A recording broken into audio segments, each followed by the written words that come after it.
tonight is the first inaugural Domain Premier League draft. Now, in case you've forgotten, where's Nathan? Why did he not come up on this shot?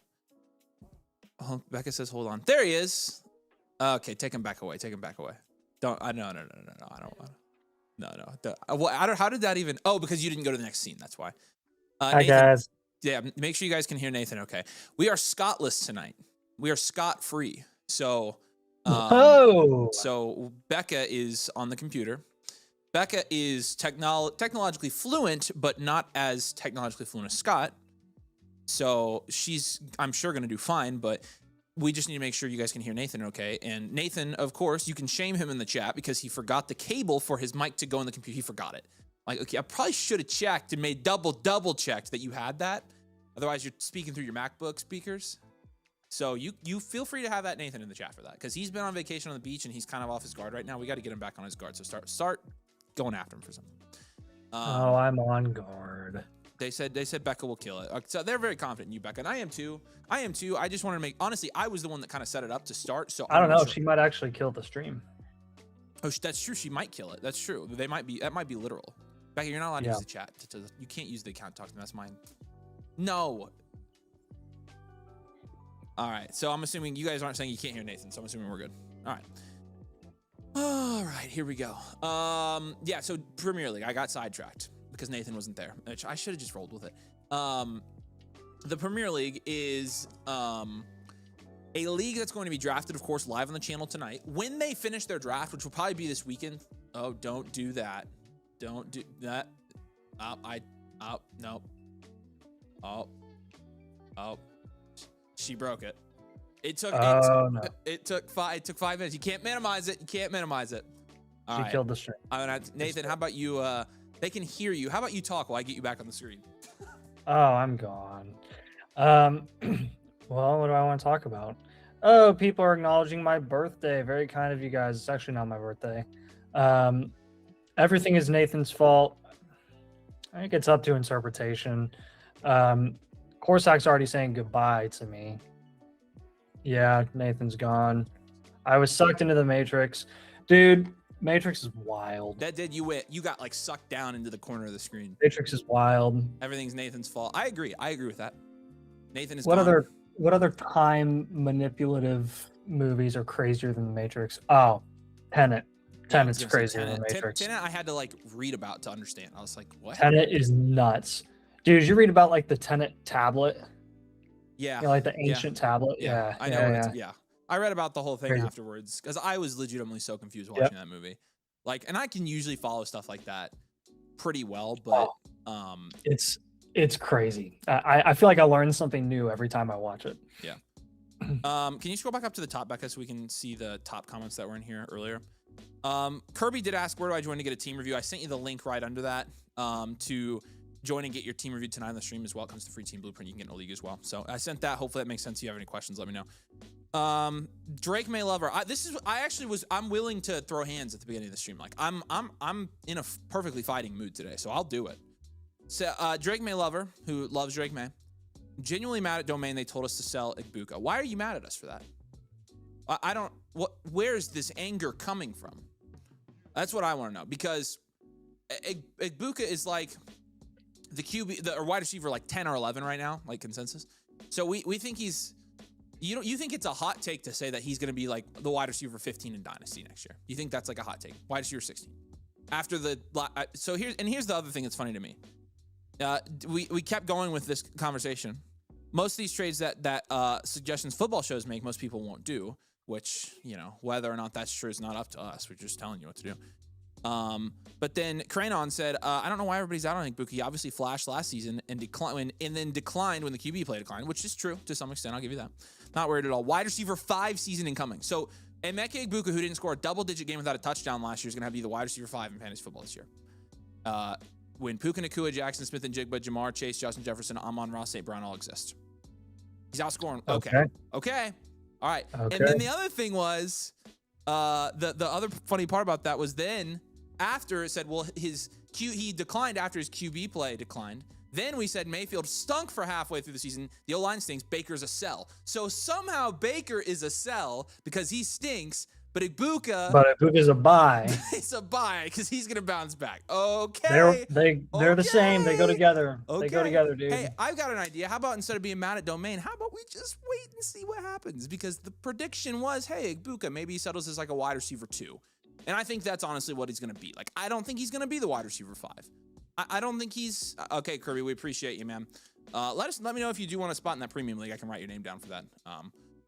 Mason has a good idea. He said, Nathan, please get Puka on the stream to improve his PR. Yeah, so I'll make some calls / a call. because they're pin over there, obviously. So yeah, Nate, you should. Do you not already run Puka's PR team? Do I run his PR team? Yeah. I would be out of a job if I ran Puka's PR team. No.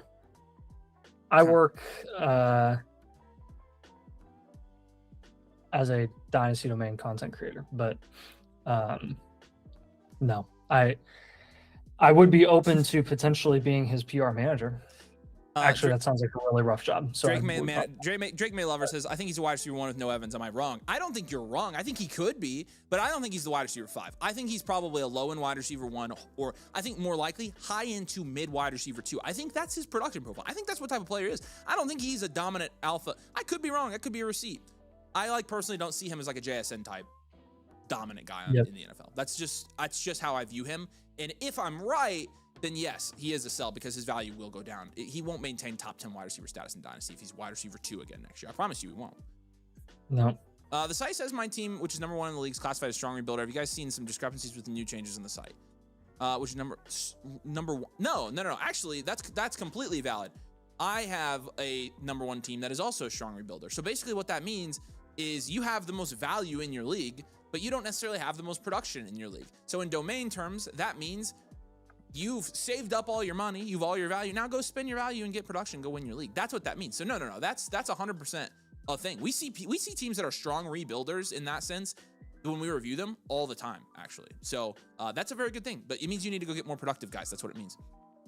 I see Ibuka as a buy, Baker as a hold. Ibuka raising his stock after a few games, doubt he would be wide receiver 1. So what's he going to go from like wide receiver 10 to what? Like where's he going to settle in Dynasty ranks? I'm curious. Like who's he jumping here? He's wide receiver like 10 right now, off the board most drafts. Who's he jumping? That's what I like. Really, I think it's much more likely he loses Dynasty value than gains it. And that's not because he's bad. And Emeka Ibuka could be the wide receiver 15 next season. It would be a good season for him, right? Like, I think your guys' expectations for him are far too high. Like, I get how he started the year, but you're basically betting that Emeka Ibuka is going to be the wide receiver he was in the first 4 weeks of the season. I am betting that he's going to be something between what he was at the beginning of the year and what he was for the rest of the year. I think the answer's in the middle, which is the most likely scenario. I don't think the most likely scenario here is that Emeka Ibuka the first 4 weeks is what you're going to see every week from him. Like, I feel like it was very obvious after that was not sustainable. He was the wide receiver 23 this year. I think he improves upon that. I think he ends up as like the wide receiver 15, 14 next year, which would be a great season for him. I think he has upside to be like the wide receiver 10 through 12. I am very interested to see his RP when it comes out, because I'm sure that will be coming out at some point this offseason. Yeah, Noah says, how does the Infinite Blueprint work? Had you guys give a review and took some advice and made a trade, it changed the team a lot. Those come out on the first week of every month, and so depending on when you signed up, you either filled out a form that we sent you when we sent you your review, or we went ahead and entered you manually into our system, which is what we're doing now, so you guys don't have to do the form anymore. So you should get that first week of April. So it should give you some updated value scores for your team and things like that. So you should be pretty pumped to see how it's changed your team, because hopefully your team's improved since then. So appreciate you, Noah. And yeah, good job making trades. Nathan runs Puka's household, dishes, laundry, general cleaning, and needs. That kind of makes sense. That's where you're at now, Nate, right? Yeah. So that's Nathan's dream job, honestly. Nathan would walk away from everything to do that. Mm-hmm. That's funny. I'd actually consider it. It would probably be a good paying job. If Ibuka finishes as wide receiver 12, he will be top 10 Dynasty wide receiver. No, maybe, but I don't think he's going to be in higher than 10. Like, truthfully, I doubt it. How much? I mean, like, again, how much room? It honestly, it depends on where he's valued in your league too. Like, here's the thing: when we said to sell him, he was going in the 3rd round. Now he's going like in the mid 4th, late 4th, and that's a little bit more of a palatable price for Ibuka. I actually don't mind that price. So do keep in mind that things have changed a little bit for Ibuka since we said that, and not in a good way, which means that selling him was not a bad idea. So yeah, no, Right. I definitely think the Puka take is, the Ibuka take is a wait and see. I don't know why I would be saying it in March when we've seen him play no games since we said that. Why would we take? I mean, we're not taking an L on that, not yet. We'll wait to take our L. Avery Nathan with no tush push ban confirmed this season. I actually didn't know that. Did you know that, Nate? That they didn't ban the tush push? Yep, I knew that. Man, I'll tell you what, Nathan. I'll tell you what. Probably shouldn't have been selling Jalen Hurts that low. Probably shouldn't have been selling him that low. Because I get that he's a bad passer, but everybody was essentially guaranteeing that they were going to ban the tush push. Well, once he fell to the 4th round, that was a good price for Hurts. Yeah, and so he's not a good quarterback, but does it change any ranking? He's a with productive Hurts, quarterback. Hurts or like Barkley? he's a consistent QB1. Now, granted, the last 2 years he's been a low end QB1, but QB8. It's still a good price. Yeah. Does it change any ranking with Hurts or Barkley? I don't know how much I adjusted my Hurts ranking because I wasn't necessarily as low on Hurts as most. Like, I'm just being honest, I wasn't. So let me see where I have him ranked real quick, and I can tell you. I have him at QB8 still. I have him behind Mahomes and Burrow and Williams. So, no, I mean, maybe I'd take him above Mahomes, like maybe. See, that's a tier is the thing, and so I don't know. In terms of Barkley, like, I don't necessarily think it helps Barkley. I think part of what the intrigue with Barkley was next year is that if the tush push was banned, he would benefit a lot more from the red zone touches. But I still think Barkley's a good contending asset buy in Dynasty Fantasy Football. That's what I think about him. So great questions, though. That's a great one. Marcus did say, after how many trades does it make sense to do another Blueprint Premium? I would say if you've made, it depends on how big the trades are. Like 2 or 3 big trades will change the calculus of your entire team. A lot of it is just recalculating your value and production share and seeing where you're at again. And honestly, it just depends on how big a trades you made. If you think you've made enough trades to make a big dent in like your value and production share and you want to check that again, that's probably when it's time. That would be my advice. So if you've made 1 or 2 minor trades, I wouldn't do that. Can I get a plug for a domain certified league? Sure. Are you starting one? We've got plenty of leagues over on the Discord, by the way, y'all, on the Domain Leagues channel. So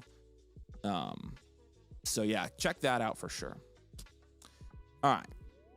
Yeah, there you go. Nice, Becca. Good job. Did you see Elijah Moore signing with the Eagles? How he's pulling out all the stops to try to keep Brown happy, if you know the history between Brown and Moore.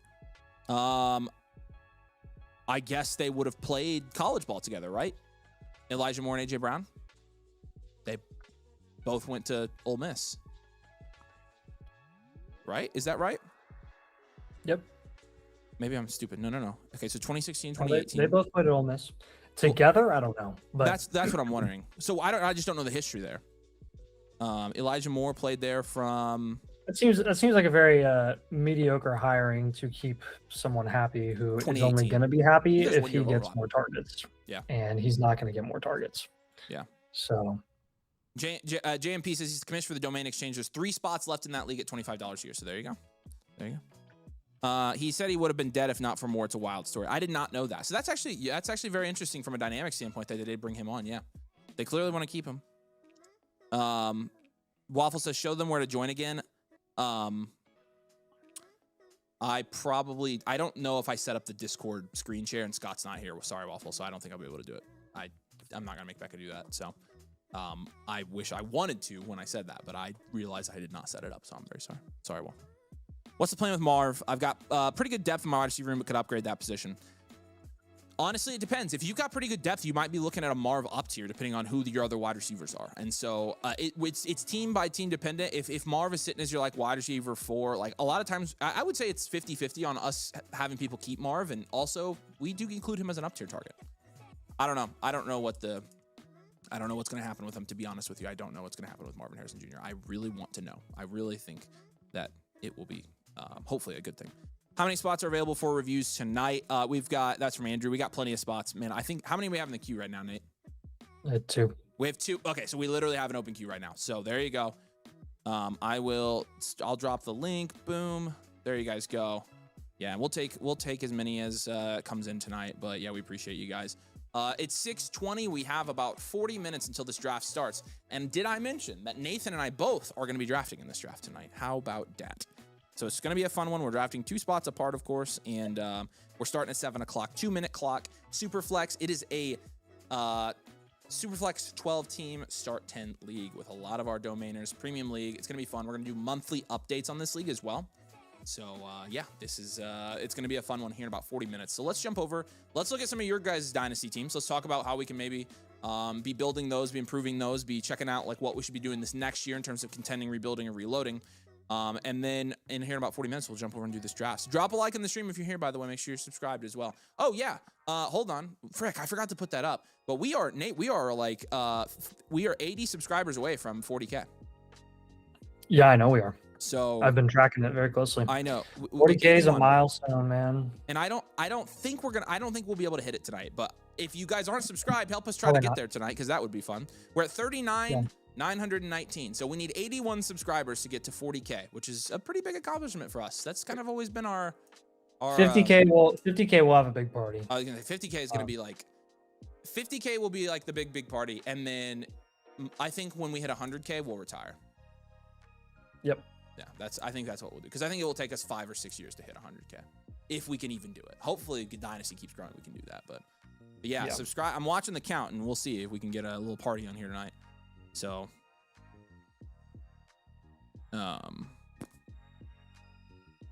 who am I gonna shoot confetti at? I don't know.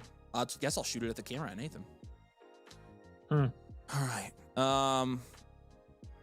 So yeah, let's do this. We're at 39,920 now, so we're heading that way pretty quickly. We had another subscriber. All right, Nate. Which blue piece up first?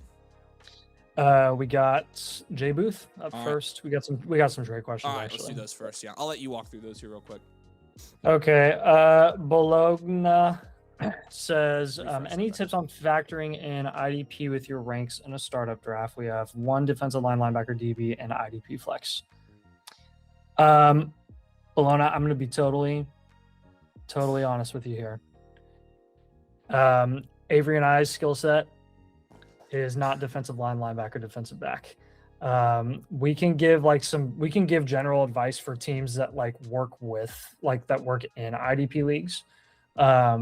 But as far as where those should be ranked in a startup draft, we just did one. Actually, we just streamed one, I think a week and a half ago or last week. And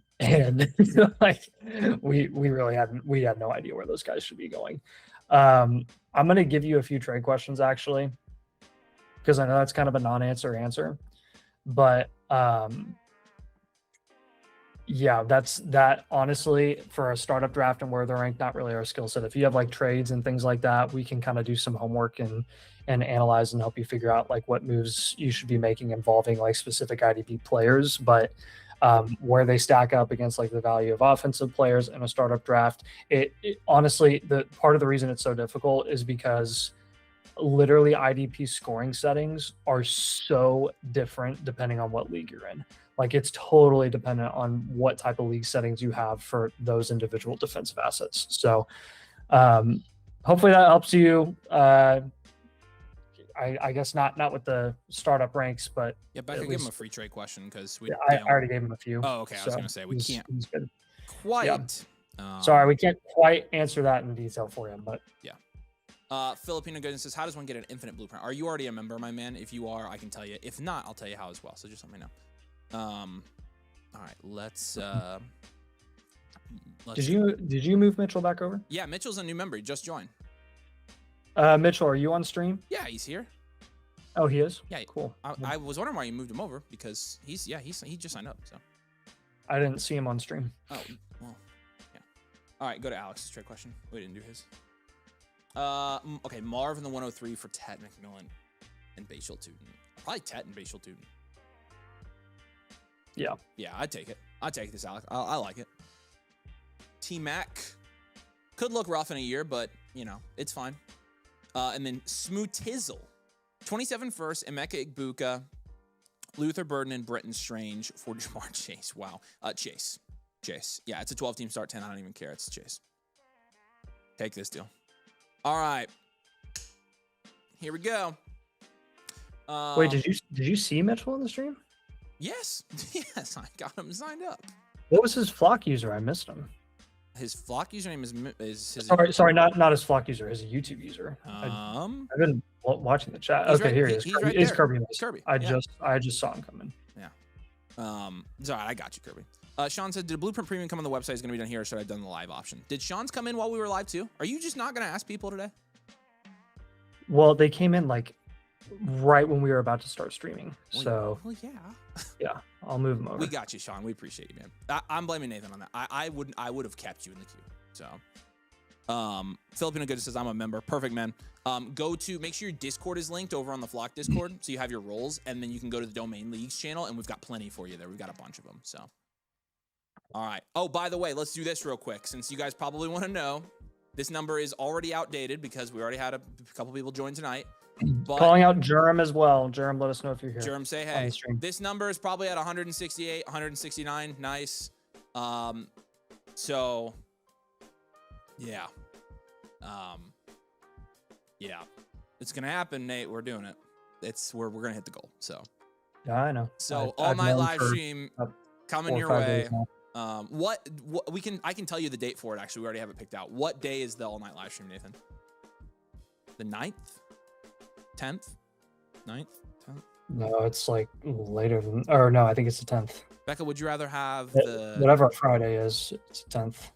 Which shift do you want for that, Becca? Okay, it's the 10th. Yeah. Yeah, April 10th. Yeah. Okay, so April 10th is going to be the all night live stream. It's going to be so 2 weeks from tomorrow. Oh yeah, Filipino. Sorry, I didn't realize what you were at. I forgot what you were asking. You should have been able to sign up for it. Go to the link in your where we sent you your review, and it should have let you sign up for it. If there's no form there to sign up, then we automatically signed you up for it. So go to your review and yeah. Marty says might get mine done right before the live started too. Oh yeah, mine got done right before the live started too. Okay, cool. Yeah. Daryl, you have been. Daryl, where have you been, dude? What the heck? Daryl, I love Daryl because Daryl was a redraft convert. So, and we bought him Jersey Mike's one time. So he was somebody who found the redraft channel and was a true like Dynasty convert and has stuck with us. So he's like a cross-platform domain legend. So yeah, appreciate you. Oh, Marty says Nathan sniped the trade question right before the live. Oh, sorry, man. If you submit another one, if you want us to talk about it and submit another one, we'll send you a free trade question back. We're trying to answer all the old ones that were like 7 hours old. So, Coley Code says, I'd rather you guys didn't retire 100,000 subs. If we get there quick enough, then we won't. So I just think it's going to take us like 10 years, but maybe it won't. You know, we won't leave on you guys too quickly. I promise. Mason says, if y'all refresh, you should be able to use contender and rebuild mode on stream mode. Okay, that's sick. You refresh the entire page, Becca. And then go to, hold on. Yep, there you go. Is stream mode on, Nate? Yeah, it's on. Oh, it's on your account. Okay, exit out of that. Yeah. And you'll filter to settings. Oh, yeah. Yes, it is, Mason. You're right. Take off in progress. There you go. That's how we get here. Let me make sure that it, oh, hang on. You answered Spook Fizzles on stream, right? That's sick, Mason. Thank you for the tip. Which one? The Buka Burden first for Chase. Yep, we answered that on stream. Those messages aren't being sent because you're sending it on your account. So the hey, we answered on stream message isn't being sent when I have stream mode on. Well, so you'll need to turn it on your end. Really? It's not. Really? You've streamed from your.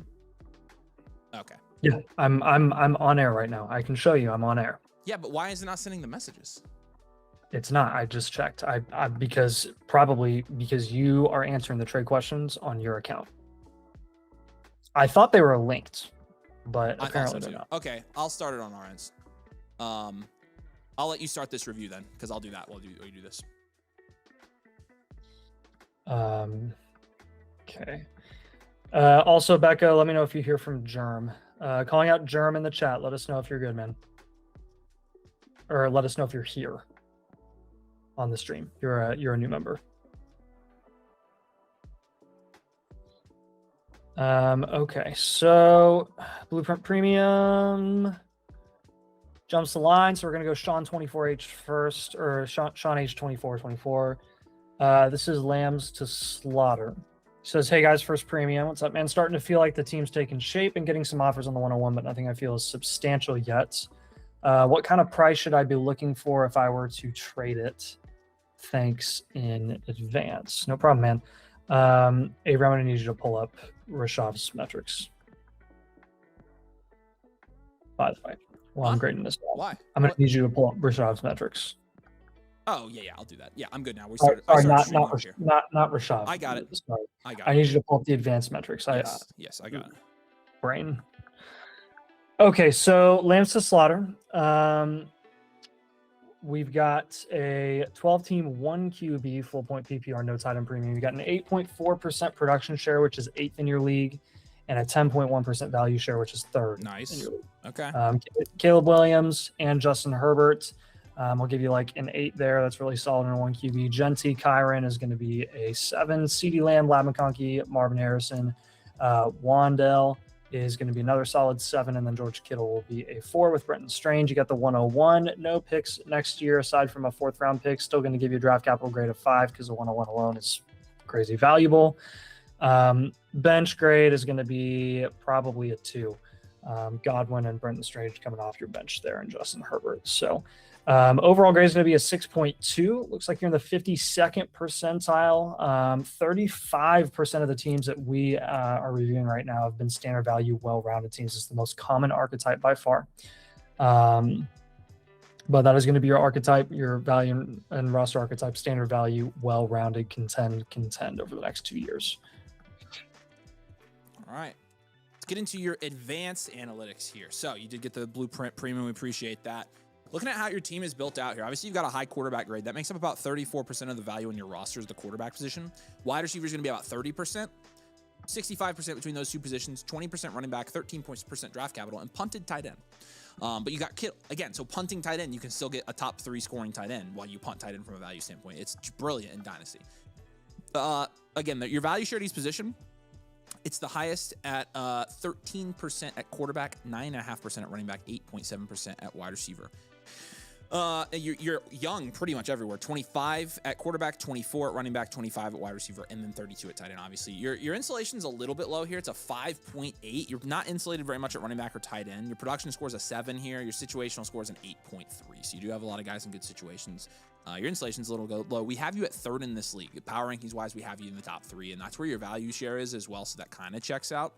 You have 2 cornerstones. And Genty and Lamb. Caleb Williams is a foundational. Herbert's a foundational. Upside premier in Lad McConkey and Marvin Harrison Jr. And I'm just gonna go ahead and drop this poll in the chat, and we're gonna try to bully our agenda. Caleb Williams in the Superflex League, foundational or cornerstone? Let's let the people say. Go vote. All right. So we've got that 101. We've got a pretty nice value share. Really, I think the main thing that stands out to me here, Nate, like if I can just verbalize this, is that this seems like a pretty low ceiling team to me. Yeah. I think we can probably make a couple of pivots that would help this roster out a little bit. A lot. And I like the upside of Genty. The quarterback and tight end we don't care about as much, but it really is running back and wide receiver. Ideally, I think the ceiling of your team would be increased quite a bit if you favor more the running back position. You have Jeremiah Love coming in with Genty, which is great. But if you can flex at least one running back on this team, that would be sweet. I'd be very, very happy with that. So we'll give you a couple ideas there. Let's start with Justin Herbert, though, at quarterback. Justin Herbert with Caleb Williams is just overkill in a 1 QB. You can trade Justin Herbert for another position entirely, and you can get a really, really cheap backup quarterback that isn't any pricier than like a productive vet or serviceable option, honestly. So I will give you some targets there for Herbert. Looking at where he is being priced in a 1 QB. Again, I just mentioned running backs. I would think probably like Etienne or Jacobs. You could also look at some of the cheaper wide receivers in that range, like an Addison. or something like that. Another thing that I would consider here is, honestly, there are just a couple of guys priced in the CD Lamb range that I prefer a little bit over him. Amon-Ra, Jefferson. If you have to pay up a little bit to get Gibbs, that would be sick. I would be all over that. Jency Love and Gibbs would be a ridiculous combination. If you were to do that, actually, like if you were to say, let's move Lamb for Gibbs type of thing, give or take a couple assets that are way cheap, you'd probably at that point probably want to move Kyron, who would effectively be your running back 4 option, and then you could move him for T. Higgins. You could also, honestly, with our rankings, I think with where Bucky's currently being priced, he's getting closer and closer to where Kyron is being priced, and that's getting way too cheap for Bucky. So I would do that move if you can. Chase Brown also is someone that I would look into as well. Nothing against Kyron at all. We actually list him as a target for a lot of teams often. I think it just has to do with your specific build. Yes, same thing here for Marvin Harrison. You've got Lad McConkey and Marv and Wandell. Marv and Wandell right now in your flex spot. You could look at shopping Marv. This is another guy that you could consider moving for potentially a running back like Brees or Judkins, who he consistently goes around. And again, if you're going to go for a wide receiver instead, you actually have Lad McConkey, who's priced in that range. But I do like Rome also, who's around there as well. Or you could try to get a pick, see how early of a pick you could get in this class. All right, Sean, I know you're here. He has. Yeah, I have a couple more moves here because it's a premium. And Sean, let me know if you have questions while we're going through these. Yeah, Godwin and Tesla, when we're looking to up tier there, I'm just trying to take some of your Jags. If you can get up to someone more relevant, like a Downs or a QJ, that just gives you more leverage to package that asset on top of a bigger asset, and then you can get a more significant upgrade elsewhere. You can also consider like a Mike Evans or something, one of the cheapest short-term league winners that we have in our 3 factors database right now. I think the last move that I could see you making here is you've got Strange and Hawkinson. If you want to shop one of those guys, you can. Strange, probably the pricier guy, but you do have Kittle coming back, which makes me happy for this team. So if you want to consider moving Strange for a wide receiver or running back in his range, then I would look into that as well. Do you have any questions on those moves, man? All right, yeah, Sean, and this is his first Blueprint Premium, by the way, so we appreciate you, man. And yeah, what questions do you have while we're here live on the stream? I want to make sure you're taken care of and that this all makes sense for you. I mean, it's a fine team, and your value share is, a 1.5%, almost 2% above expected.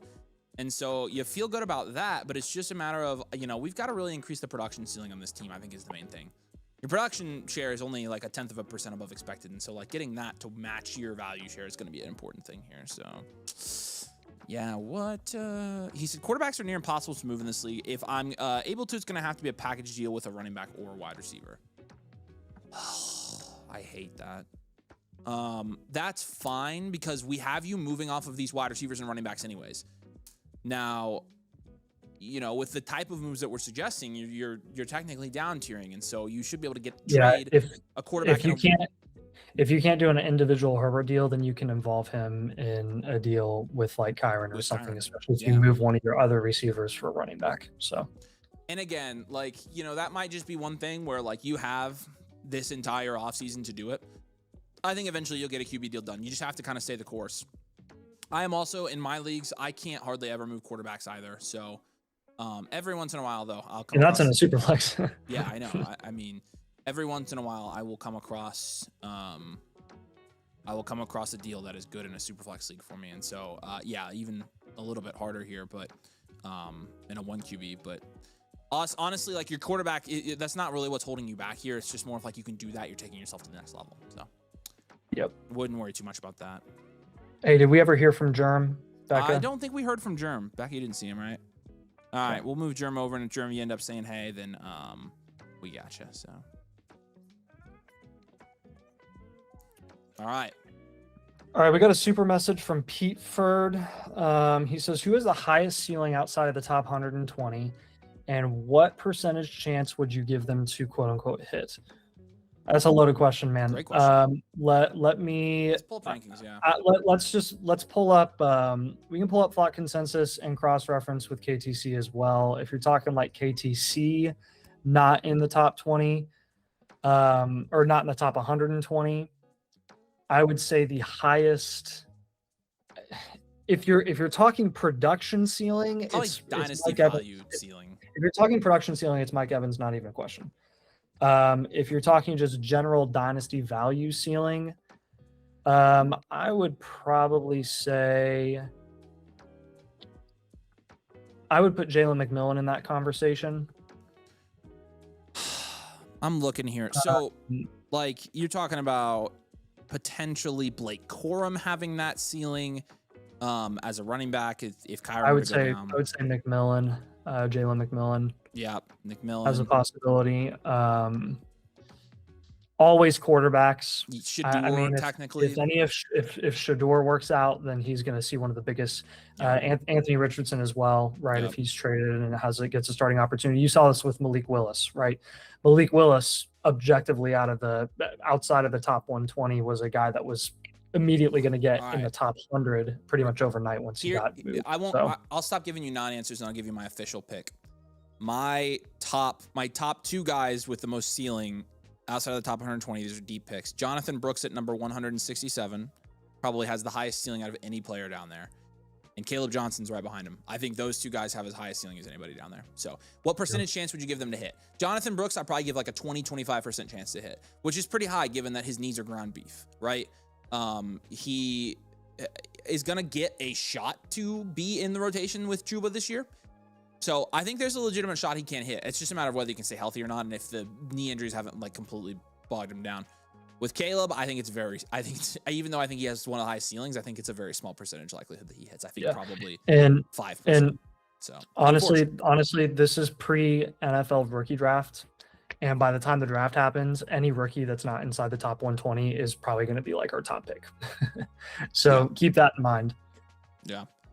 Peteford says we named his entire bench. Let's go, dude. There you go. See, that's what you were looking for. You just wanted validation. That's what we appreciate you. Send him a trade question if you would. We appreciate you, Peteford. That's a great question. That's a really good question. All right, and you can complete that if you didn't. All right. Hey, Becca, make sure you're marking the reviews complete. Oh yeah, mark. Which one did we do? Sean's. Mark Sean's. Yep. The ones you send the trade question, you can mark it. All right. Boom. All right, back to the top, right? Yep. Becca, BK says that Nathan's. Okay, cool. Becca already did it. BK, how about that? All right, back to the top here. This is going to be confirming Jay Booth. Jay Booth, if you're here in the comments, say, hey, dude, we appreciate you. Thanks for being a member. And you submitted a while ago, so you might not be here. But if you're watching on demand, if you have any questions afterwards, you feel free to reach out in Discord and message us. We are happy to answer any follow-up questions you have in your blueprint. So 12-team Superflex. It is a full-point PPR. It's a half-point Titan Premium. You have a 5.3% production share, which is 12th in this league. You have a 9.1% value share, which is 5th in this league. Okay, so a pretty big discrepancy there between value and production share. Quarterbacks, you got Cam Ward and Malik Willis. That's a 3. What's up, Jay Booth? I'm glad you're here. Good to see you. If you have any questions while we're going through this, just put them in the chat. Becca will throw them on the screen. We can read them as we go. Want to make sure you understand all this. Denick says, you're doing great, Becca. Don't care what Avery says about you. Hold on. Yeah, Becca says I'm fine. If anything, it's Nathan, right? It's always Nathan. There you go. What? Yeah, it's Nathan. What did I say? Hampton, Kenneth Walker, and Travis Etienne is a 7 at running back. So it's a solid running back room. Amon-Ra, and then a big drop off there. We'll give that a 4 with Wandale Coker and Noel being your like next guys. And then Isaiah Likely's a 3, believe it or not. The Dynasty community would have you believe it's a 10. Boy, are we going to sell Isaiah Likely on this team. Boy, are we going to do that. Yep. You got the 101, 103, 108, 112 this year, and a 27 first. That's a 10 at draft capital. Your bench is going to be a 2. Overall here, 4.2. This is a 1-year reload. We're going to go 1-year reload here. Your 5th in value share. I prefer to just probably take this one more year, right, Nate? Don't you think? And just stack more value. Yeah, you're right on the edge, man. This is another one of those reloads. It's like super duper close. Again, this is the general trajectory for a lot of reloads, where like a lot of them a good number of them can be close, and a good number of them will end up being close because it's a 1-year go reload, back up to right? the top. You're building your team, focusing on value, increasing it in the short term, and then way quicker than any like multi-year rebuild, you're going to be already back in contention status. So that could be as early as this year. It could be next year. No, I lied, Nate. No, I lied. He's got the 101. He's got the 101 and 103, so maybe he should. Because here's the other thing. Look at this league, Nathan. The top 4 teams in this league are none of them. That's a pretty even league. Yeah, that's what I'm saying. So yeah, I think we do it. Yeah, I changed my mind actually. I did too. Your standard value. You'll be a standard value here. You have a ton of capital for that. I agree. Again, the teams that are on the verge here, standard value 1-year reload are really, really close archetypes. Like the low end of standard value and the high end of 1-year reload. They're always going to be somewhere in the middle of the pack in terms of value share for like whatever league you're in. So again, that's like the natural. This would have been a 1-year reload during the season last year, and then you basically were building this right for contending sooner. So usually a good job with this. Okay, so quarterback is pretty iffy, not the biggest priority right now, but let's look at some moves that we can make here. Which ones do we want to prioritize? 101 we'll probably stick with. You'll have the best running back room in the league. Yeah, I was going to say, I would probably just prioritize moving off of Likely first. You wouldn't believe what you can get for Likely. Plug Likely with the 112 and you'll get something stupid. Bingo. For a wide receiver, right? Yeah. Yep. Or no. Well, yeah. Okay, but here, listen. The other thing you could do here is like probably Flowers, like legit. Yeah, but the other thing you could do if you wanted to, Nate, is take the 103 and Likely and get a really good receiver. Yeah, but at that point, I don't want to say Likely becomes marginal at that point, but that's kind of the point. I don't think he does, which is nuts. Try that. Try the 103 first and see how high you can get. And if you can't get anywhere worth it with Likely, then do the 112 and Likely. And Nathan's right. You'll probably get into like the Jameson Williams range at worst. Yeah, the issue with the 103 is it's in a tier of guys that are like in the same, because like 103 and Likely isn't getting you to Ted London. Yeah. But try the 103, the 103 is right there by alone. It's right there by like Pickens, Olave. And I'm not paying anything more than the 103 to get those guys. So yeah, you can try Tet in London. Kyle just said 171 is the current Motherflocker March count. So we are 4 away from hitting the goal. So Kyle's just laughing at our demise. Nice. Yeah. All right. I'm good with both of those moves. Dennick says Likely trades are breaking trade charts and calculators right now. They really are. Every trade I've seen for Likely has been an overpay. It's ridiculous. We'll take the 112 and 207. You can plug in Likely if you want to, but just know your return will be a little bit higher. Yeah. But if you're looking at the 112 and the 207, probably trying to get up to like a Cam Scattaboo, a Josh Jacobs type. Heck, if you want to go for a tight end like Laporta, I would pay the 112. Go to the Lucky Levy team, Becca. He says Lucky Levy's a big Giants fan. He said Lucky Levy's a big Giants fan who reached for Dart. He might have a viable wide receiver to trade for. So it would be Pickens. I mean, here's what you could do. Yeah, you trade the 103 straight up for Pickens, right? Would you trade the 103 and Likely for Pickens? Well, that's what I was just saying. I'd trade the 103 for Pickens straight up. All right. Well, then let's do that. Let's do that. But that's also why it makes it difficult, is because like you have a big teardrop after Tet, really. Yeah. Where you're really looking at like 102, and then all of a sudden, you kind of, it's a weird range where you have to have a significant piece on top of the 103 to like get you to the Tet London range. I hope Likely is that for your sake, but yeah, that's kind of what I'm thinking there. Let's go ahead in our third move. Let's take Malik Willis and let's move him for a little bit of a safer QB option. Right now, he's really in the same conversation as all of these guys: Shuck, Bryce, Kyler, and Daniel Jones. Kyler is the one that stands out to me the most. Shuck is another guy as well. I like all of really all of those options. All those 4 options that I mentioned, I think are quite a bit safer than Malik Willis is, and they're all in better situations than he is this season. Yeah, I agree. So Yeah. you already have a lot of volatility at the quarterback position. I would try to make it like, even if you can get 10% less volatile, that's going to go a long way. All right. Any questions on this here, man? It's a good team. You got a good team. The league, honestly, the league context is like, it's so balanced across the board in this league. Like, that's where it's like, I feel comfortable here going ahead and contending. So we appreciate you, man. If you do have questions, let us know. Here's a free trade question for you. We'll have your blueprint should be over on the blueprint dashboard here very shortly. So we appreciate you. All right. Let's go to, we got a trade question here from my boy Drake May is love. Drake May is life. Drake May. Oh, look at this. He's playing with his head, not his heart now. Drake May, Javonte Williams. I'll answer that in a second. Drake May, Javonte, and BTJ for Bucky.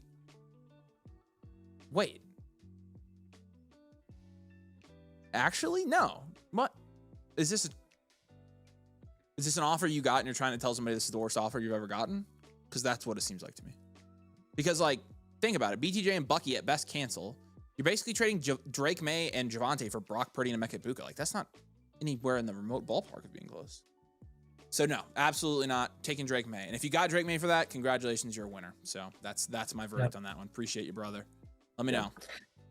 Shawnee T, if you're on the stream, looks like you bought a regular team blueprint. If you were intending to make that a live team blueprint, please let us know, and we will send you back the voucher to upgrade it. Yep, shout out. Let us know. We can, I was gonna say, we can help you get that to a live and keep you in here. So, all right, Mitchell's up. Yeah. New member. Mitchell, shout out. Say hey in the chat, man. Jay did have another question. Should ETN be a sell to maybe move with a piece like 106, 107 for Sadiq? No, I'm not. I'm not worried about tight end at all on that team. I'm worried about running back and quarterback. And so ETN would be a better piece than Sadiq on that team. If you want to try to package him, and you can, but I don't think you're like in a position where you're going to make a ton of up tiers here. So let me know if that makes sense. But oh, we're pretty split with Caleb in the polls. We are very split. Yeah, I agree. And Foundational's actually taking the lead. So I think I don't think we can change anything because of that. So Mason said that the calc that has the May side is robbing. Yeah, and it's, I mean, fairly. I think I'm the most picky with cornerstone quarterbacks than any position because of the positional value right now. Domain community, let's take this opportunity real quick. And since Mason's here and putting things in the calculator. Yeah. Since Mason's here and putting things in the calculator, let's take this opportunity. Our feedback, Mason, on the trade calculator, which I know you probably would have wanted this sooner, but sorry. The top end assets need turned down just a tiny bit. If you're in the chat, let us know if you agree with that. Not just a tiny bit, we mean probably a decent bit. I don't know. I mean, I don't think it needs that much. I think it's just a little bit overpowered right now. We've gotten a lot of people say that too, that the top end guys are a little bit too. So if we can adjust the curve a little bit so that the top end guys or even just start a little lower, or just flatten it up top. Yeah, just a little bit. I'll let the chat give their feedback too, though. So hopefully, yeah, I know you have the capability of doing it. So, and if you don't, I guess it's whatever. But that's one thing we know. Try it today. It was tweaked last night. Oh, okay. Well, then actually, yeah, we need to. We'll retry that then. So, chat, you can go and test it, and everybody's gonna have a million different thoughts, but it probably is better. So, perfect. That's awesome. All right, sweet. So this is Mitchell, right? Yep. All right, Mitchell. And he said he was here. Kirby, what's up, man? Good to see you. Kirby, okay, is your name Kirby or Mitchell? We got different names going on here, like completely different names. So what do you want us to call you? We appreciate you becoming a member, man. Happy to review your team here. And yeah, thanks for all your support. Let's go ahead and get into this. So looking at this team for you here, he did leave some notes up top. If you could scroll up for me, I want to read those. He did say he said, hey guys, this league is going into its third year. Some team history. I moved off of Amon-Ra for AJ Brown and 2 firsts. Okay, depends on where the firsts are, honestly. Sold Bowers for 2 firsts last year, Caleb Johnson and Travion, and Kraft. And sold Travion to get T. Higgins. I have the 109. I picked 109, no first in 27. Full contention has now sold Shuck for Chubb. Oof. Okay, so you truthfully, probably were on the wrong side of most of those trades. But that's, again, the advantage of being with us now is literally you can ask us anytime and we'll tell you if you're on the losing side of any trade. Now, hindsight's 2020. If those trades were made a year ago, there's probably no way we could have known that. And so luckily here, looking at this team, you're not in bad shape at all. So you're good. 12-team Superflex, full point PPR, a no tight end premium. 9.7% production share is 4th in this league. Okay, so top 4 in production share. And then 10.2% value share is also 4th in this league. So you're good. I could see you having an 11% value share if I'm probably a 12% value share if you don't make some of those trades. So let's grade it out anyways. Daniels and Willis will give that a 6. You have Bijan and Javonte, Bashal Tutin will give that a 7. You've got Neighbors, Odunze, T. Higgins, AJ Brown. I'm gonna give that a 9. And then Kraft is a 7 as well. You've got the 109 this year, but no first, like you mentioned, so you are full contention. Draft capital will give you a 2. Bench will give you a 4. You've got Addison, Tutin, Hubbard, Jaden Higgins. So nice bench, probably a 5. Overall, we'll give you a 6.8 here. This is a standard value wide receiver factory contend. So we will just go ahead and have you contend. You mentioned it. Not an enhanced value here, but we are going to have you pretty comfortably contending. Again, we'd expect about an 8.3% value share in this league. You have a 10.2% value share. So you've got a pretty good amount of value here. And you're a pretty strong contender. So yeah, I think you're in good shape here. You're flexing right now T. Higgins and AJ Brown, and then you're super flexing Malik Willis. We're gonna go ahead and get you started with a couple moves here. I know Nathan's on the same page as me here because we finish each other's sandwiches. That's what I was gonna say. We're gonna down tier from Jaden Daniels. Yep. We're probably gonna do an up tier, right?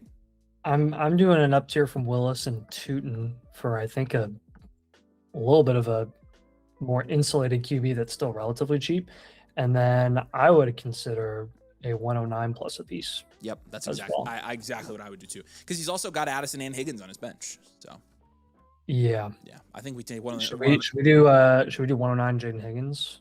We could do that. You also could take like the 109 Rome Odunze and see how high you could get there. Yes. Get a little bit better of a wide receiver too. You could get up to I think Pickens and maybe. That's the range that you would be getting in. Yeah. So that's an idea as well. Maybe Ted if you're lucky. And I was thinking I would try Ted even if you just make them say no, but it might be possible. I don't know. Right. Yeah. Let's look into that for sure. So that's your first move with those players. Tet and Pickens for sure. If you're going to go running back, we'd probably be looking at like James Cook. And then with the Willis and Tutin move, honestly, Dak, Darnold, Jordan Love, any of those guys, I'm okay with you doing that because you're down tiering from Daniels, and that's going to help you get, again, a really solid plus to make up for the 2 up tiers that you just made here with the 109 and Odunze and then Willis and Tutin. So with the Daniels down tiers,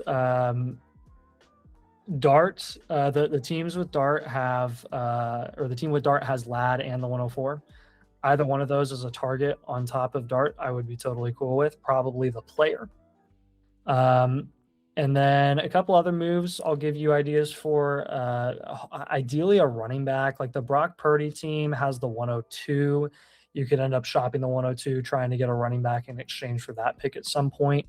And then if you want to look for some other options here, like let's say Joe Burrow. The Joe Burrow team has probably not a running back that we are looking at here. What about the team with Mahomes? Pretty much just Devonta Smith. A lot of wide receivers. Honestly, I care more about the value accumulation here in the down tier, and then you can worry about the plus and flip it to running back value if you want to, because I like all these down tier ideas. So those are going to be your options there. Dart plus, Mahomes plus, Purdy plus. You can go for a proven player, or you can go for an early pick like the 102 in the Purdy, in the case of the Purdy move. But do those 3 moves make sense for your team, man? Yeah. What questions do you have? He did say, is it crazy I'm still camp Rome has some room to improve into the alpha still? Nope, it's not crazy. There is some other people here who think that. It's just a matter of And if you're really that convicted, that's definitely fine if you hold. And there are other Yeah. up tier, there are other up tier There options. there that are you other have. up tier options. One of which could be like Neighbors plus the 109, where you could get to JSN or Bijan. Oh, you have Bijan, so it'd be JSN or Chase. Yeah, essentially. And that would be like pretty much those would be the only two guys we have you target there. Yeah. But it really is like ideally at that one, I'd probably just do it for Chase or for JSN. Yeah, I agree. So that's something you can look into if you want to hold on to Rome. Again, these are just trade ideas. You can always aim high. You can try to sell somebody on like saying, hey, Rome has a good chance of moving up in value, which he does. For your team and the depth that you have with the pick coming in, you can just kind of avoid that risk of what the floor could be and get a guy that you're a lot more sure in. But again, that's ultimately going to be up to you, right? These are just our ideas for your team and what you could do. Doesn't mean you have to do them though. So if you do have deals that materialize though involving Rome Odunze, please send me a DM and I'm happy to help you out with those.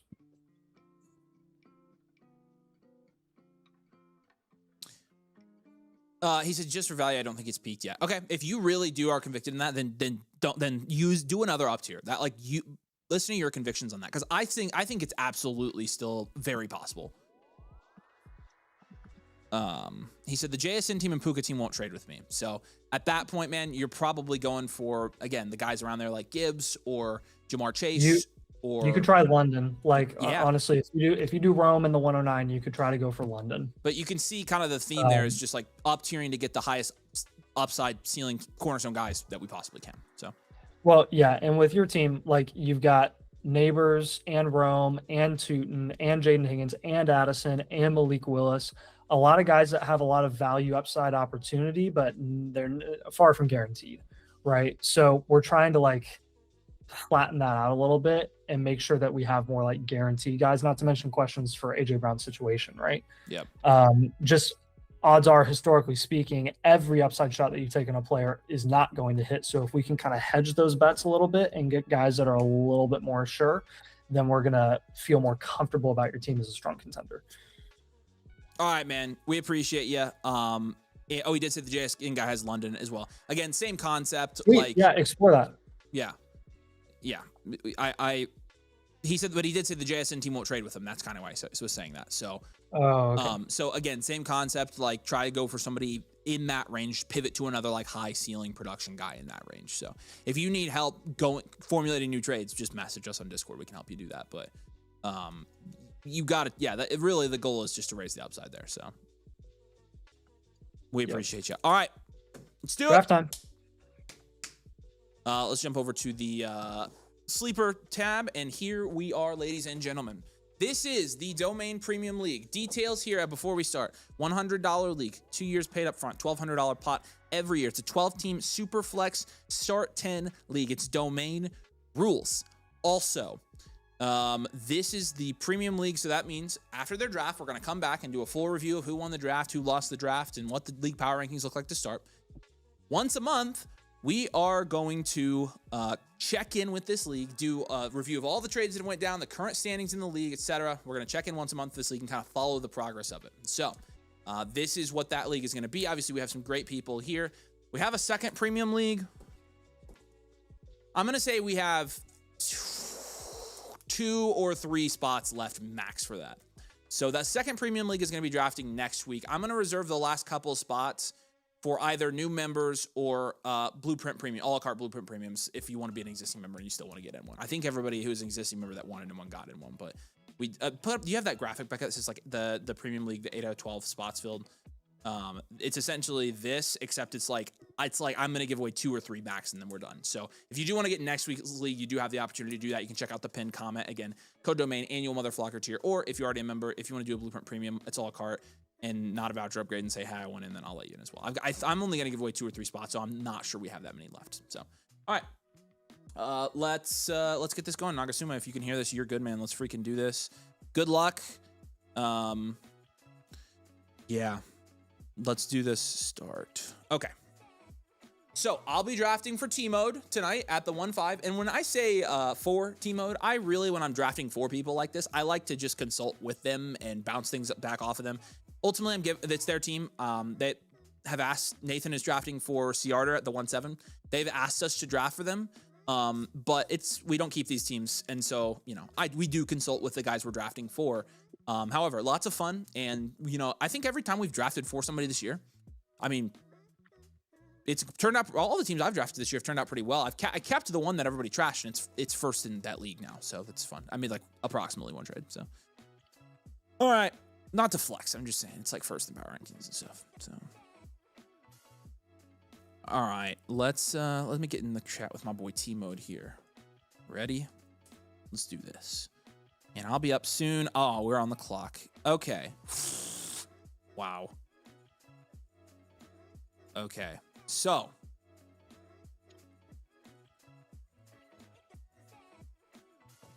I'm on the clock here. Got two guys I'm deciding between.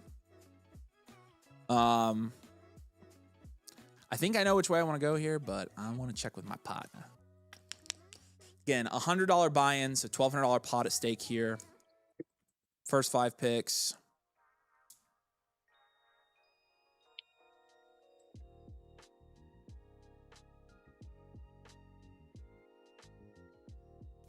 I'm gonna let him. Hey, Nagasuma, will you put this on a 90-second clock, please? This should be 90 seconds. Yeah. All right, we have our call. I am going to take Josh Allen, and the reason Joshua.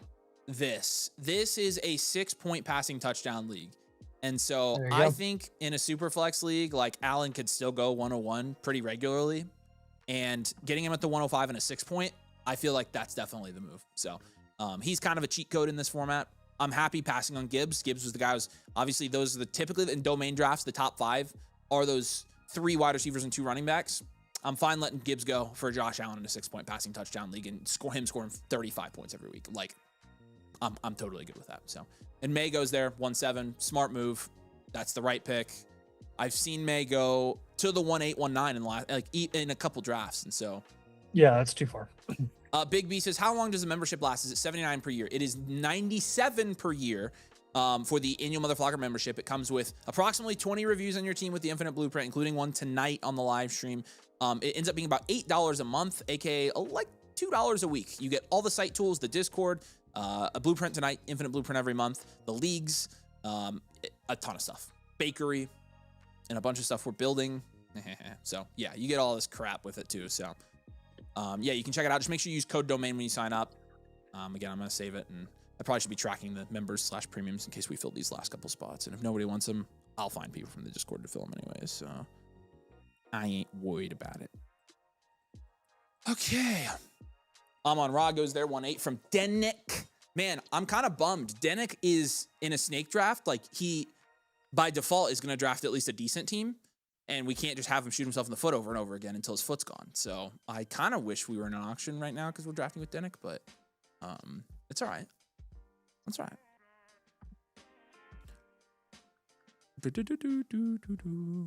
Okay, Andrew, if you're here, Andrew, and you want it in the league, say hey, because you're a new member. So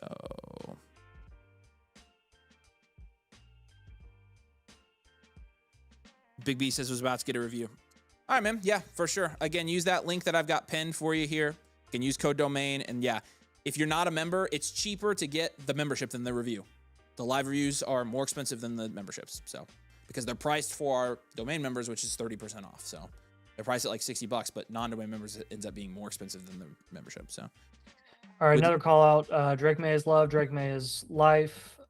He's here. Looks like you bought a regular team blueprint. If you meant to make that live, let us know. We'll send you back the voucher. All right. So the 101 goes here at the 109. So starting with Jeremiah Love. Man, I will say, like, as much as I love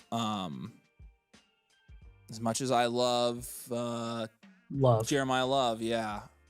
Him being my first pick in a startup, I'll just say he's appropriately valued right now. That's all I'm going to say. I think 1-2 turn is good for him. I've seen him go 1-8, 1-9, 1-10 more often than 1-2 turn at this point. So that is, you have those people who are drafting him as your first dynasty pick this year in startups. You have a lot riding on the draft, and then you have a lot riding on his rookie season. Because if he drops value, whoo-wee. Very similar to Genty last year. Brady says, fellow Midwestern guy here. Be safe with the weather coming in tonight, fellas. Thanks, man. Nathan's actually in Hilton Head, so he'll be good. How bad is it supposed to be tonight? I haven't really checked. What, I don't think storm? we're supposed to get hammered tonight. I think we just get rain. I think the storms are above us tonight, so. It's diffused. Said I'm trying to get them with a Flocker membership, but it won't let me put domain as a promo code. Okay, we'll have one of our boys help you with that. It's diffuse line. We got you. And if you're wanting to get in the league, we'll save you a spot while you. Yeah. All right, Drake May Lover, I'm just gonna send you a voucher to resubmit. Just make sure you send or submit the live team blueprint option, and then you'll all be set to go. Voucher being sent now, so that should be in your account.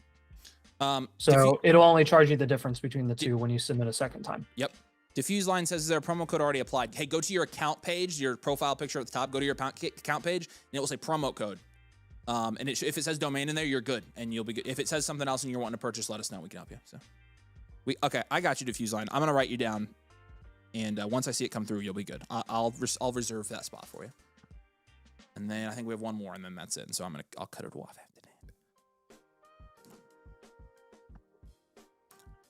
that. Diffuse line says, yeah, I'll get Andrew. I got you in just a second. Do I need to be the annual? I want to do the monthly. For the league, it has to be the annual one. Sorry.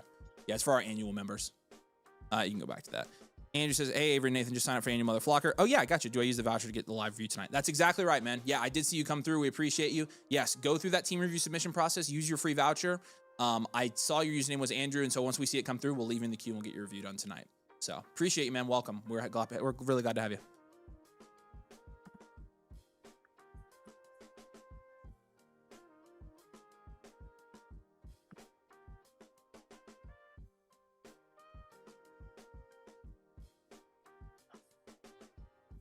All right.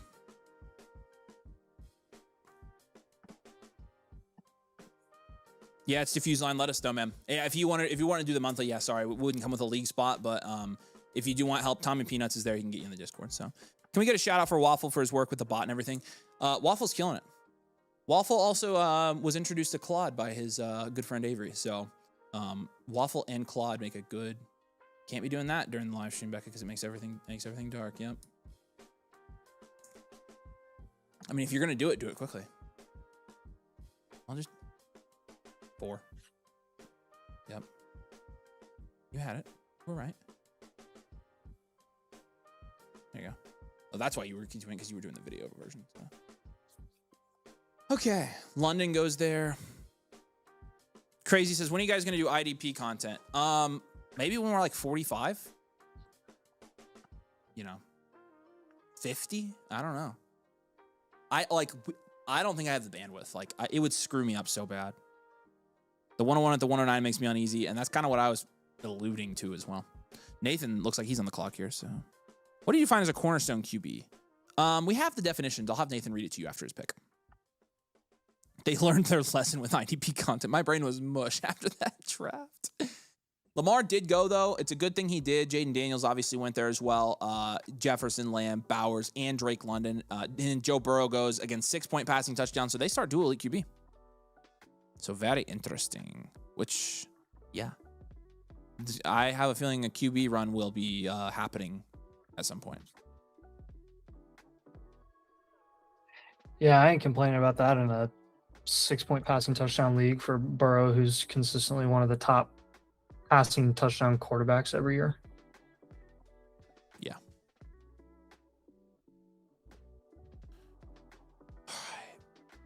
All right, we're up team mode here. We got Purdue playing now. If they better freaking Hampton. I was hoping Hampton was our pick there. That sucks. Huge donkey nuts. That's awful. That sucks. I know who you're taking. I know who you're taking. Yeah, I'm sure you think you do, but I don't know if I'm going to take him. I will ask my confidant.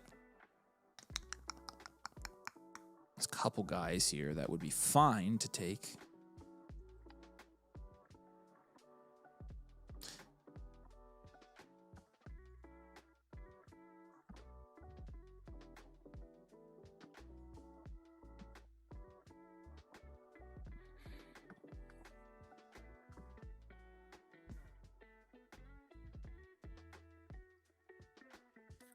Hey Becca, can you turn down the music a little bit?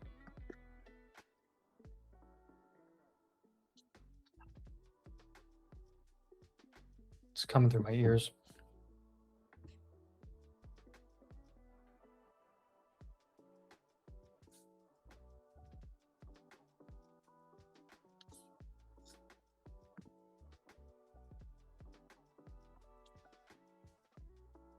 All right, well, we'll go dual elite QB as well. I think Caleb Williams is probably the best pick Yep. there in a 6-point. Like, and it looks to me like these quarterbacks are going a little bit earlier than normal anyway. So I actually don't think like the sucky thing about taking a quarterback in the first, obviously, is that right there is that there was nobody that fell back to me that it was a good pick there. It was a tier drop off.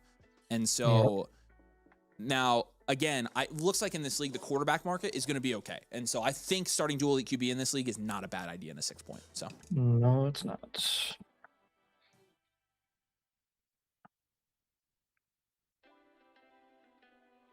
oh yeah, the clock was, I did see the clock was frozen. Yeah. Because I almost got bamboozled. I literally set my pick with 3 seconds left because I thought it was 30 seconds. All right, Drake May, we got you, man. Thanks. Appreciate you, dude. Drake May said, I would love if this show had a live call-in option where you could a blueprint would add some nice value. We could do that. We could just charge out the butt for it. A live what option? A live call-in option for a blueprint. Oh, yeah. Will says, Zach's doing an auction right now. Do you think he goes your strategy where you get value wins at cornerstone players? Do you think he goes for the Dynasty strategy where you wait? So does he go my strategy where you actually have like a 10.5 to 11% value share? Or do you go Dynasty strategy and you start your Dynasty with 6% value share? Probably mine. Zach's pretty solid at Dynasty. So I highly recommend he do the more value method. That's Domain always going double elite QB. My man, I don't know that. Well, number one, we literally never tell people to do that. Number two, like I don't actually. We don't always. I don't. Do we always go dual elite QB? What are you talking about? I don't think that's true, right, chat? We don't always go dual elite QB. I will say if the value falls, though, yeah, I think it's the right play. So in a 6-point, I will take the start. That's pretty lethal in a 6-point. Shut it, Denick.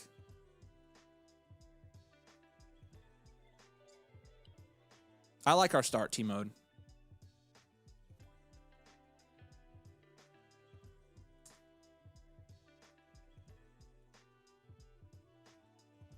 Andrew, welcome to the community, man. We got you in as well. Yeah, appreciate you, dude. You'll be up tonight. Did anybody grab that? A-Town says, it feels like you have lately. There's some truth to that because of the freaking... because of how these drafts fall, man. People are letting them fall. Okay, we do have, technically, I think we have one more. Oh, no. We have 2 more still because Diffuse Line didn't sign up. So Nagasuma says, dang it. Yeah, Nagasuma was 1,000%. Again, look at where Mahomes went. Nathan, high five through the camera because we definitely made the right choices there with the way this quarterback market's going to go. Yeah, we did. Good job. Yep, good job. David says, Avery and Nathan are playing the format. Can't believe the community still drafts the same way every time. I was surprised that Alan made it to me there. I told Timo before the draft if Alan made it, I'd probably take him. And he was smart and said, let's do it. When I heard 1-7, I was like, we're taking a quarterback. Yeah. I knew it. It's so predictable with the domain draft. It's like, okay, we'll just give you one of the best quarterbacks in Dynasty at the 1-7.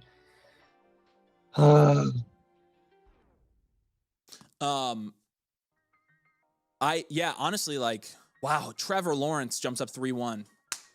I'm feeling so good right now. I'm feeling so good. Yeah, the quarterback market in this league is going to be rightfully. The problem is people didn't adjust, though, until after we picked. So it kind of worked out. Now people are seeing, honestly, people are going to get stuck with no quarterbacks in a 6-point if they don't start taking quarterbacks here. So is there any way you guys will release a tool domain motherflockers where we can plug our teams and see our value and production share? Honestly, probably not, because number one, that algorithm gets updated a lot, and number two, that's also something we kind of like to keep a little secrets and encourage people to get more blueprints and support the community and the channel. So no, I don't think we'll ever probably do that. That's a very secret sauce stuff. People think it's simple, which if it's simple, people can create their own version of it, but it's not. So ours is better.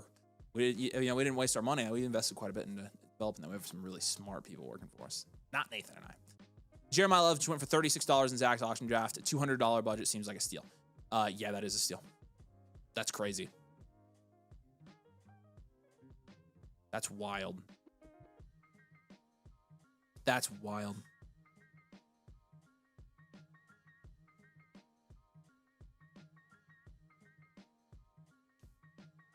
Daryl says, I can't believe I've gotten to the point where I'm watching people playing professional sports same age as me. Love is like 4 months older than me. Yeah, wait till you're like my age. Now I'm older than all these guys. Like all the prospects and stuff, like all the guys playing in March Madness, I'm older than all of them. It's weird as frick. Nathan's not, though. Nathan's still the same age as all of them, so. It's weird when I'm older than a lot of the prospects now. You are older than a lot of prospects now, that's true. Which that happened last year and made me want to cry. You know, at some point, Domain want to make a bit of money. Yes. Thank you. Yes. Look at Denick having a competent draft here. I'm kind of surprised, Denick. I'm kind of surprised, dude. Sorry, I wasn't congratulating you, Denick, though. That was a good pick. I just am very happy that we got who we wanted to get. I do appreciate you saying that. Yeah, we do want to be able to support ourselves a little bit. We try to make it the best possible value we can for y'all. So I know that wasn't the intent of the original question. I did not take it that way. What's the difference? Sorry, we're finalizing here. T-Cal says, what's the difference? Yeah, no, we're good. T-Cal says, what's the difference between a premium league and one of your normal leagues? Sorry if you already answered, just joining stream now. This one's going to get updates every month on the live streams. So James Cook goes there. I like where we're at here in this range. So I was hoping Olave would make it back, but James Cook was my plan B. So I'm glad he made it.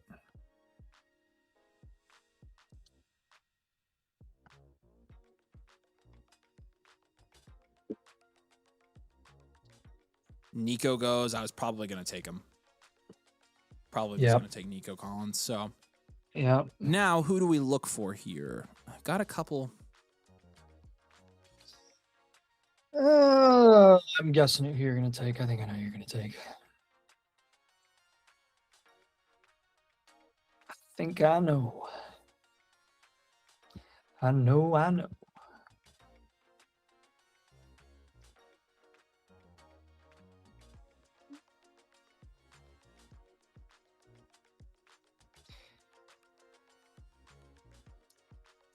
Really need Purdue to just. Yeah, I'm gonna turn it on the studio here. All right, I'm about to do something funny. I'm about to do something funny, and this is T-Mode. This is his team. I'm messaging him. He told me I could do it. He said it's the move. I think it's the move. What are you doing? Oh, okay. That was not what I was expecting. I rarely do this in my startups, but I think I thought you were going to do something else. I think the people on the end waited too long, and they're going to regret it. I knew it. I knew you were going to do it. Yeah, I knew it. I knew you were going to. I knew all of you wanted him, and that's why I went ahead and took him because they're so ticked. I told T-Mode that I'm like, you're going to be able to trade Dart. So I think this is the move. I think it's the move. I took it out of your book, Denick. That's the Denick move. Except Denick, you just auction drafted the most mid QB. So the triple elite QB build. That's so funny. I never do that. But I absolutely think the 3 picks we've made here are the right picks. Like if Nico had made it to me, I think Nico probably would have been the pick. But like again, triple elite QB. That's right, Corsac. I know. I'm glad chat is pretty on board with this, which I think, like, given the format, I think it's the right move, and given how much people wanted them. So, I see. What draft capital did you trade away to? Nagasuma takes Herbert. Yeah, you trade away your 409, 504, and 609 to move up into the 212 and 211 picks. Did you trade away your 27 and 28 firsts, seconds, thirds, and fourths as well? I just want to know how you got up there.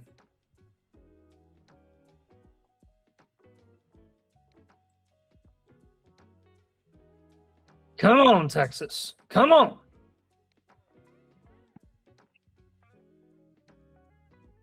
never been a bigger Texas fan than I am now. Oh, dang. Whew. I didn't realize Texas was winning. Yep. Yay. Dude, if Purdue loses, we're having a freaking party on the stream tonight because I'm doing confetti because all those freaking great. I don't care. You can do it. seniors are done. Because I'm not there. Purdue more like Purdue. That's the other game's on too. You should split screen it. Yeah, I should split screen it. You're right. That's a good game. Rivalry game too. What, Nebraska and Iowa? Yup. Yeah. Wow. Look at the Holy quarterback. QB. Yes. Jeez. Yes. Oh Wow. my gosh. Domain startup rule number 5. Start runs, don't end them. Yep. Always start the runs. Attaboy T-mode. Good calls, my friend.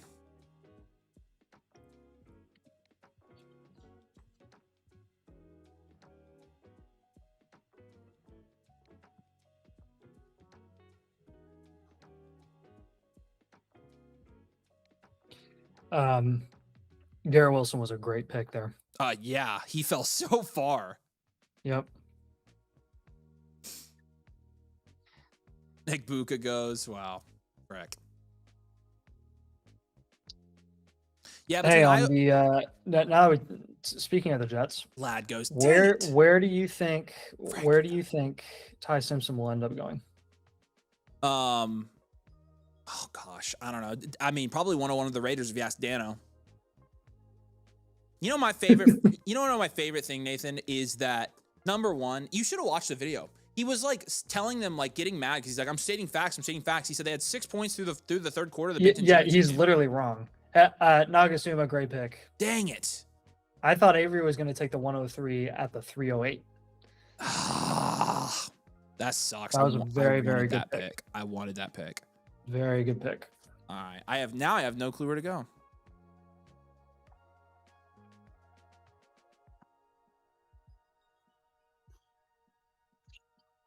Frick.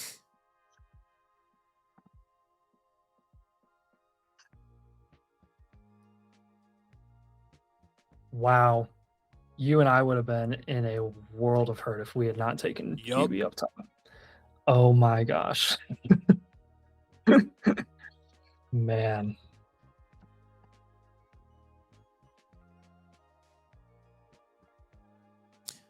All right, I have an idea.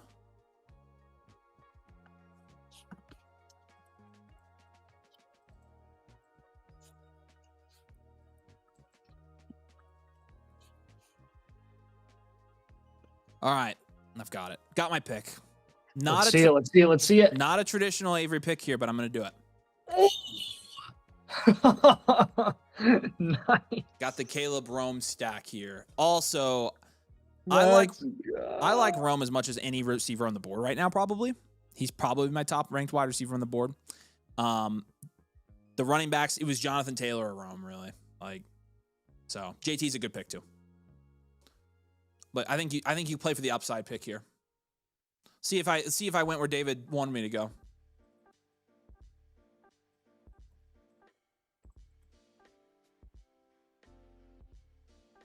It wasn't built in a day. That's true. Rome was not built in a day. Yeah, it was high for Rome. I literally was sitting after the 103, which this sucks. It's happened to me multiple times here, but I've made it work the first couple picks. Rome was the top of a tier. There was a tier drop off after the 103, like a big one. So yeah, and Loveland was the other guy I was considering there. The reason I took, and here's thought process, there you go. I'm deviating too. I never take tight ends, but Loveland was the clear pick there. Yeah, the reason I didn't take Loveland is it's not really that early. It's a big tier of guys between the 4-5 and the 5-4. So there's around 12 guys in a tier here. I just took him at the top of the tier. The reason I took him over Loveland was for positional value because I don't really want to start with 3 quarterbacks and a tight end here. I do want some wide receivers, and I like Rome. I think he has a lot of upside. So I totally thought you were gonna go Loveland or JT. Yeah, it was between Loveland and JT and Rome. So I can't believe JT made it this far back. I know. I knew once that QB run went, I was like, oh, we're getting a faller. Yeah. And we did.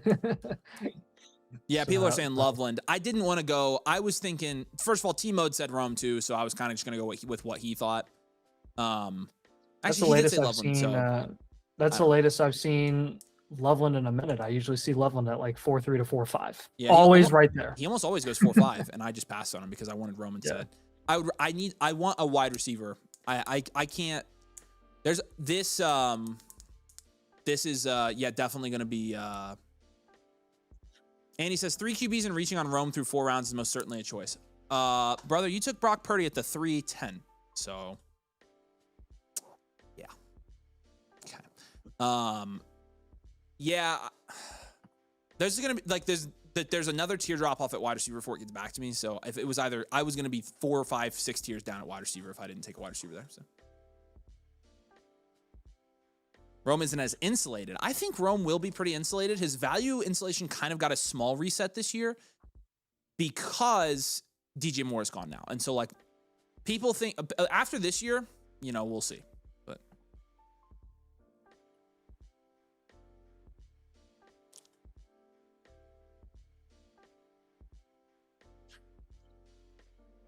Chase says, I understand the Rome over Loveland pick, but I lost some respect that you didn't take Loveland. So do you understand, or that doesn't seem like you understand? Also lost respect, really. Damien says, I need to join one of your leagues. Been watching the channel from the UK since the channel started. Are you actually serious? Like, you've been watching that long? Best Dynasty content. I stay up to the early hours here watching the streams. Dude, you got to join. You got to get in the community, dude. If you are that, you have got to come join the community. We appreciate you watching, man. Thanks for being a supporter. I'm glad you enjoy it. Jordan Love goes there 410. I don't know how we're trashing the QB picks here, Andy. I don't know how we're trashing the QB picks. I think the Caleb and Dart picks were 2 of the best picks of the draft so far. If I don't mind saying so myself. With the way the quarterback market has gone, but yeah, I think Rome is a fine pick there. Like Rome, where does Rome normally go? Where Henderson and Walker are going. Like, were we really gonna take? Like, is it really that big of a difference between Rome and one of those guys in Dynasty? It's not. It's really not. They're valued exactly the same. So, thoughts on the league name? Domains most wanted. Nice. That's good. I like it. Ooh, we've got some decisions to make here. Oh, I hate pivot here. Zaimu says, feel like stockpiling QBs at this point in time isn't the move. Maybe it worked a few years back. Feels like selling QBs now is more of a chore than anything. In most leagues, I agree, but they changed the rules, and this is a 6 point. And you can see I got Caleb Williams and Jackson Dart at ADP. Purdy, Dak, Bo Nix all went a round or more above where they should have gone, and Jordan Love just went a round and a half above where he should have gone. So the proof is in the pudding when you look at the draft board that drafting the QBs at their price was actually a really good move. So Pench says people are overreacting. I think so too. I don't see much value difference between Rome and Warren or Walker or Judkins or Henderson. Like, right in between, like, sure, you want to take Loveland, Taylor, or Rome, or Loveland and Taylor over Rome. That's a fine take. I don't disagree with that at all. That's literally just preference. But they're all value equivalent in my opinion. And I wanted a wide receiver, and I wanted somebody to put with Caleb. So yeah, it is March. We can trade. That's a good point. No, I'm pretty confident. I think the QB picks were good. I don't understand the Jordan Love hype. I don't either. Again, he went high here because it's a pretty big touchdown bonus. But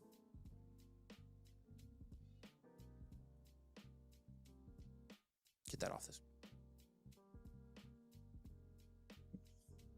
Hey Jack, order 66, buddy. No dropping of names, sir. No name dropping. Don't mention players that haven't been picked yet. Okay, here we go. We up.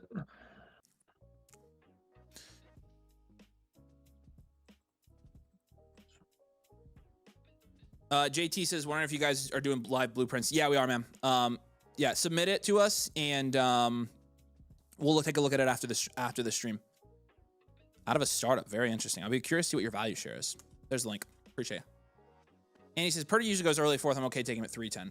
I'd say Purdy has been going more late 4th this offseason, but the point is, like, that's my Odunze pick was not really any more of a reach than Purdy. Like, it's all one big tier, right? So yeah, I don't think it's a reach at all for Rome Odunze. Marv goes there.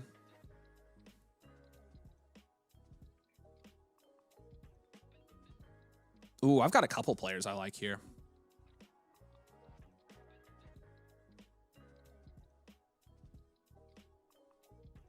Holy Nebraska.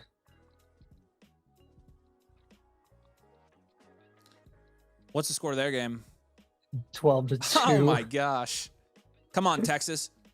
Dude, they are on a mission. Oh, frick. I love it, man. I love it.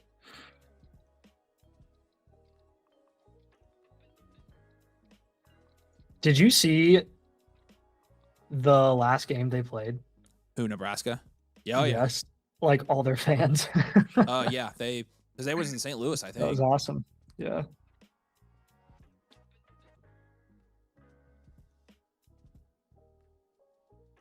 Oh, come on, and one. Oh, make your dang layups. There we go. All right, I have my pick in from my boy T-Mode. Make sure I'm not missing anybody else here. I don't think I am. You have a couple great picks here, man. I know. I actually really like. That's why I hated where we were, because we were kind of at the top of a tier.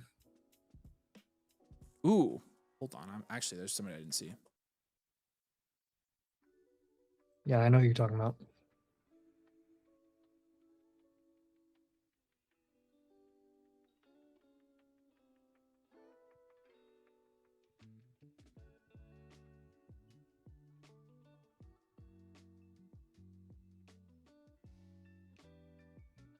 Okay. He changed his pick. Oh.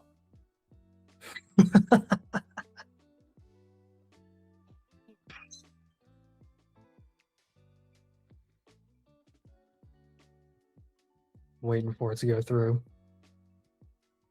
All right, I'm good with that pick. T-Mode says Brees. I'll go Brees. Okay, there you go. Yeah, Brees. That was one of my picks. Yeah. Yeah, Brees late 5th. Sure. Why not? Yeah, may as well. Yep. Sweet. Yeah, there were some good picks there, dude. I thought there were really 3 or 4 guys I was trying to decide between. Almost 5. Almost 5 guys, so. Burgers and fries. In fact, I think that one of them will make it back to me. I think I'm gonna need a value faller coming back. That would be beautiful. It would be beautiful, wouldn't it? Wouldn't it? Wouldn't it? What happened to the third guy who started in front of the camera with you? You're talking about Simon Torsen? Simon's been gone for years, brother. He left. He said bye-bye. The questions, it's like a diminishing returns graph. It just, like, the questions, they almost disappear, but they never actually disappear. We always get I'm surprised Torsen remembers that. Someone asking at some point. Andrew says, how late do you guys usually stream for? I'm trying to get my blueprint done around 10:30. We can do 10:30. You'll probably be the last one or so, or one of the last ones, but we can schedule you for 10:30, Andrew. Will you put that in the comments of his? Which one? Andrew's. Okay. Simon's at college. That's correct. No, you guys want to know? You guys really want to know the truth? It's long enough removed that it doesn't really matter now. The truth is, Simon did leave for college, but he was very non-committal to Domain. We weren't making any money at the time, and he basically was betting that skipping out on Domain wasn't going to mean anything because Domain wasn't going to become anything. He was wrong. He can suck it for that one too because he missed out. And honestly, for the better. For Nate and I, it was hard to work with him, and we both got 50% of the company. So we're pumped. Yep. That's how we could go full time. That's the truth. That's what happened. So what's the value difference between Marv and Brian Thomas Jr.? Not really. It's the same tier. Same tier. Wyatt says, how dare you take a 20-point per game score at the running back position? Who? Christian McCaffrey? Yeah, I don't think CMC was a bad pick. I had him on my list.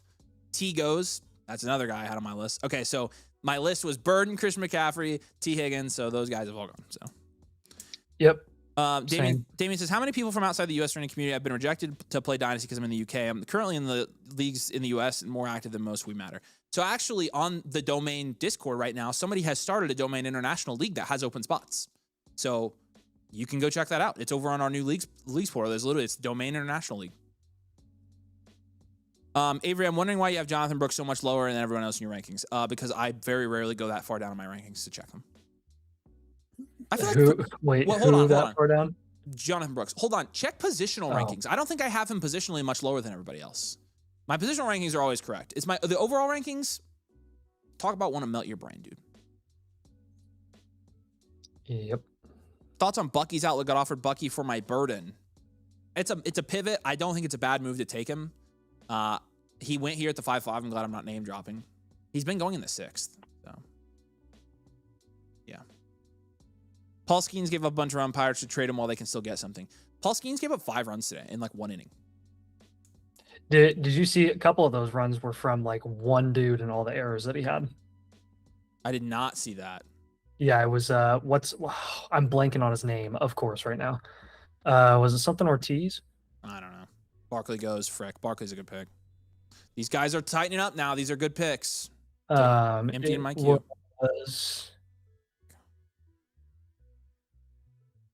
was Cruz, O'Neal Cruz. I gotcha. Yeah. Dude literally dropped he dropped the fly out. He dropped another one that he misread. Dang. Not that it was, not Skeen's fault at all, but it was just funny because it's classic Pirates, Yep. That is classic Pirates. Yeah, I'm not reading into the whole Paul Skeens had a bunch of runs thing, to be honest with you. First game of the year. Yeah, like everybody's making a big deal about Aaron Judge going 0 for 5. I'm like, dude, they just did the World Baseball Classic. They're playing 162 games. Like, chill. It's opening day.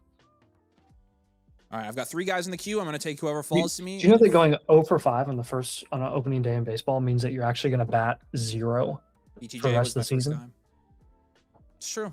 Yeah, Aaron Judge went 0 for 5 last night, so that was fun. Dude, that's literally what I was just talking about. Oh. Like, for 30 seconds. I was just saying, everybody was making such a big deal about it, and it's freaking opening day after he's fresh off the World Baseball Classic. I'm like, why does everybody have to throw a big stink about it? Like, what do you think he's going to do? Bat 0 for the rest of the season? Texas 3, baby. Let's go. Yeah. Hook 'em horns. What is the horns thing? Is it that? Is it This. Is it that? It's this. That. Okay. BTJ was a phenomenal pick in the early 6th. Kyron goes there. All right, I'm on the clock. Cool. Yeah, Great I BTJ thought I pick. was going to get BTJ.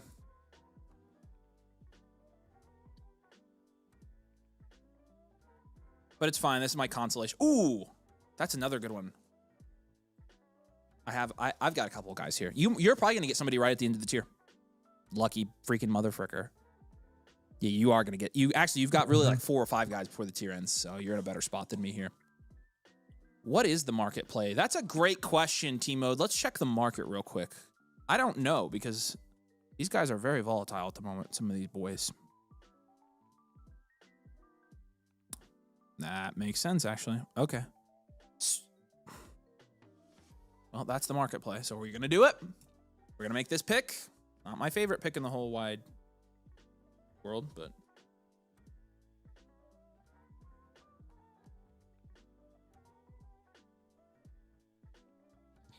I know what you're gonna do. All right, let's do that then. There it is. All right. Yep. All right, we'll take Jalen Waddle. Yeah, good pick. Yep. He's been going 5-6 turn here the last couple drafts, so I'll go ahead and take him here mid 6th. I was very pleasantly surprised with Waddle's RP, and yeah, that's right around where he should be going. So yeah, I agree. I hope he produces, man. That'd be great. I think he probably will in the Broncos. Yeah. Yes, Texas. If Texas dies out in the last 4 minutes of the game like everybody else has been, boom, last available guy in the tier.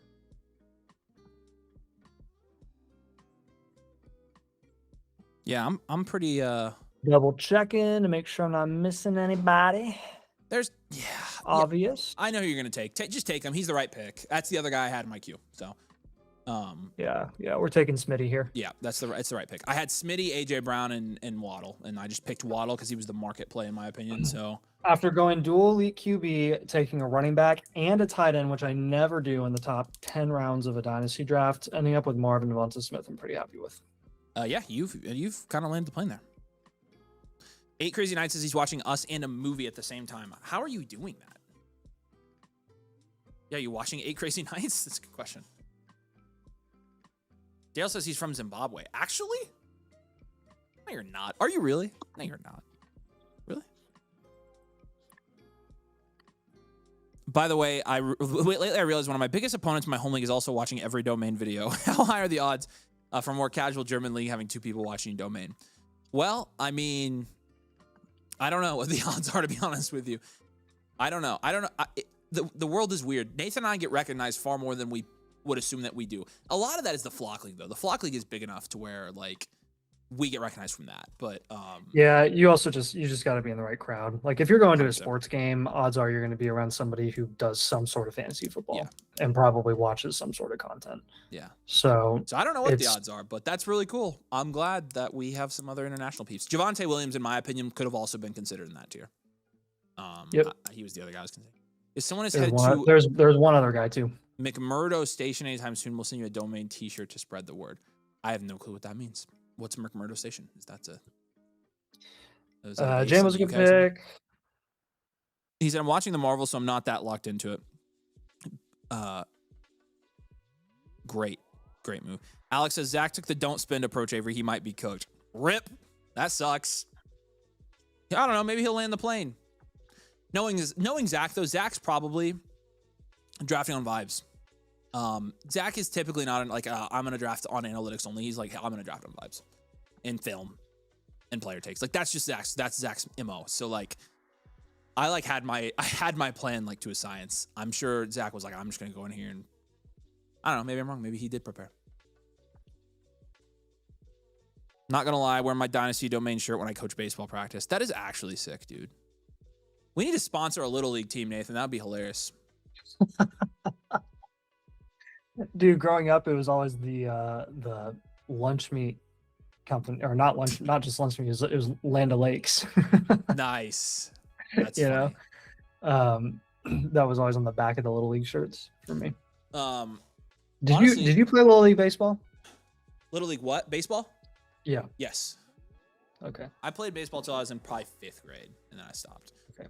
I played through freshman year of high school. Did I play in high school?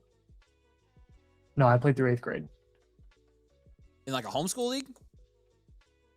I did a homeschool league for a year or 2, and then the rest of the time I just did rec. I did rec for like 10 years. I played football in middle school, and then when I switched to basketball, I went full-time basketball. So yeah. I never really did travel leagues, because honestly, I didn't really have a ton of interest in it.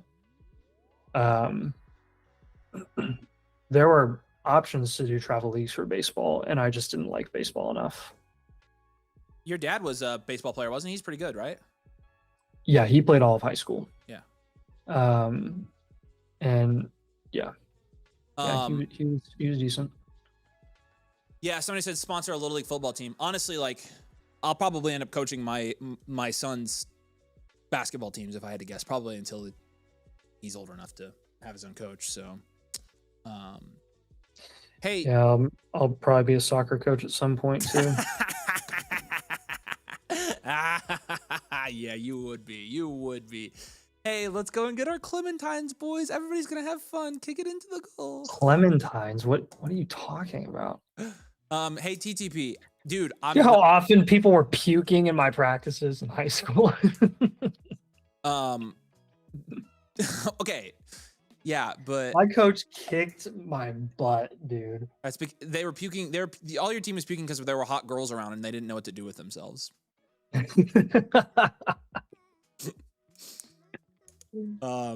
TTP, buddy, I am working on this for you. Like, literally, I was working on it today. I promise you, I'm working on it and getting it fixed. So you don't need to open a ticket. I literally have already opened a ticket for right, you. Actually. I don't know what they said they were gonna fix it today. So I will bother them if it's not fixed. I promise you.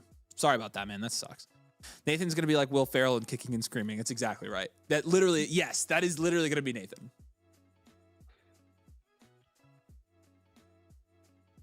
My dream is to be like Peyton Manning in that SNL skit if I were to ever coach like a sport that's so younger good. than like 5th grade. I've already coached, like I coached Amelia's basketball teams. So I've already done little leagues, and when they get old enough, it's fun. When they're younger, it sucks. But it would probably drive me nuts actually if I were to do younger. High school would be my, like, if I were to coach, I would coach high school. Yeah, there was Torsten said the odds for a German league watching 2 people watching Dynasty remains very high, since in my German league there are 3 people watching domain videos on a regular basis, but more are watching Flock Fantasy. Well, I'm sorry, but we're not Flock Fantasy. We're just a little bit smaller. But hey, 3 people is not bad. I mean, you watch from we got quite a few people across the pond watching on our live streams, which is incredible because how late it is. It's midnight, 1 o'clock when our streams start for you guys. So. It's awesome. Yeah, Alex, that was funny. Have Scott sponsor it and call him Scott's Tots. That's awesome. That's funny. All right, I haven't even really been paying attention to this draft. I'm drafting in it. JMO went, Scadaboo went, Stroud, Jacobs, Baker. Baker, great price on Baker, by the way. I don't know how you got him there, Gilby, but that is a great price. Kraft, Goff is a good price as well. Zom says he's coached 3rd, 4th, 5th, 6th student Big Chef of the Crit Football. Yeah, I'm sure it's good. Like, yeah, I coached my sisters for a couple years when she was in middle school, and my sister is she's adopted, first of all. So if you're asking about the genes, that's why. My sister is one of the top basketball players in the state. So she's in 8th grade now, but her AAU team won Worlds and Nationals, and yeah, she's incredible. Good pick, Denick. ETN should not have fallen that I don't far. know why ETN fell. Dang it, I hate it when Denick cooks. Yeah, me and my dad and my second youngest brother, we've put our heads together. Aiden and I almost got thrown out of a game once. Love that. I got teed up a couple times when I played, but it was only in middle school. Did she respond well to her brother coaching her? Yeah, and my dad, here's the thing, my dad was the other coach, and I think she responded better to me than she did my dad. So, yeah, she responds well to me. I was the only one in our family that, like, played basketball competitively for a long time, so she trusts me. Icy asked if he landed the plane. I think, well, click on Icy's team at the 1-8, no 1-9. I can't, he's traded so many of his picks. I need to see. London Olave, yeah, you definitely did. I don't know how you got Baker and Goff there, dude. Yeah, you landed that plane. Like, those last 2 picks are gorgeous for you, Icy. We're stuck between 2 players here. Jack says he's in Scotland, watches when he can. Dude, again, we appreciate you. All over the place. That's 3 UK. That's 3 European countries that we've got. Terry's parents adopted Amelia because the other kids' athletic peers did not. Yes, that's very true. She is a better athlete than all of us by far. Yep, that is true. Some siblings don't have that relationship to take a constructive criticism. No, there's 4 boys and she's the only girl. She's the youngest, so we have that relationship with her. We all pretty much do. She's pretty protected. Yeah, I need to look at the queue. Oh, I really, really need to look at the queue. Kyler went. Wow, there we go. Quarterback time. Okay, somebody had to have fallen here that I like in the 7th. Or am I in literal hell range right now? Oh, actually, that's not a bad pick. There's a couple. There you go. Watching from Australia. We appreciate you. Thanks for watching, Channa. Channa, is that right? Did I say that right? Or, yeah. I gotta be close there. I finally got in a groove. Thoughts? 8 more?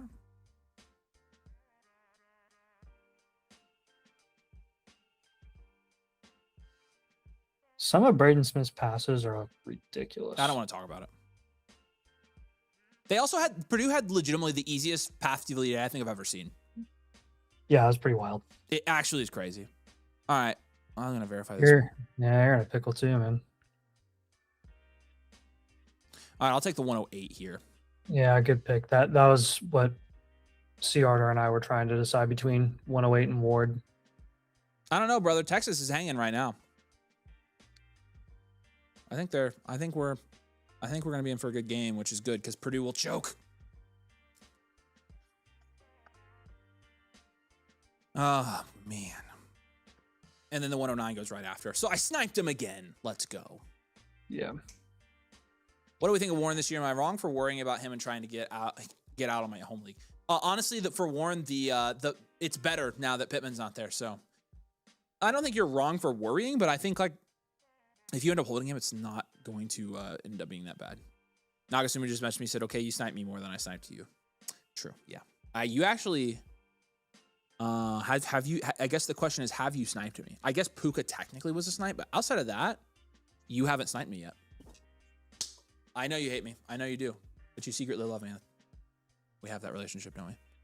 There goes Addison. Yep, Addison goes. Nice pick from Andy. Andy, one quarterback. The rest skill positions. His team looks great, per usual. He'll have a great team.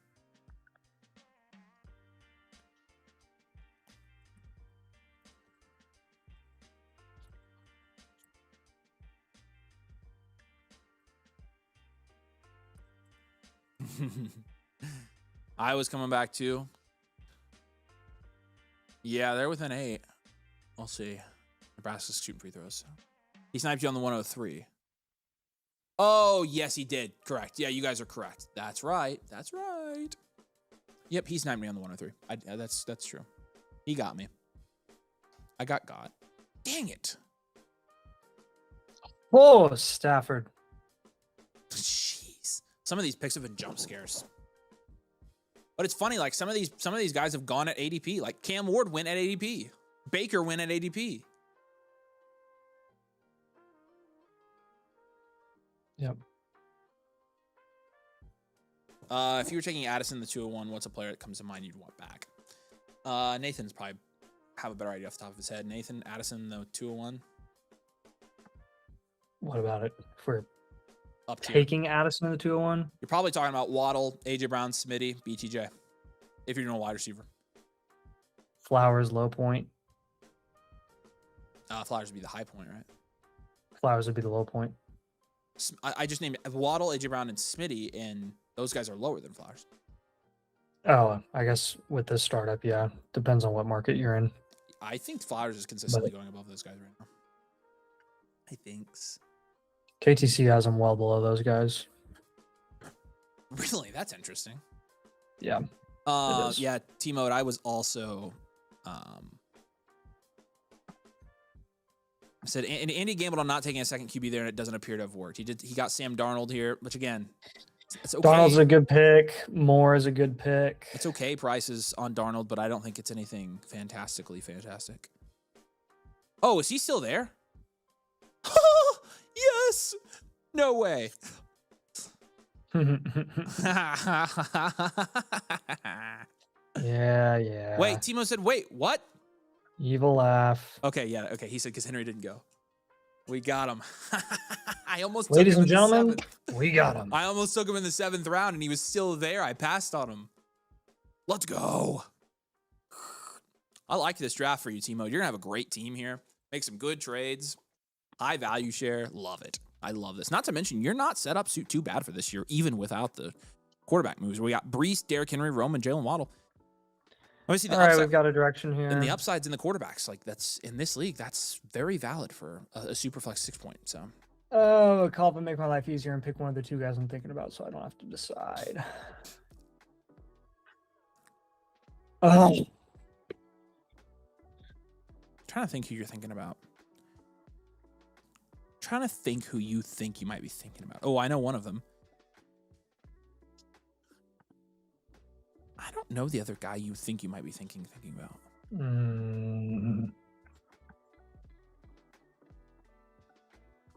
Let's see who you take.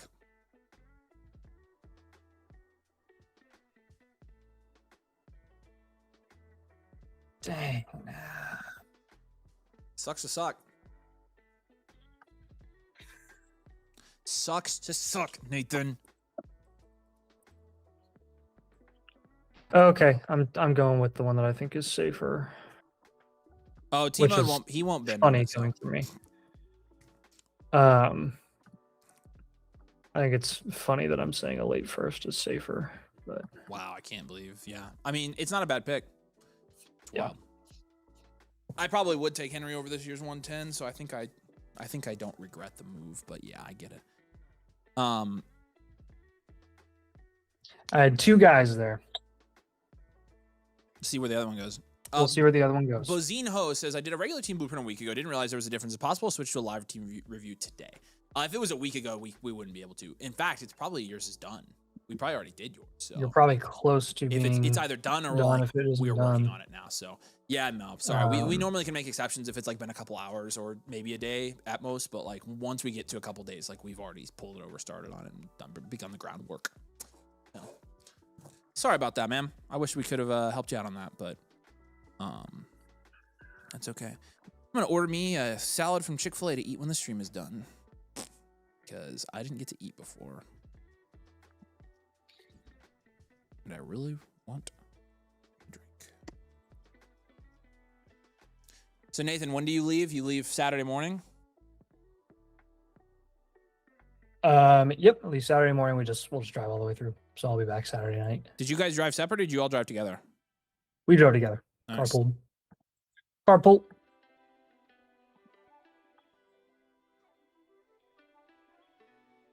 So was that your first time in Hilton Head? Yes, it was my first time. Oh wow. Okay. I've been to Myrtle Beach a ton. Yeah, I've never been to Hilton Head. So. We went to Myrtle Beach growing up, and we went there a couple times in high school. But Hilton Head, I always went with my grandparents. And Savannah and I went once. But yeah, Hilton Head's cool. And you were in Sea Pines. Honestly, like I don't go to Hilton Head unless I stay in Sea Pines. But I always stay in a house. So like I like staying at South Beach. I almost always stay at South Beach because I like eating down there and it's quiet. So appreciate you, Bozinho. Yes, sir. Yeah, just select the live one if you ever submit a future one. We got you. It will stay in the queue. So Jack says, "Do you guys like Imagine Dragons?" Jack, I've got to let you know. I got a follow-up question for you, Jack. Are you by chance fond of Wendy's? Let me know. What do you think of Wendy's? Well, looks like we made the right decision, Ciarter. The other guy we were considering has not gone yet. Wouldn't that mean you made... Oh, yeah, no, that would be the right decision. Yeah. What's the score at halftime in Purdue? How much are they out by? It don't say. Malik Willis at the end of the 8th. It's crazy out here, boys. It's crazy out here.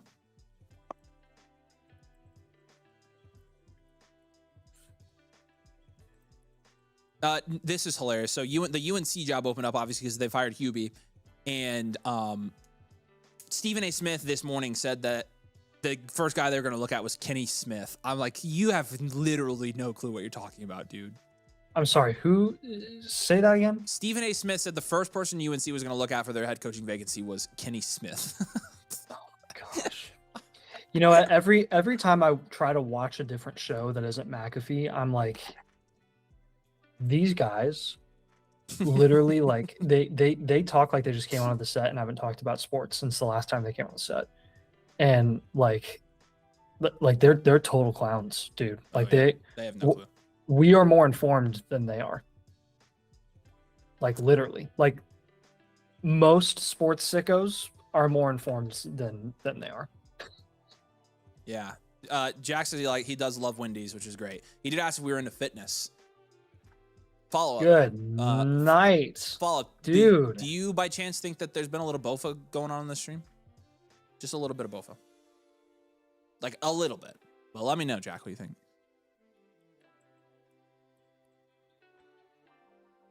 Does it smell like Sugma in here by chance? Oh my gosh. Holy crap. I'm not doing it to you, Becca. That would be inappropriate. Carter says, Pat's the only sports show I can watch. Pretty much me too. I watch some Barstool. I like Barstool stuff, to be honest with you. The reason I like Barstool stuff is because I like the characters. Like their sports takes are okay, but Barstool stuff is funny because their characters are funny, which is, a good thing. Killer Potato Face asked if we ever met Candace. It's a Good question. Good question. His reasoning was recruiting, but NIL exists now. I know, it's so bad, man. They're entertainers and actors, not analysts. I agree with Nathan. A lot of it's unwatchable, yeah. Filipino goodness says, y'all ever been to SawCon? I can't tell if you're playing along with the joke or if that's a legitimate question. I've not heard that one. I'm scared. There is Laporta, finally. 9-5, man. Jeez. Laporta potty? Laporta potty? Oh, well, I can't believe I'm doing this again. Nathan. The same guy that I thought was that I was thinking about at the 8-7 is still on the board here at the 9-6. Oh, well then take him. Yeah, but now I'm like, should I take the other guy? No. I think people have just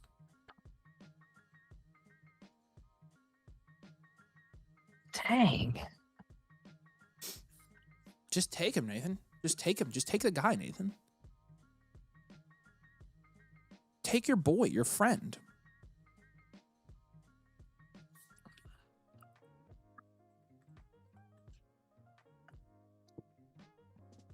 Oh man.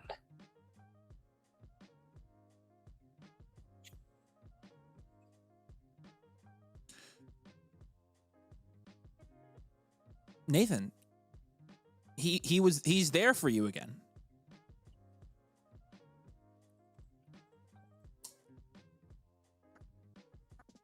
Is it possible to upgrade my regular old sign-up blueprint to a premium? Yep. Yeah, when you go to check out, it'll be free for the normal one, and then it will let you upgrade to a premium in the drop-down.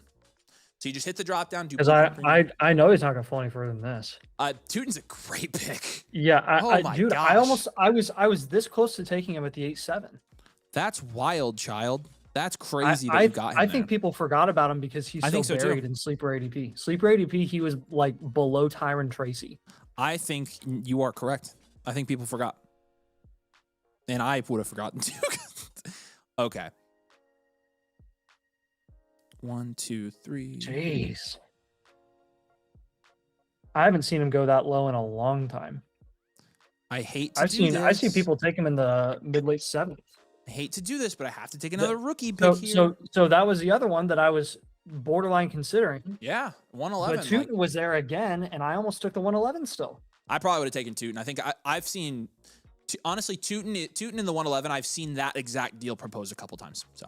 Yeah, well, I've also seen Teuton go. Number one, we traded Teuton essentially for the 110. Yep.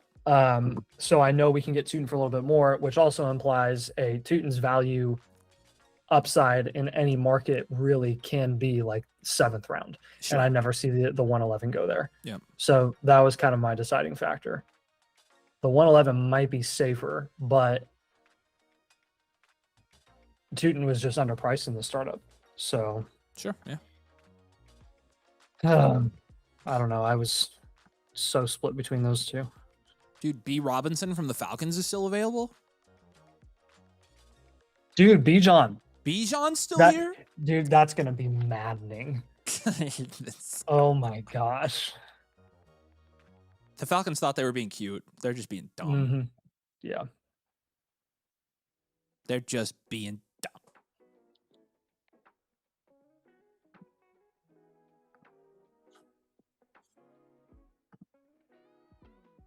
They're just being dumb. There's the 112. Good pick. Yeah, 112 needs to go. Yeah, get the first rounders off the board here. If you know what I'm saying.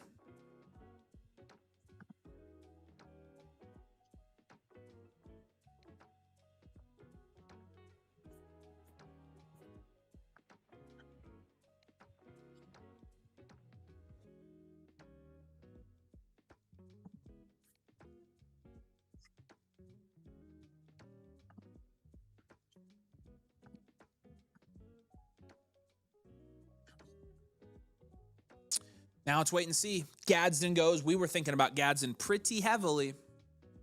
The 9th round, so he's a good pick in my opinion. Terry's a good pick as well. Kamanungai goes. David Montgomery goes, obviously.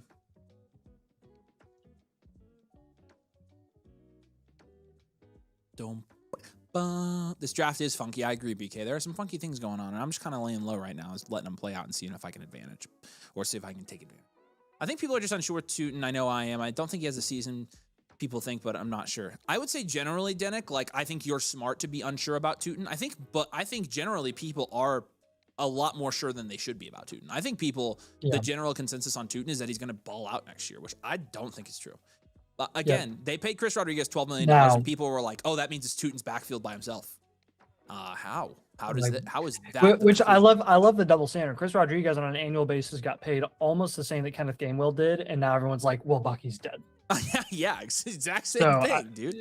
It's and if you watch the Washington games, Chris Rodriguez was the best back there last year. He was better than Jaquarkowski Merritt, especially for the second half of the year. Kittle goes, nice pick, frick.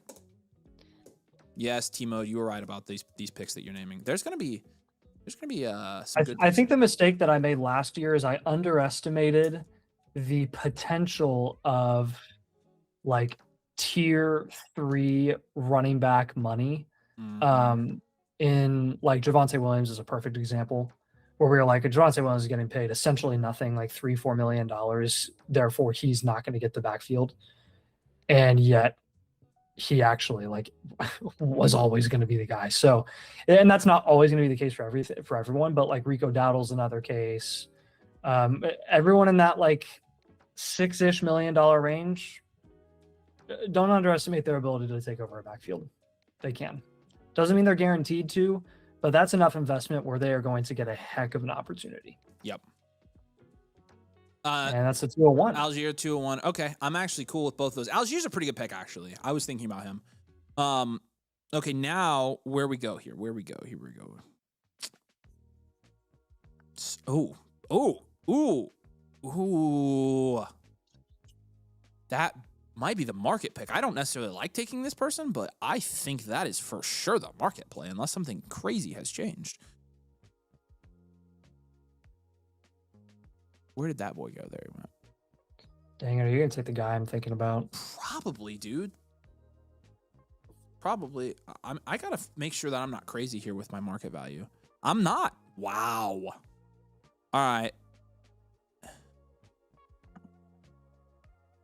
Make sure he's cool with it.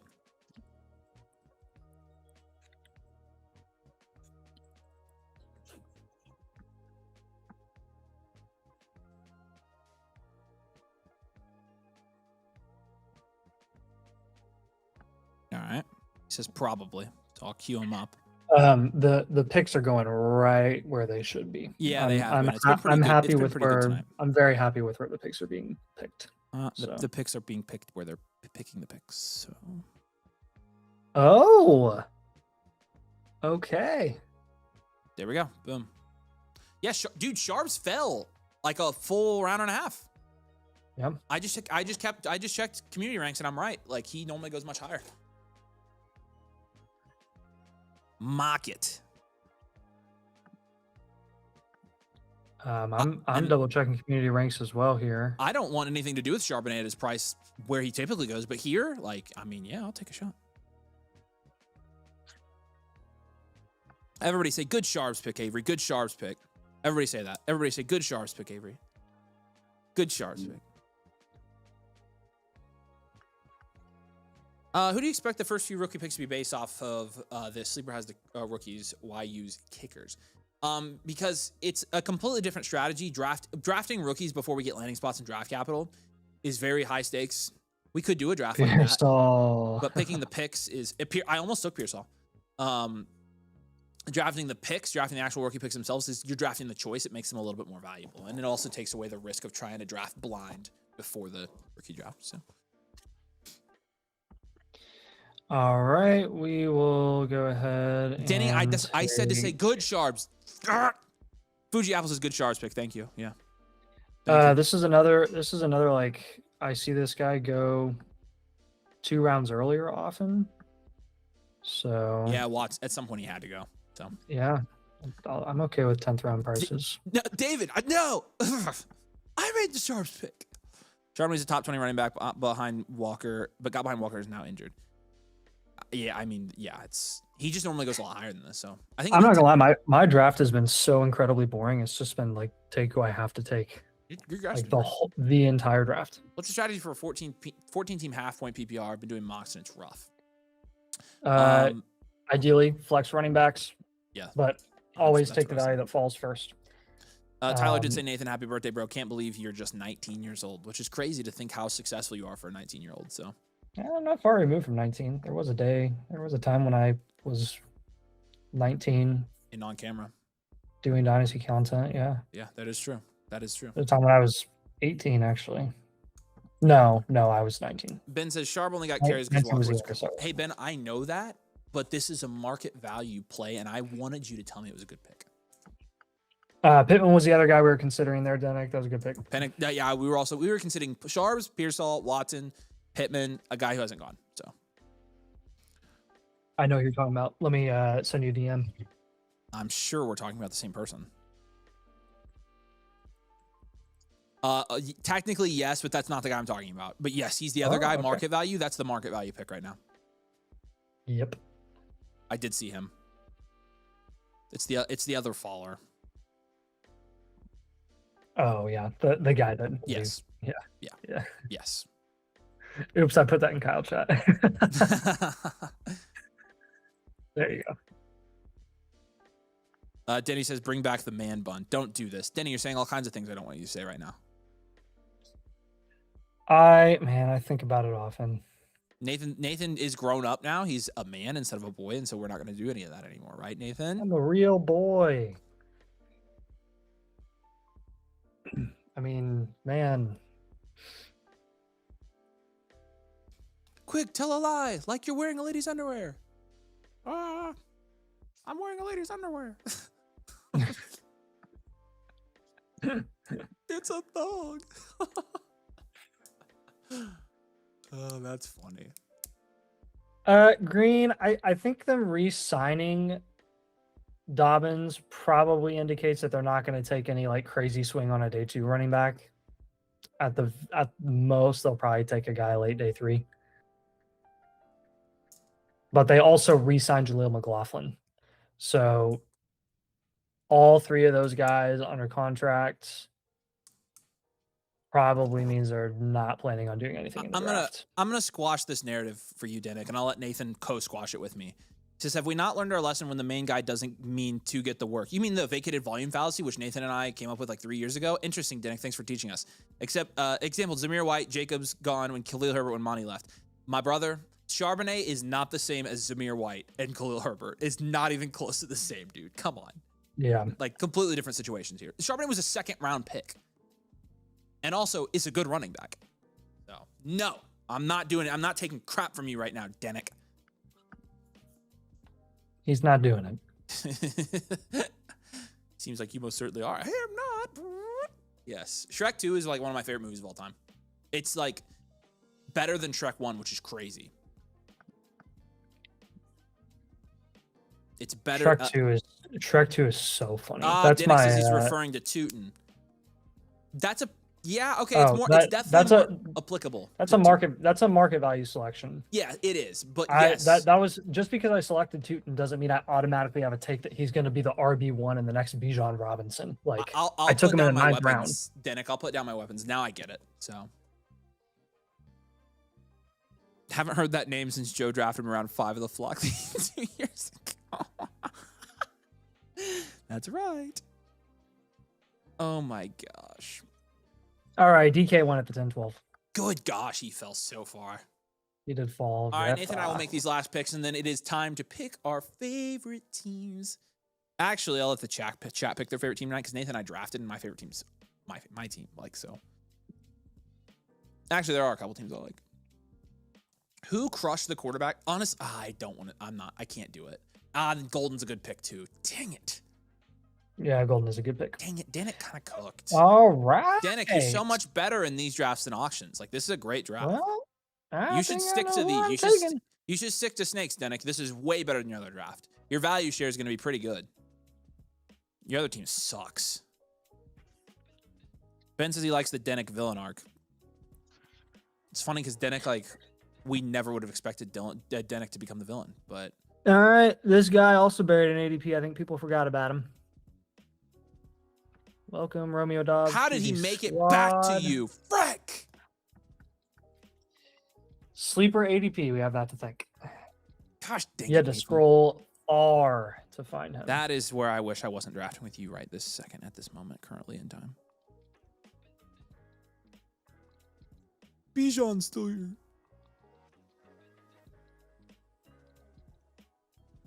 The frick are we doing? T-mode, what do we do, dude? T-mode. I don't know, dude. Shador, what? That's funny. Ugh. Ugh, ugh, ugh, ugh, ugh, ugh, ugh, ugh. My auction is amazing. I'm off. But, brother, you have like a 6% value share. I not my favorite pick.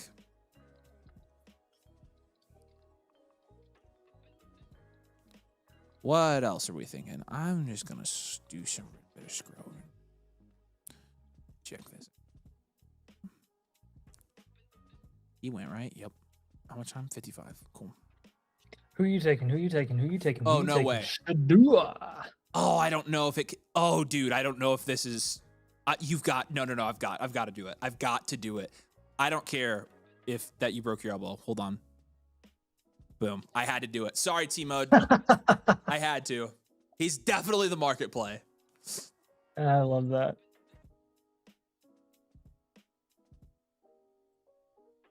Good old Isaiah Likely, value equivalent to Devontae Adams on in KTC. My future looks nice. 27 picks, though the value hasn't reached maturity. Denick, you drafted a bunch of guys that are like at their value ceiling right now in the 5th round. The 27, 202 is a great pick there. Yeah, 202 is good. The 27 pick for Shuck was a great move, and that honestly like helped your build quite a bit. Yeah. I don't know. We'll see, Denick. We'll All see. right, let's go favorite team here. Okay. I'll say. Man, I gotta go with Denick. Frick. Yeah, Denick did well. That makes me horribly upset to do. Denick, I mean, got good value at quarterback in both spots. Drafted an elite wide receiver, got Rice, and then Buck. He had 4 running backs. Frick. I hate that so much. Good job, Denick. Again, this I'll give credit when credit's due. This is a great team that you drafted, and so I hope you know how genuine that I'm being when I say that your auction team is the most ass team I've ever seen drafted on like any of our streams ever. So this is a good team though, so good job. But like I hope you get how much I mean it now. Like you have literally the worst team I think I've ever seen in a draft in the auction league. But this team's good. It's a great team. So good job. Now you know how much I mean it because I'll give you credit when you deserve it. But man, I've never seen somebody draft so bad. So it's fine. I'll go with speed kills. You got 2 really solid wide receivers. Went elite tight ends where his price is. Still took the value that fell with Kraft in the 7th, which I'm cool with. And even with all those picks and getting Judkins and Scatteraboo, kind of getting your top 2 running backs there, you still got solid QBs in a 6-point passing touchdown format in Levin Jones. So good job. All right. Good draft, everybody. You guys can keep going. I'll let T-Mode. You're taking over for me. You guys are welcome to keep going doing fast draft. If not, you can go slow draft. If this doesn't matter to me.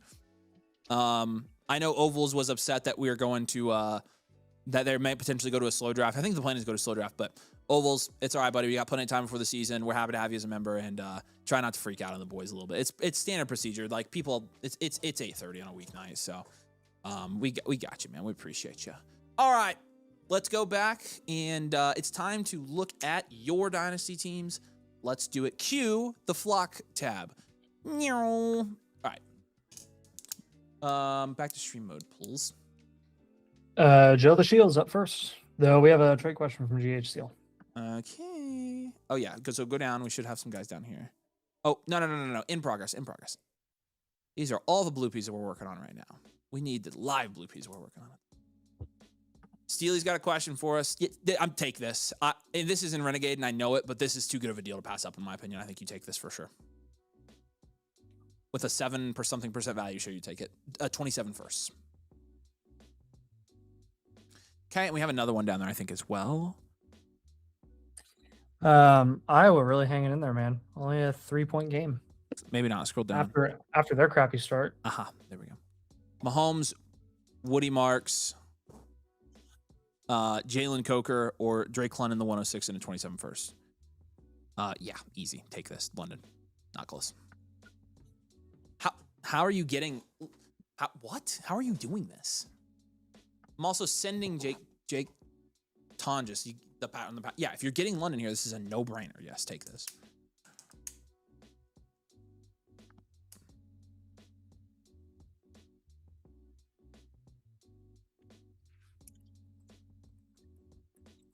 All right, let's do this. Let's jump back in. All right, real quick. I don't think anybody ever filled that last premium league spot. So we do have one more spot for. Oh, actually, depending on if River Pickle's here, he might have gotten it. So we do have one more spot for next week's premium league for either a new member or a Blueprint Premium. Okay, so a couple things. If you would like to get your team reviewed on tonight's stream and you're not yet a member of the community, you can do so when you become a member. We can give you a plan for your Dynasty team, give you a clear path to make moves to ultimately achieve your goal of winning the league. We give you the full breakdown, production value share, grade out your positions. We give you full trade strategy as well and what moves you should be making on this team based on your production value share. You're also going to get Infinite Blueprint, which is a new blueprint every month. All the flock tools, trade calculator, bakery, portfolio, and one-on-one access to Nate and I in our DM so we can help you along the way. Every blueprint right now comes with a rookie draft blueprint. You're going to get our true ranks, the Discord, the leagues, as well as you can play in leagues like this. And again, it's only $18 more than a team review to get a membership for an entire year. It ends up being about $8 a month. And also, it's less expensive to get a membership than it is to get a live team review. So check it out. We've got the link pinned. I'll drop it again. And any, if you'll show, there should be a Blueprint Premium animation in there as well. We are taking Blueprint Premiums as well, and those do jump the queue. So any Blueprint Premiums submitted now are you're going to get the full analytical breakdown of your team with all of the fun little advanced theory, metrics, and analytics that we spend a lot of time and money investing in. And you're going to be able to skip the line, get 3 free trade questions, etc. You get Infinite Blueprint as well. So go check it out. Okay, let's do this. Who's up first? Nate. Joe the Shield. All right. Mediocre Stormtrooper, what's up, man? Good to see you. All right, Joe the Shield. Say, hey, my friend. What's up, dude? We appreciate you. Thanks for being a member. Thanks for supporting. And let's get into this thing. So, team name here is going to be Gotham Knights. He did say, follow a lot of your advice in my last Blueprint videos, especially guys to buy low, move on from, need some advice drafting between Lemon and Tyson. All right, we got you, man. Nate, while I'm grading this sucker out, would you mind pulling up if we can find his last blueprint, trying to pull that up and see what his value share and production share change has been. The Gotham Knights is the team name here. You're playing in a 12-team league, Superflex. This is one we reviewed before. Full point PPR with no tight end premium here. 10.1% production share is third in this league. And 11.6% value share is first in your league. So you're first in value share. Looks like you've got a really good roster here. Grade out position by position. Dart and Baker is going to be a 7 here. Bijan, not Brian Robinson. Quinshawn, Scattaboo, that's an 8. Neighbors, Tet, leave that a 6. And Tyler Warren, Harold Fannin, that's a 10. I mean, you got both of those guys, probably. That's a 10. Oh, man. Yeah, I think 2 of his teams are Gotham Knights, so I'm not sure which is which. It would be, it'd be like Neighbors, Tet, Bijan, Quinshawn, Jackson Dart, Baker is the roster. Both teams look a lot different. Really? Interesting. Okay. Yes. So I'll guess. Yeah, I was gonna say, if you're here, Joe the Shield, if you could send us it was an old team, so we don't have production and value share metrics. Oh, okay, so it's been a while. Okay, draft capital here, you've got the 103 and 27 first. We'll give you a 4 there. Pretty good draft capital. Probably a 5. Bench is gonna be a 4 as well. We're gonna go standard value. Standard value, well-rounded, content on this one. Overall grade is a 7. All right, number 1 move for sure, especially in a non-tight end premium. We got to move one of these tight ends. 100%. You'd much rather flex a wide receiver than Fannin. And I would probably keep. Yeah. I don't know. Warren and Fannin are going at the same price now. Like, I probably would keep I think Warren. At that point, I'd probably move Fannin. Yeah. I'll move Fannin. Okay. I actually like the quarterbacks. I think you make that move and you get one. Really, your flex spots are good too. Your starting spot. Honestly, he's kind of crushed it, I think. He was asking for advice on the 103, and I think he said between Lemon and Tyson, it's going to be really hard to say you're going to get a rookie draft blueprint with this as well. It's going to be really hard to say until we know the draft capital and landing spot. I'm going to guess it's going to be Mekhi Lemon, and I think he would be a good fit for your team as well. I'm almost certainly going to recommend Lemon for you. So that would be my thoughts. Obviously, you're probably going to know pretty well like who we have ranked above which one, like, you know, Texas is winning, Nate. Come on, baby. Oh, I know. Oh, I know. Dude, I will flip my lid if they can beat Purdue. All right, pay what it takes on this team. You have Neighbors, you have Tet, you have Judkins, you have Scattaboo, you have Monungai, you have Warren, you have Fannin, you have a ton of unprovens with the 103 coming in. Let's go ahead, pay Neighbors plus a death piece and get up to JSN or Chase and just solidify your situation there. Yeah, I did see Joe was here. Hey, Joe, if you do have any questions as we're going through this, let us know. For the Fannin targets, you could look if you're looking at wide receiver, Marva T. Higgins. If you're looking at running back, I think Saquon's a good shot. 105 if you're looking for a pick there. And then I think our third move is you have a good amount of depth here with 103 coming in, so I'd probably do another like serviceable upside shot up tier type of thing. We'll take Worthy and Monungai. Because Connor, I like Bijan and Quinchon and Scat. I like Tet. You're doing the up tier from Neighbors. You got the 103 coming in, so we're good there. You can target like a Addison or a Jacobs, or a Javante type. Maybe an ETN. ETN just went super late in today's draft. Connor, if you submitted yours a couple days ago and you didn't do a live one, then it's probably in our other queue and we already started it, almost certainly. So sorry about that, man. We would have known. I would have just held it for you. So we didn't figure you wanted a live since the normal one came in. So appreciate you, dude. All right. So those are your three moves, two of which are up tiers, one of which is a pivot. Really, you just take advantage of your tight end value, move it over to running back or wide receiver. That's more of a concern for us here. You have a good amount of depth here, a good amount of serviceable depth where you can flex a good number of guys here. So we just want to take advantage of that, package it, improve your starting lineup upside, and you're going to be good to go here. Yeah, what questions you got, Joe? Let's go ahead and see what question. Again, like I'm looking at this roster. You've got pretty much the ideal team build. You maybe need a quarterback 3. That's like something you'll want to have going into the season, which I think you just go get a cheap guy. So. Yep. But I want to make sure that all makes sense for you. Obviously, you want to know about the 103. You said you wanted to draft Lemon, I think, right? Yeah. Then take Lemon. Honestly, a Lemon's going to be a good pick at the 103 if he makes it to you. Lemon or Tate. So I would take Lemon. Yeah. Okay. It's Lakeisha James. Would it be better to get a receiver or QB3 ahead of the draft or after?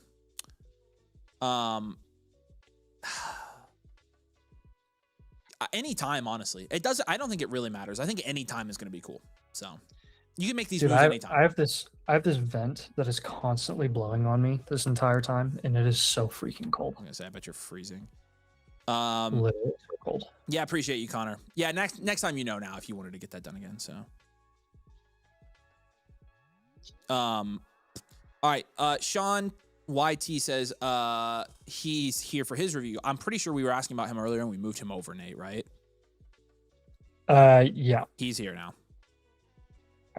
But he didn't get a live team blueprint. That was the one that didn't get a live.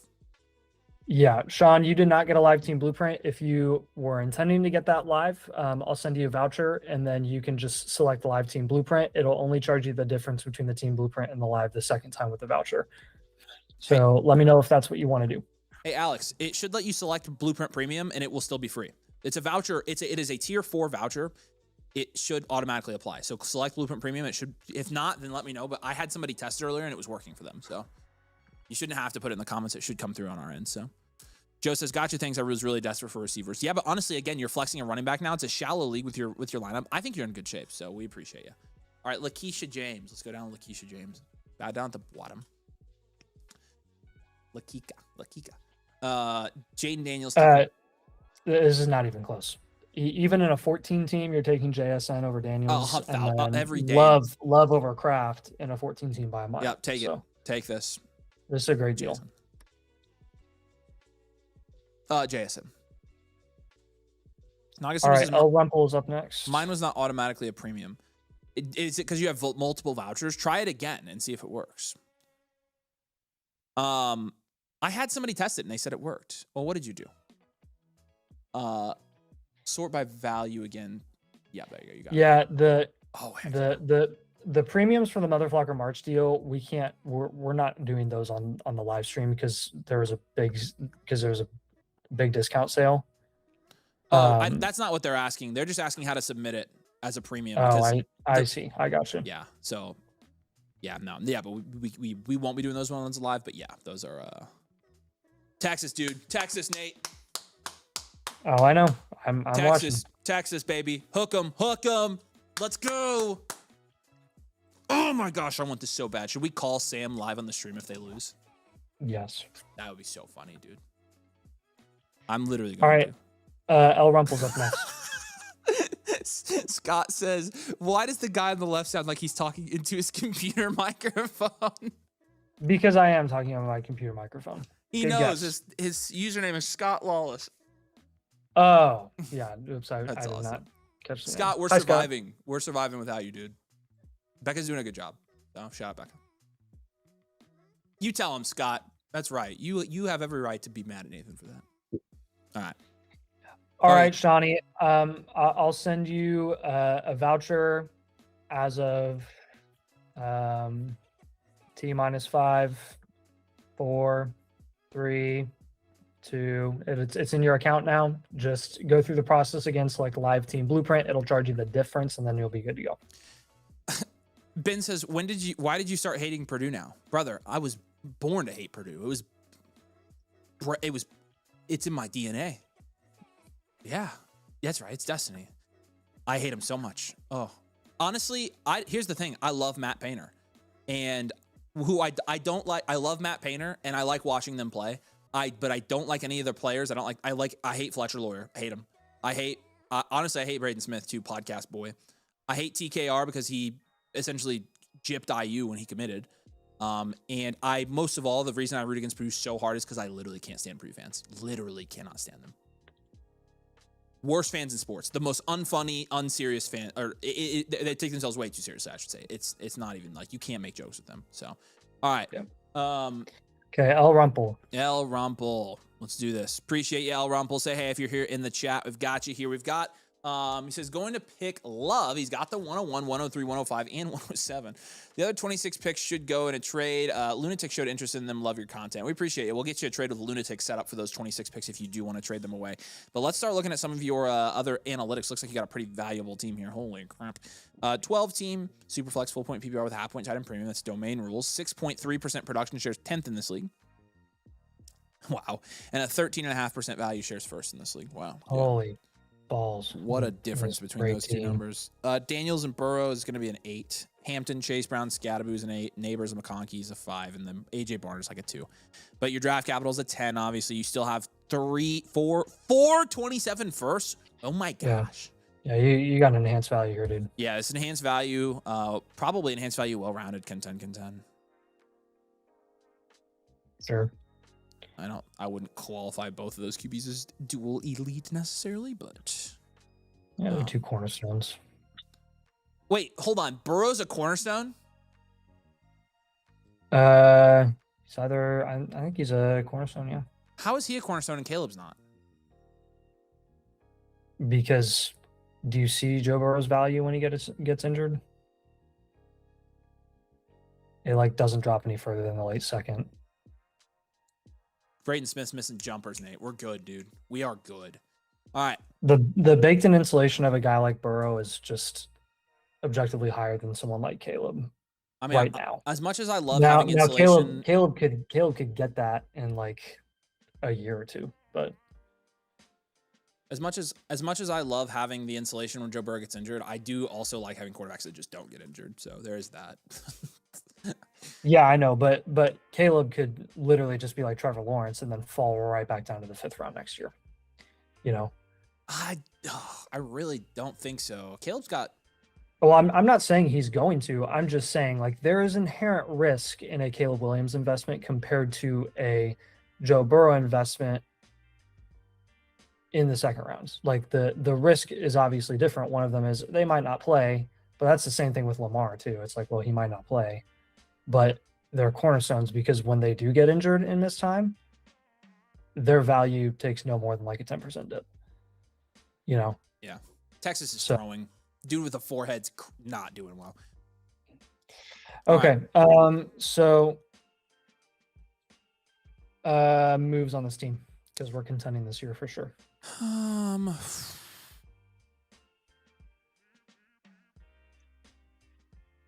Yeah, real quick. Bench score was a 2.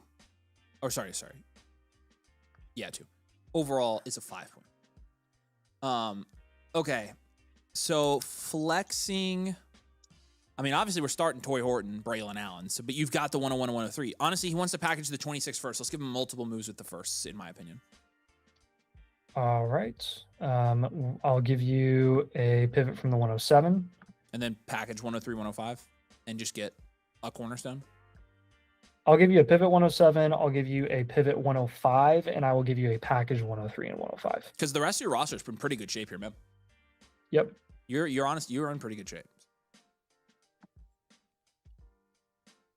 So 103, 105 really should get you into that like mid-second round range. So you're talking Drake London, Devon Achane. I would try to get up to Lamb. With the 105 straight up, that's going to be your Brees and Rome and Marv range. And again, ideally here, probably going to be looking at wide receivers, preferably, since you are going to have running back set and locked and loaded. Yeah, you do. You'll be flexing Jeremiah Love and Cam Scottaboo. Yeah, and then the 107, that's where we'll look at Devonta Smith and Devonta Smith, T. Higgins, and probably AJ Brown. Yeah, they all went pretty close in the startup tonight too. So. Yep. Do you have questions on those 3 moves, man? Again, you're asking for pick advice on what to trade them for. Yeah. I think those are the ones. It's like, hey, you've got a lot of really solid guys in your starting lineup. You have too much value, not too much in a bad way, but too much value where it doesn't really benefit you to down tier from Daniels and Burrow, because then you're just going to have to up tier anyways once all these picks come in. So your starting lineup doesn't tell the whole story. It's kind of lying right now because of your picks that are going to come in soon. Yeah.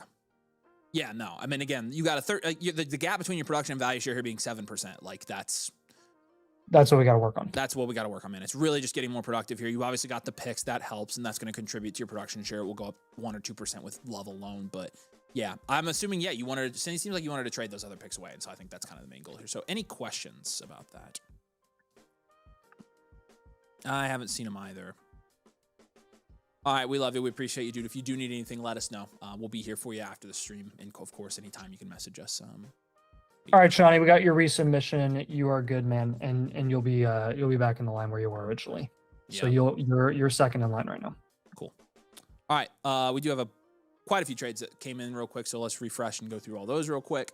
And then we'll jump back up and keep doing reviews. It's Veach. What's up, Veach? Cards fan 08. Is this worth... I'd stack Dart and Malik, Herbert and Ladd. Need to give up Tet though. Wait, Cards fan 08 is Chris, right? What are you talking about? The premium in the queue. Oh, I don't even see a premium in the queue. I'm a dummy. Just scroll all the way down. Oh, Cards fan 08. Yeah, Cards fan 08. Say hey if you're here. Yeah, let us know if you're here on the stream, man. I don't know. That's not our Chris. So that's not no, that's not Chris. No. I thought it was Chris. No. I don't think so. Okay. Maybe it is. Man, Texas. This is my trade. I'm not sure if it makes sense to my team. Honestly, the value is pretty good here, man. I'd probably take this. I'd probably take it. Go ahead and take the Dart side here. The value is too good here, Veach. I don't really care what your team looks like. You have to take this for the value. It's good for any team. Brooks and Golden for Godwin and Likely. No, hold. I would much rather have Brooks and Golden here, I think. Don't you think, Nate? Yeah, I'm good with that. Market value is Likely. I don't want to have to. You'd just be flipping Likely again. I just hold. Yeah, I'll hold Golden and Brooks. Okay. Hold here. Next one, 103 in Hampton for Kenneth Walker and Puka. Walker and Puka. Yeah, take this. Yes, please. You're buying a little bit low on Puka, which I think is kind of smart right now. Resilience. 27 third, Quinshawn and Malik Neighbors for a 27 first, 108 and 27 first. No, hold Neighbors here. Unless that's like the 101 for 27, I'm not trading this at all. I don't like this deal. Steely says Barkley and Smitty for Travion and a first. Yeah. All right, Marcus, we got you, man. You're jumping the line. Sweet, Marcus here. All right. Travion on the first here. Yeah, that's good. It's pretty good value. Especially if you're a rebuild reload Steely. Oh, is this for Renegade? Go to a team here. Yeah, take it. I like these two moves to get you into a... Well, I guess the first move was with Smitty as well. But if you can sell Henry for a first, like... I don't know. The thing is, I like these moves in tandem. Like, I like you getting rid of Henry and getting that 27 as well. So, it's a good rebuilding or reloading trade if you do feel like you want to reload. I would probably try to flip Henderson when you make this deal, though. So, all right. Refresh that sucker. And then down to the bottom... Okay, let's do Andy's trade real quick. Javonte and Jamar Chase for Genty, Olave, and... Or sorry, Javonte for Genty, Chris Olave, and Emeka Ibuka. I would hold Jamar Chase here, Andy. I would hold. I don't think you're getting quite enough there. It's not bad. All right, Cards fan. Let's do these. All right. Cards fan says, made a trade to pick up the 101. I had huge depth at wide receiver, wanted to increase my upside. Also curious, who you guys think I should draft the 107, the 108? We'll give you a rookie draft blueprint with this as well, so that will help. Had this team reviewed 3 times now, but I hope it's getting better. Love the domain community. What's up? Hey, Marcus, can you send me, if by chance, your last blueprint that you had done for this team? Texas sucks, dude. Texas is throwing so bad. It's pissing me off. Ugh. They're up 3 and all of a sudden they're down. And then they just throw it away. They literally make the dumbest passes, man. They are an 11 seed. They suck, dude. Purdue has the easiest road to the lead I've ever seen. If you have your last blueprint, let me know and we can take a look at that there as well. So, all right, let's dive into this. Ooh, nice team. Appreciate you being a part of the community, man. In terms of your analytics for this team, let's start with your production share and value share. Your production share on this one, 10 team, by the way, 10 team, super flex. It is a start 8, full point PPR. It is a half point 10 in premium. You've got an 8.9% production share, which is 9th in your league, low. 15.2% value share, which is 1st in your league. Yeah, DM it to me on Discord, Marcus, if you would, so I can compare. Quarterbacks, you've got Drake May and Bo Nix, which is a 7. Bijan and Derrick Henry, which is a 6. JSN, Drake London, Jordan Addison, Travis Hunter, it's a 6 as well. And then Tyler Warren and Kyle Pitts is an 8. You've got 2 solid guys there. With the 101, 107, 108, and your 227 first here. Draft capital's a 10. Bench is like a 4 here. Overall is going to be a 6.2. We're going to go enhanced here. Yeah, this is easily enhanced. Yeah, this is an enhanced value, well-rounded contend for me. This is a very, very, very, very good team. Really shallow league, too. Your starting lineup is May, Nix, Bijan, Henry, JSN, London, Warren, and Pitts at the moment. So, but Love, I mean, that's killer. We're going to package the 107 and the 108 for a player, I think. Yep. And then we're going to move Pitts for a skill position guy. Or take Warren plus an up tier for a skill position guy. Warren plus who? We'll give you both options. Okay. If you move Pitts, we'll give you options there. If you move Warren, you can do Warren probably plus like Montgomery or something. Another one that you can do with some of your lower end guys here on your bench is honestly Addison doesn't have as much value in this format. I'd take Monty and Addison. That's another up tier option.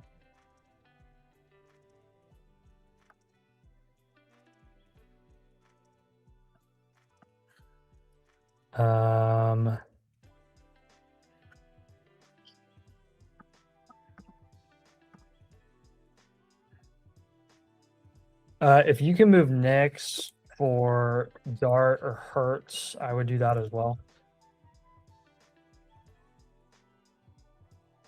In this format, try to raise your upside with a guy that runs the ball a little bit more. You see, I can't send it right now. It was an infinite, if that helps. Oh, okay. Yeah, no, that honestly wouldn't have helped me a whole lot. I wanted to see what your value share had done, so it's all right. We don't need it. I just was going to compare for you, but we've got your moves regardless. Your team's great, so.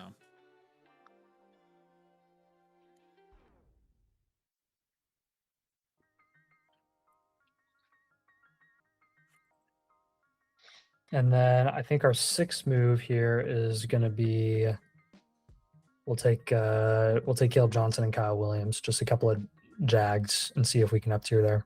Mm-hmm.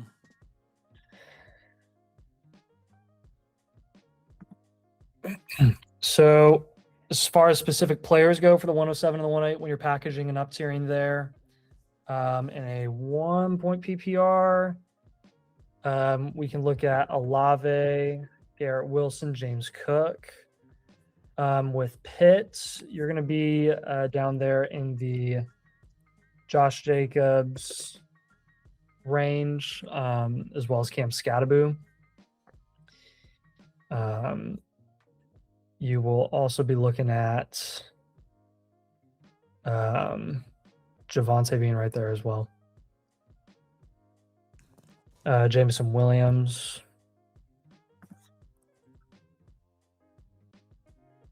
With Tyler Warren and David Montgomery, when we're up tiering there, Nico is an option that you can look at. Jonathan Taylor is an option.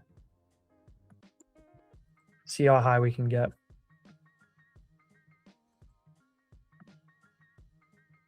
Yeah, those would be solid. With if you were to do Montgomery and Addison, that would be a lesser up tier, but it would still be could do it. significant enough. You could look for Flowers, Devonta Smith, or T. Higgins. Mm-hmm.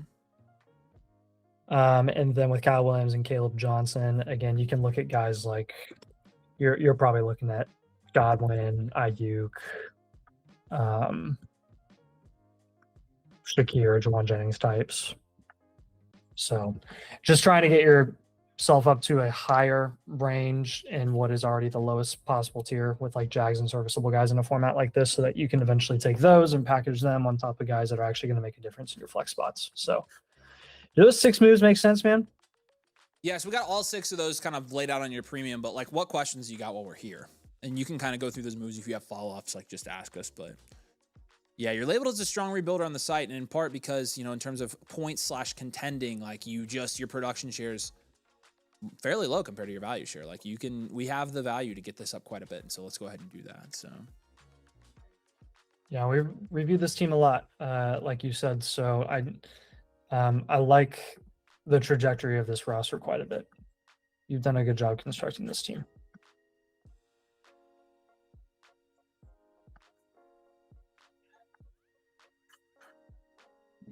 I hate, dude. I'm like literally, I can't.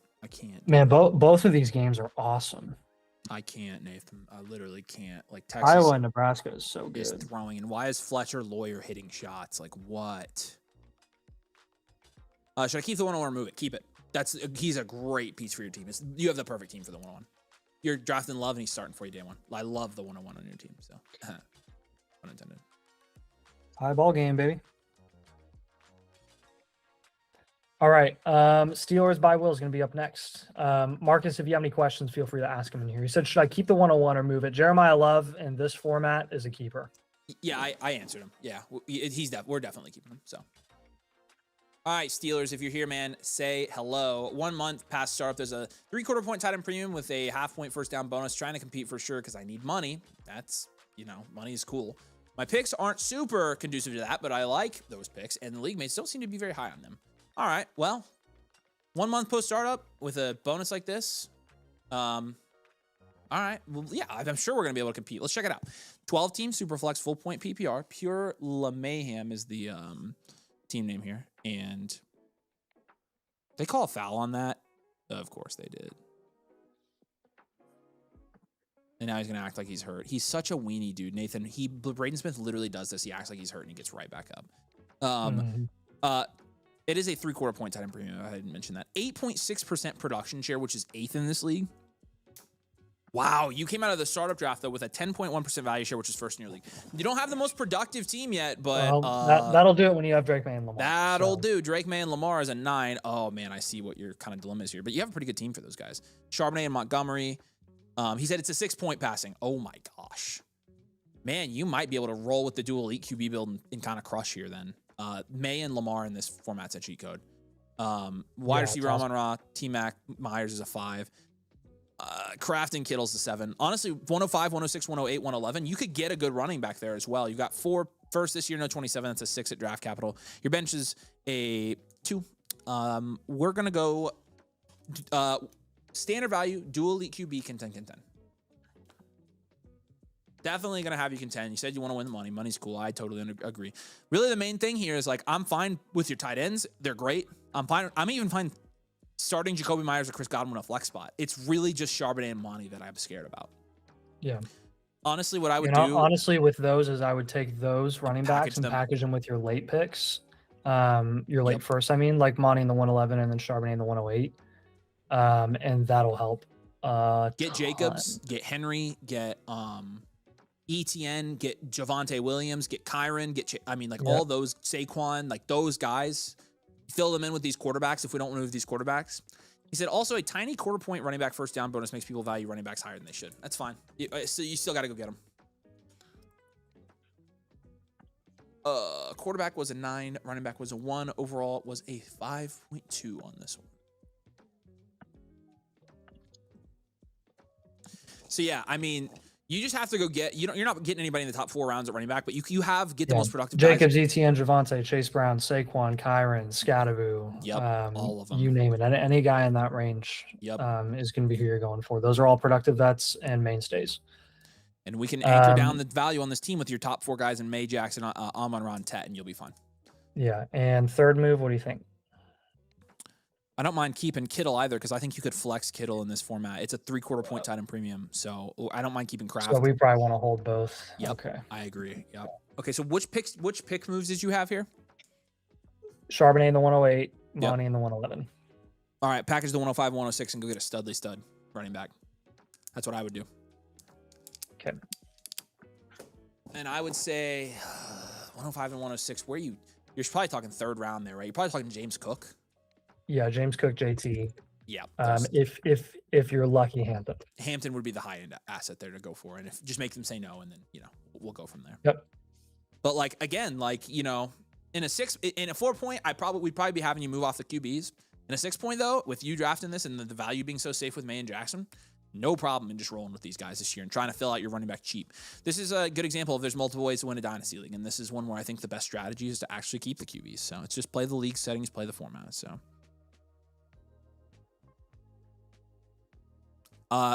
Steely, I would go like the 10, very least the 109.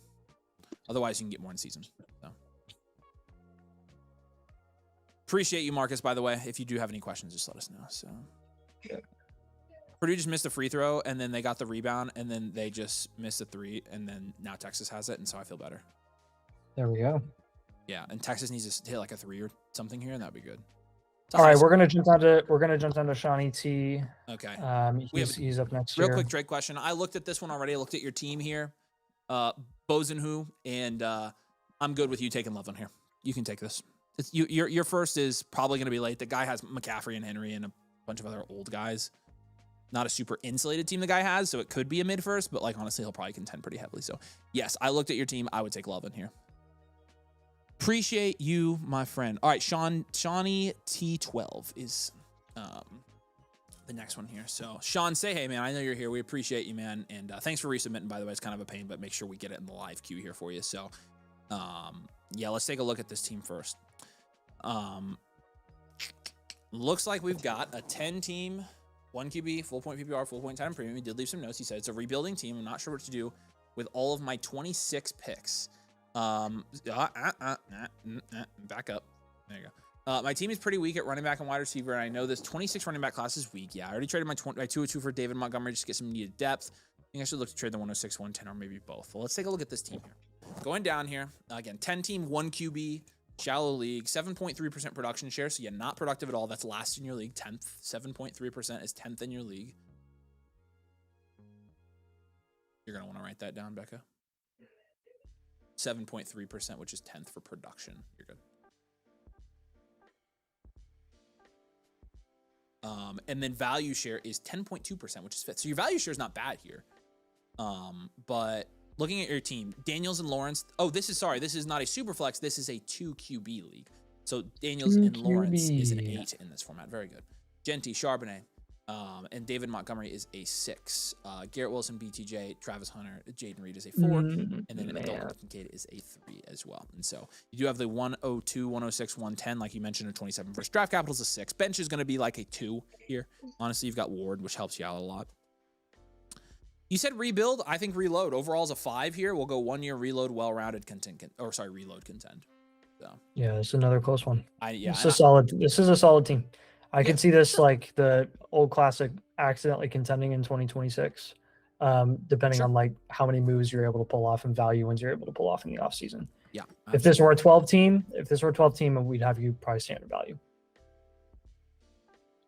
Hey, Dan. Okay. You're retarded. So, what moves do we want to make here? Do we want to trade Lawrence outright? I mean, and just go with Daniels and Ward. Yeah. Since he's reloading. I do want to, yeah, honestly, I want to move Lawrence regardless. Yes, let's move Lawrence straight up for another position. All right, we're gonna move Lawrence. I'm gonna give you a little draft pick up tier / package your late picks and move up. So we'll take the 110 and the 203. And we'll do a little move up there. And then I think what we're going to do is, what's our third move here?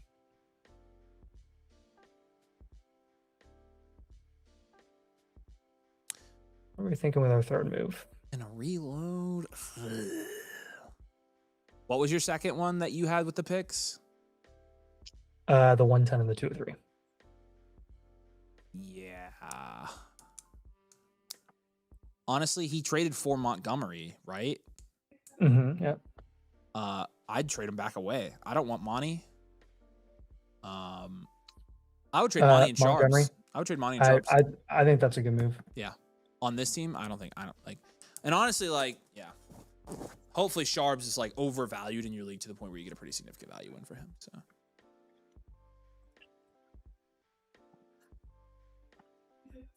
Yep. So with the 110 and the 203, probably going to be looking at like Flowers, Devonta Smith, AJ Brown types.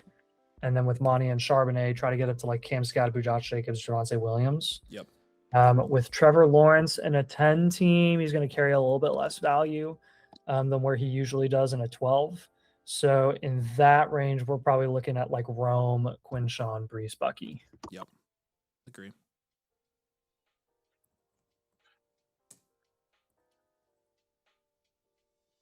Do those three moves make sense, man?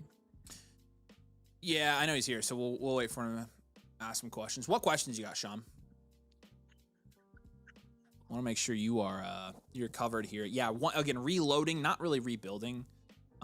It's more of just like next year you'll be fine. Your value shares in a pretty good spot here, and really just playing the market, making as many moves as we can to build value wins, and setting ourselves up to have all the value we want next year to build the team that we want to contend. So if I trade Lawrence, should I consider Mendoza at the 102 or go to no. Nope. Never team need, and always Texas hook 'em. Never team need on a reload or rebuild or even a contending team, and always take the value. Mendoza would be a reach at the 102. You're going to go the best pick available, which is probably going to be Carnell Tater McKillum in there if I had to guess. So. Yep. Please don't hit this. Yes. No, Texas, you suck, dude. They're literally throwing, dude. They're fouling on defensive rebounds. Like, dang. That's crazy. All right. S. Miller, you're up next, man. All right. I'm going to let you grade this one out because I need to go bring my food inside. It's too hot for my salad to sit out. Nice. Dude, I want ice cream. I have ice cream in the freezer right now, and I can't go get it. I'm very sad. All right. This is S. team. Here we go. Just got a 3-team deal done. Sent away CMC, Stroud, BTJ in a second, and a 12-team Superflex starts in PPR. CMC, Stroud, BTJ in a second for CD 107, 109, the 27 first of the team that was the second worst last season. So let's say Lamb is equal to.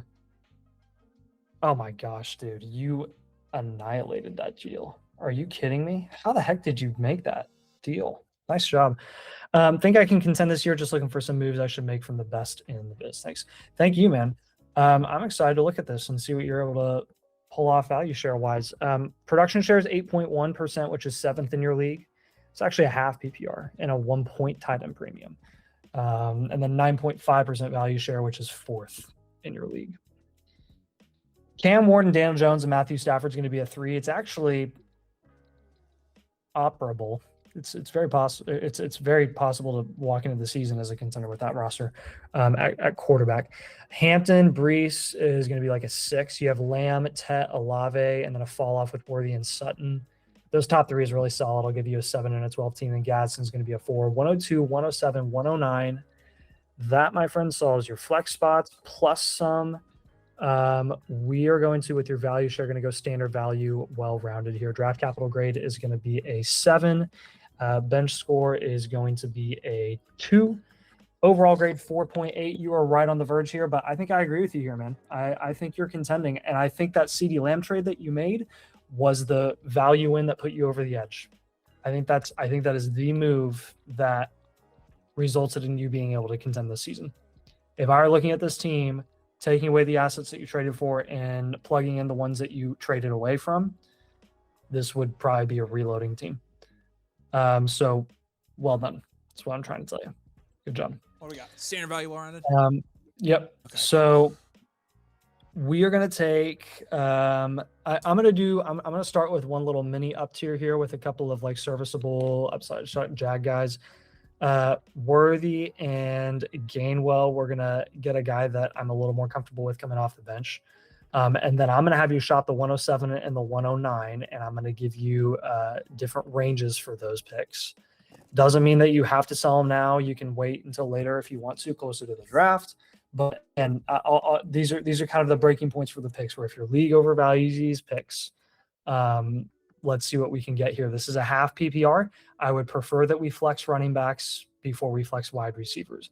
Lamb, Tet, and Olave is a great wide receiver core. You only have to start 3 wide receivers. Let's try to keep it that way if we have a say in this. Saquon Barkley is going to be right in that 107 range. That's where I would be looking. The other running backs there would probably include like Chase Brown and oh boy, Bucky keeps getting closer and closer to that range. That is crazy to me. Well, Chase Brown's been going in the 4th and Bucky's been going in the 6th. Yeah. With the 109, you're looking at the tier below that. That's going to be more like your Kyron, ECN, Javonte. Yeah, he did say wide receivers are full point PPR, by the way. Oh, really? Yeah. So is this a tiered PPR? Yeah, the settings must be all messed up. Okay, never mind. That I'm still gonna have you target running backs because I'd like you to flex running backs, but that actually doesn't make me be like doesn't make me like desperate that you have to flex running backs exclusively here. With Worthy and Gainwell, if you're up tiering here, let's look at a couple of options. Not Mendoza. Highest draft capital wide receiver or best wide receiver in our rankings, but it's not going to be Mendoza, dude. Take a wide receiver. Yeah. I see that a good amount of times. People with like 102 or 103, they're like, I'm taking Mendoza. I'm like, no, you're not. We're gonna have to make a whole video, I think, about that concept again this year, just because I've seen it. That's a good idea. I see it all the time. I've seen it tonight. Like that, somebody's gonna take Mendoza over a wide receiver because they need quarterback. I'm like, a couple more reloads. No. Yep. No. Whew, man. Okay, so with the Worthy and Gainwell stuff, Wandell, I think is a good guy to go for. If you can get like Adams, or say Pittman, something like that, I'm good with you doing that. Honestly, DJ Moore went so late in today's draft. I'd try to up tier to DJ Moore. That's my high-end target for you. Do those 3 moves make sense for you, man? Do you have any questions on those? He said, yeah, copy, thank you. I almost keep drinking the Kool-Aid on him. And Fernando's great. I love Fernando Mendoza. He's my favorite college football player of all time. It's just like from a dynasty perspective, like you're like the value, he's going to be less valuable than those wide receivers when they come in. And also, I mean, look at the general market value of quarterbacks in Superflex leagues already. Yep. like even the best of the best are falling way further than they ever have in startups. It's harder to move them than it ever has been. You just have so much more liquidity, flexibility, and value upside when you take a shot on a wide receiver there. Yep. All right. Love you. Appreciate you, dude. If you need anything else, S-Dot, let us know. Obviously, you'll get the rookie draft blueprint with this as well. It's included with all of our blueprints right now when you guys have picks. And so should be available to your blueprint dashboard here within a couple minutes. So appreciate you. Yep. All right. Drake May's love, Drake May's life. You're up next, man. Yeah, let's do this. Let's do this. My offseason plan was trade Javonte T 28 first and second for Marv and Lawrence in a super flex. Okay. Then I think that's fair. Trade Caleb Williams for Neighbors. I love that. Both trade partners are already interested, but want to wait for the NFL draft. What are your opinions? I've been trying to down tier at QB for a while, but it's difficult. I might send my first in 27 for Lad. Let's look at your team and make sure we're okay with that. Yeah. So again, 12 team Superflex, full point PPR, half point tight end premium. Production share is 9.3%, which is 4th in this league. Value share is 8%, which is 6th. Yeah, okay. So Maine Williams is a 9, obviously, but Kyron, Javonte, Derrick Henry is like a 3 from a value perspective. Udun's a T, BTJ is a 6, not bad. And then Kittle's a 2. Honestly, it's not as bad as your value share lets on. Your draft capital is non-existent. Okay, I guess you have your 27, so we'll give you a 2 draft capital.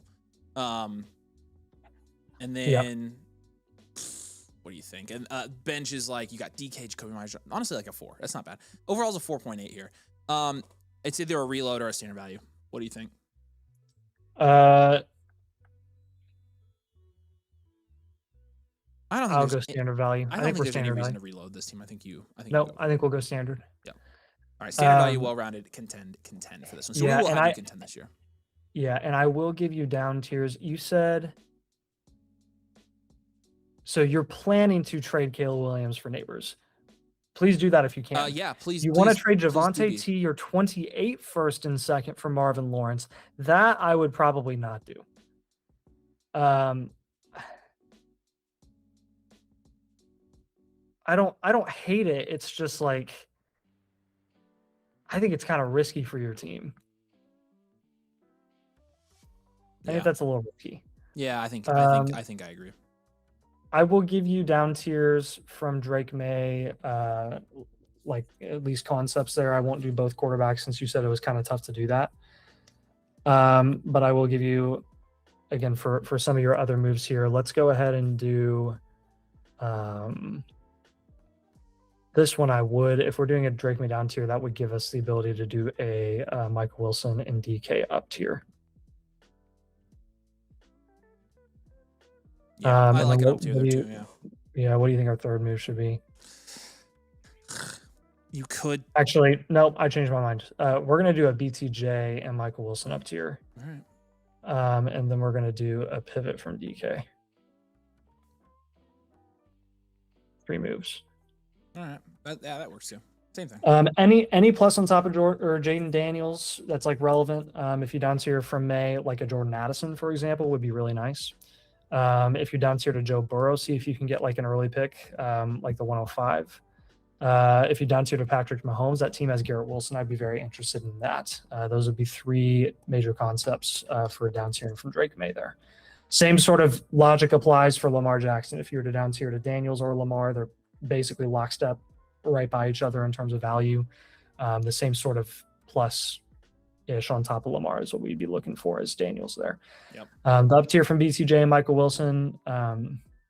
Let's see if we can get into that higher tier.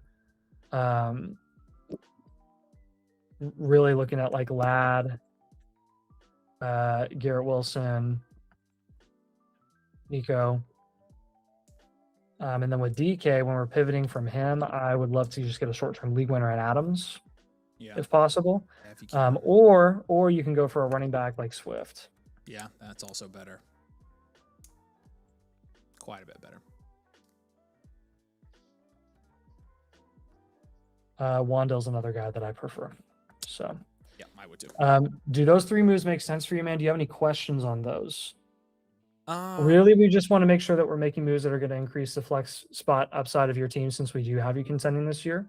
I think downtiering slightly from a couple of your top assets is going to help raise the production upside of your team overall, since right now your flex spots are BCJ, Michael Wilson, and Derrick Henry. And then again, like pivots seem like, okay, that what is that really accomplishing? Like some calculated pivots on this team are going to help minimize some of your risk, especially on the lower end here. So the players that we want you to invest in are guys that we just feel a little bit better about personally. You don't have to, if you don't agree, that's totally fine. Like these are just our recommendations. But again, those pivots can go a long way and help you get small value wins if you're investing it in the right players at certain times in the off season, who may have higher value upside in the short run. If that makes sense. I haven't seen him here, so he'll probably watch on demand. So if you do have questions, just message us on Discord, buddy. We appreciate you. So we have 3 in the queue right now. We do have room for some more tonight. If you guys would like to get your team reviewed, I dropped the link in the chat. Again, if you are not a member, members get a free team review when they join. And also, you're going to get everything with the membership as well. So again, we'll do the full blueprint for your team, production and value share to figure out what your analytics are, give you your archetypes, grade your positions, and give you a trade strategy that is tailored towards all of that. Team blueprint, you're going to get the infinite blueprint once a month. You're going to get all the flock tools, bakery, and you get one-on-one access to Nathan and I. So again, the membership's the best value. It comes with, it's really, you get a free team review with all of that. And so check it out. And again, any of you existing peeps, we've got room for a couple more tonight if you guys want to jump in the queue. So calling out resilience, you ordered a regular team blueprint. If you wanted it live, let us know. We'll send you a voucher to resubmit. Also make sure you submit your sleeper league ID, not a screenshot of the team. Yeah, refresh for me, Becca.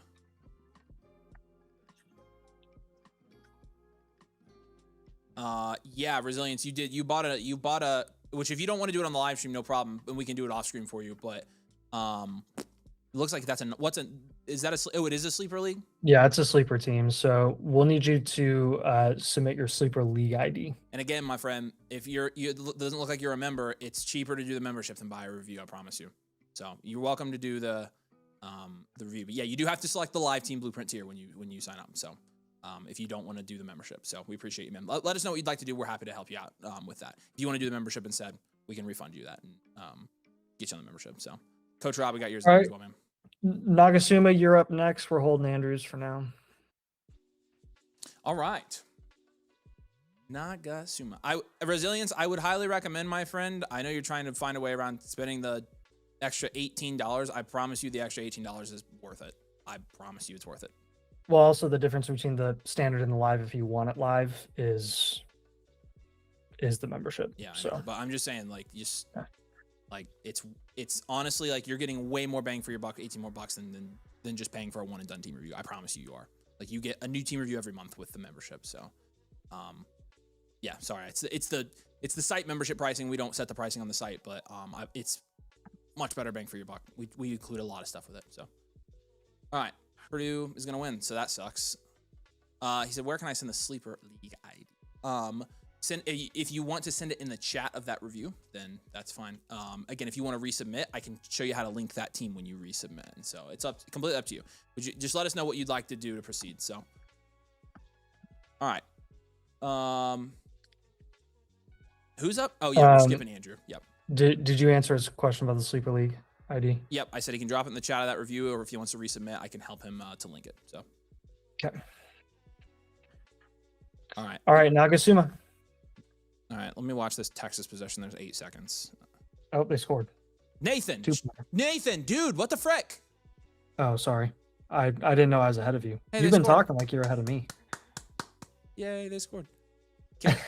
There you go. Nagasuma. All right, we created this one. Timeout. Good, because I want to do this starting timeout. All right. 12-team Nagasuma, my boy. 12-team Superflex full point. PPR, half point item premium here. It's a 6.7% production share, which is 10th in your league. 9.7% value shares, first in your league. He did say third in the series of Naga does auction. Nice. I really would rather you not call yourself Naga, just for hey resilience. Reasons. Are you wanting to resubmit to get it live, or are you just wanting to do the off screen? Yeah, do the off screen. Yeah, let us know. Let us know which one. Let us know if you want to do the off screen, then I'll just have you drop the league ID in the chat of your submission. I can have somebody help you if you'd like me to, dude. I can have somebody walk you through all your options and help you get what you need to if you'd like. Yeah. Okay. Make sure he's not in bed. So Have I'm you happy to get read you help. anything yet? All right, Nagasuma, you're a 12-team Superflex full PPR halftime and premium. Yeah, he did say he traded Lamar, Godwin, Charbonne, Worthy for Hampton and Love.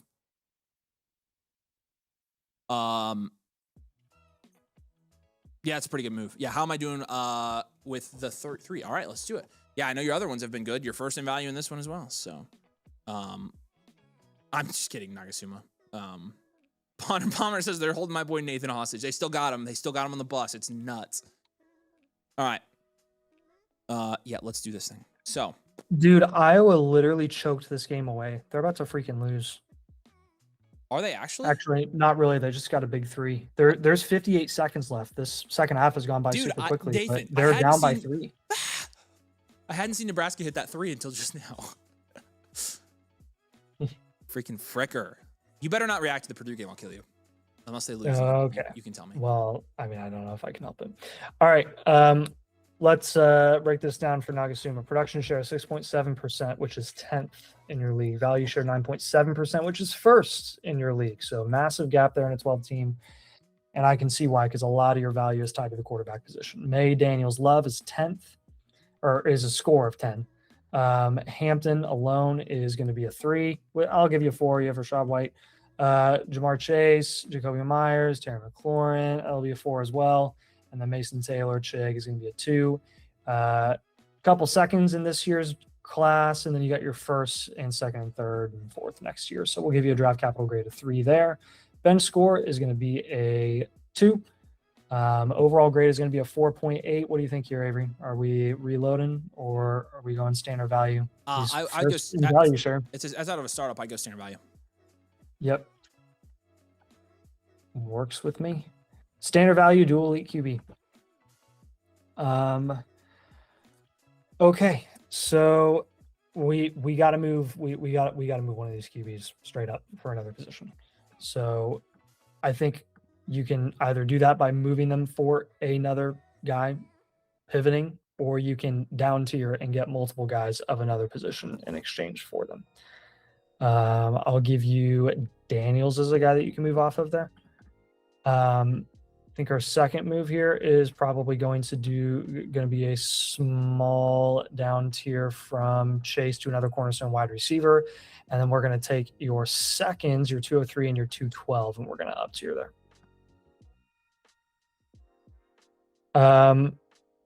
So Drake London, if you're to down tier to Drake London, which is the absolute furthest I would go with Chase, you'd want to get an early 26 first. That team has a 102. I'd be interested in doing something there. If you were to down tier to Jefferson, the Jefferson team has he's got Marv, he's got Saquon, he's got Garrett Wilson. See what you could work there. Even if you have to throw something back, I'd be interested in a deal there. And then with Ole, Iowa, dude, good for them. I guess, Nate, my thought is like I would much rather trade the quarterbacks than and hold Chase than down tier from Jamar Chase. Yeah, I know. He's just out of a startup, so I'm just assuming and he just traded for another quarterback. So, yeah. I mean, I'm down to do it. I'm just saying I don't want to just give him all quarterback down tier moves when out of the startup, he got Drake May and Daniels in the startup, which just means they're probably undervalued anyways. I just he said he got Chase basically for Rome Buka and change.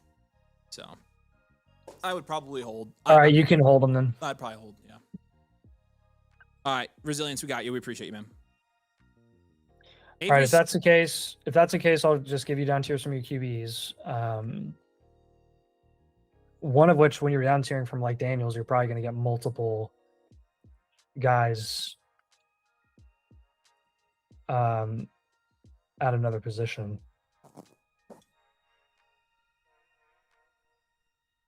Yeah, I mean, you should.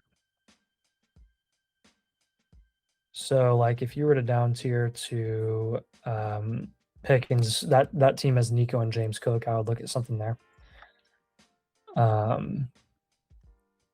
Let's look at the Olave team.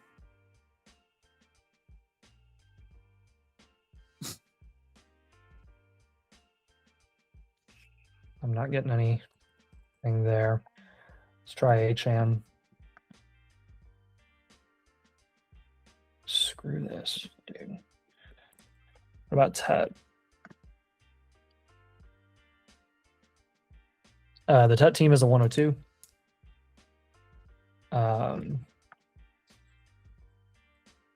And then let's say we look at, let's say we do down tier to a QB here, like a big down tier to like Dak Prescott or something. That team has CeeDee Lamb, so that's probably not something that you could do. Yeah, probably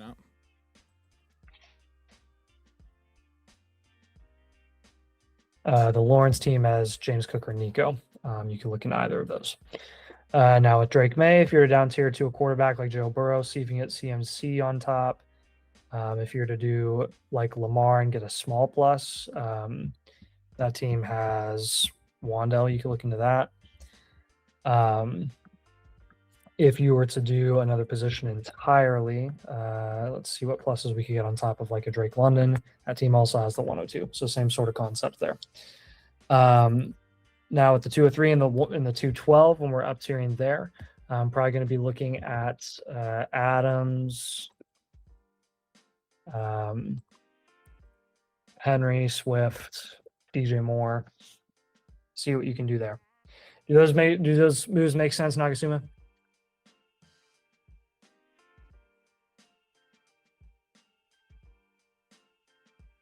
Yeah, what questions you got, buddy?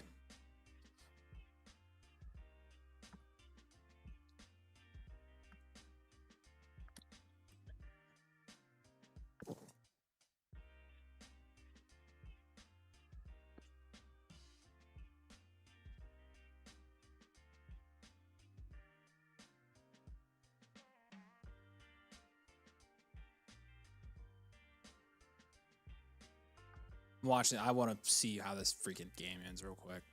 I'm freaking pissed. Wow, good for Iowa, man. It's pretty crazy. Yeah, That's our first year with our new head coach. Yeah, we could have hired Benny McCollum. Honestly, Bennett Sturts is like the best player they're gonna have like ever, probably. So I know they had the freaking. I know they had Garza and the other two boys, but yeah. All right, Andy, you're up next. You jump the line here with your premium. All right, Andy. Say hey, man. We appreciate you.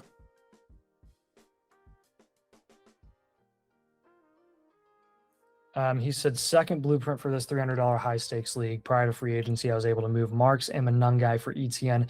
Hey, Andy, standard ops here. Send us an old blueprint. Oh, there we go. Already did. Yep. You are thinking ahead. Thank you. Yep. I love that he does that. Prior free agency, I was able to move Marks and Manungai for ETN. Love it. I've been trying to get a haul for Chase, but no such luck. I was close to moving Chase 104 and Javante for Gency, Olave, Bukin 102, but he backed out. Oh, that would have been pretty good. This is year 2 of an orphan. Okay. Landed the Cleaves. We skipped it. There's a premium in the queue. Dream Warriors. Yep. All right. Hey, is this one not loaded in yet? Refresh. It just came in. Hang on, dude.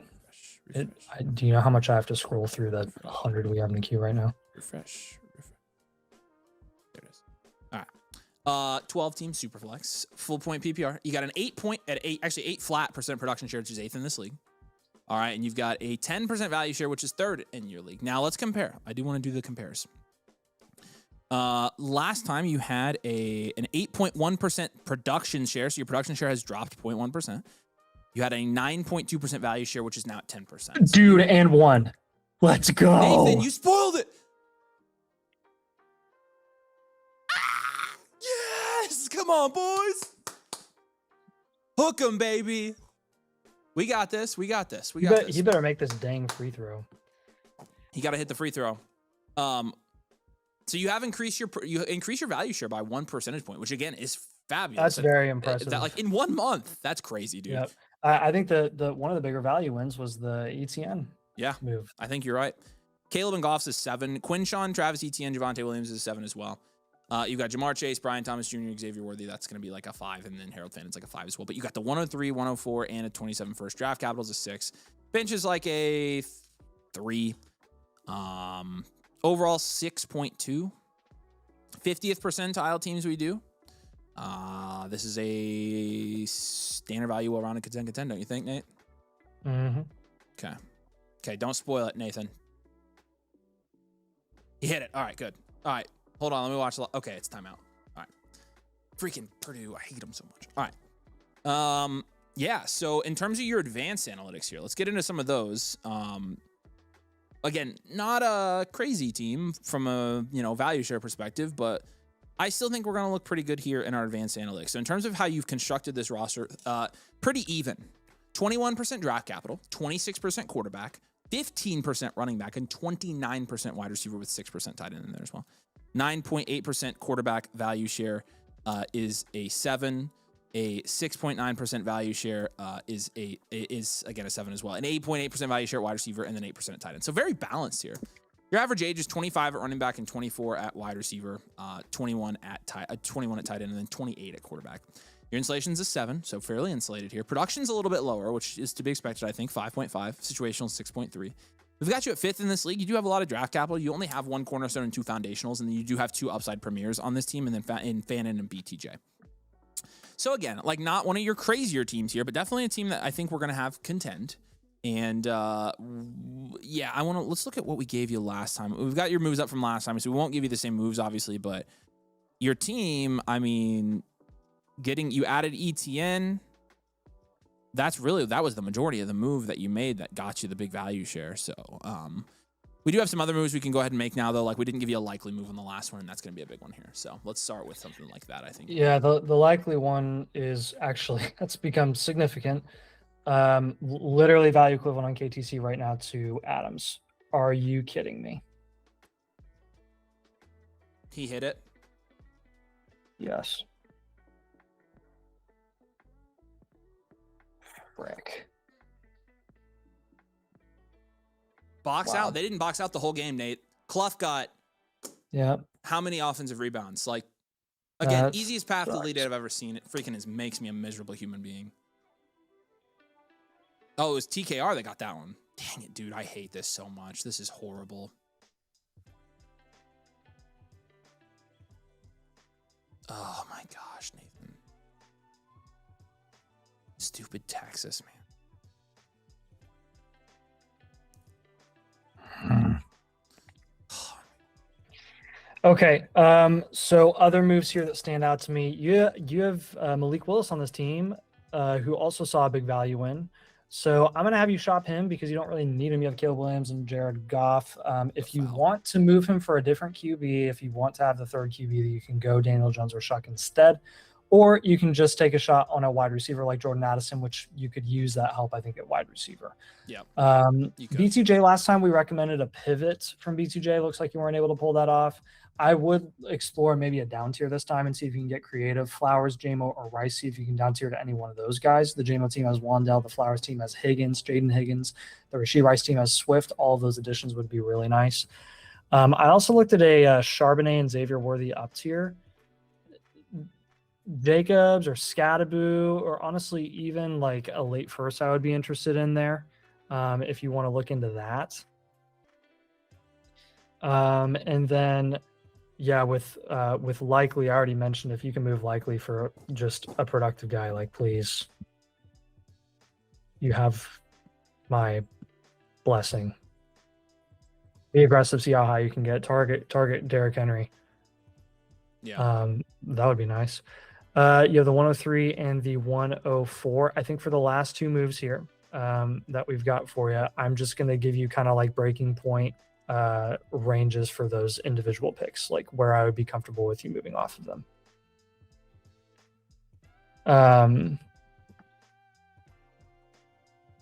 So with the 103, we'd be looking at Pickens Olave.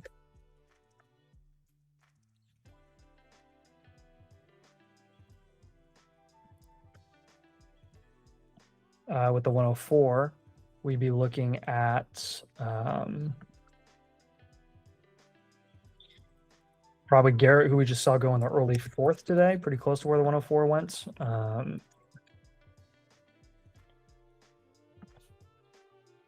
I would say probably James Cook as well, who you could honestly put in the conversation for the 103. And then You just say, I'd like to get creative with the 103 and the 104 if possible. okay. All right. I'm down. The issue is you probably can't really package those in up tier unless you down tier from Caleb. And we gave you a down tier from Caleb idea last time, and it looks like you haven't been able to pull that off. If you're going to be creative there, I don't know. I mean, the 103 and the 104, if you just hold them, that kind of answers your wide receiver issue. And then you're set there. So I think I'm going to stick with like, hey, if you can pivot off of one of those picks for a wide receiver running back that we think is really worth it, then go for it. If not, don't do it. But really, like the only other thing I could think of is down tiering from the 103 or the 104 for multiple proven assets, like not down tiering in the draft, but down tiering for multiple like wide receiver running back combos. But even then, I don't think I'm gonna stick to my guns here. I don't really want you to do that. I like the true value of the 103 and the 104 right now, and who you could get in exchange for them in theory if you pivot off of them, maybe closer to the draft.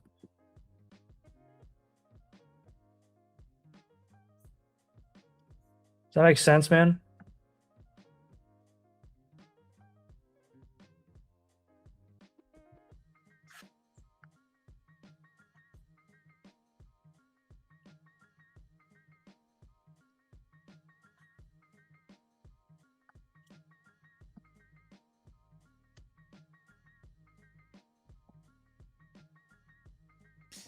And he also, I shouldn't be. I was a bit surprised when I didn't have any takers on Caleb. Yeah, that's interesting. That's He's kind of a hot commodity right now, generally.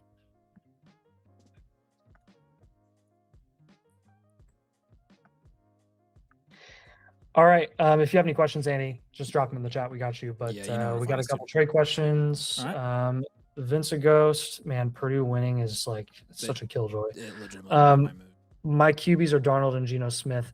103 BTJ Swift for 105 and Herbert. No. Yeah, I hate trading down in the draft to trade up for a quarterback. Yeah, I don't like that at all. I agree. Concept-wise, I just don't like it. I think I would. Appreciate you, Andy. Let us know if you need anything. Yeah, I would hold here. He's definitely thinking Fernando at the 105 and then getting Herbert, which like it's whatever, but I don't like this move. I just don't feel good about it. I would hold here.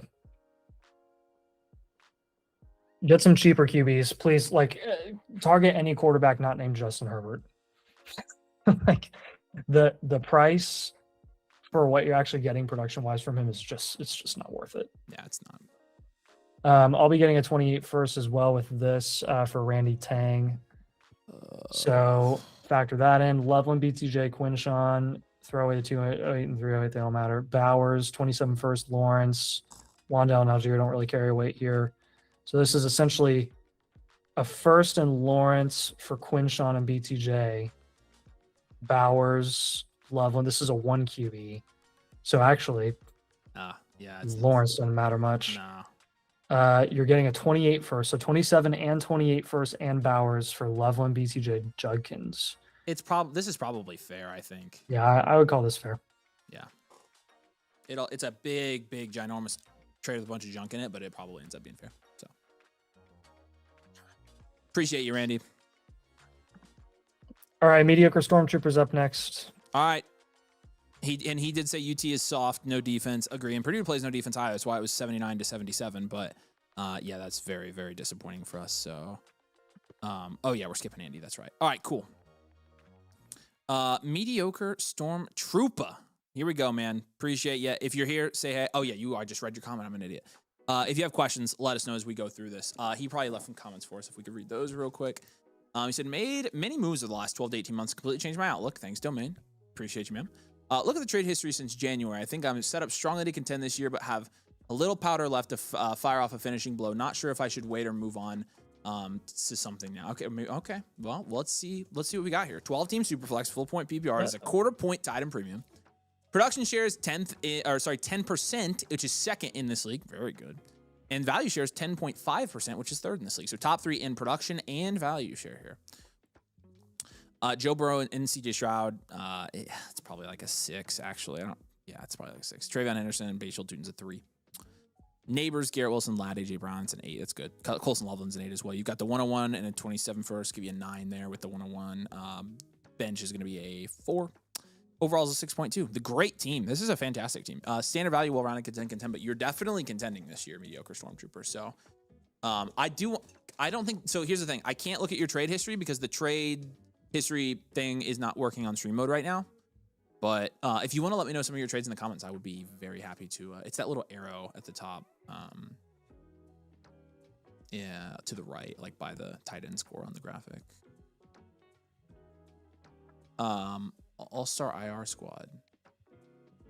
It's actually Precision Blaster Fire, I think, is his real team name. So it's no, it's not. Those are 2 different teams, aren't they? Nope, that's it. It's Precision Blaster. Oh my gosh, you're right. Yeah. So. Whoops, I was just cleaning it up and I was trying to fix it, and now I'm like, questioning my life again. Dumb butt. Okay.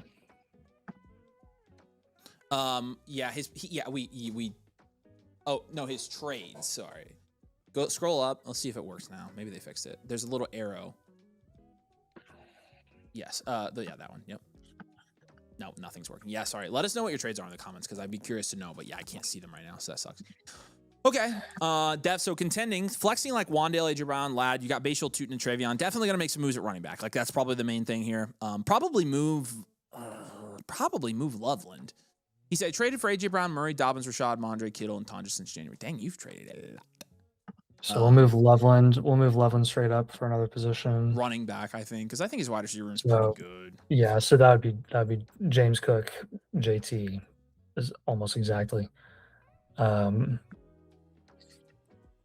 Judkins is fine as well. 101, you're adding Jeremiah Love, so that's sick.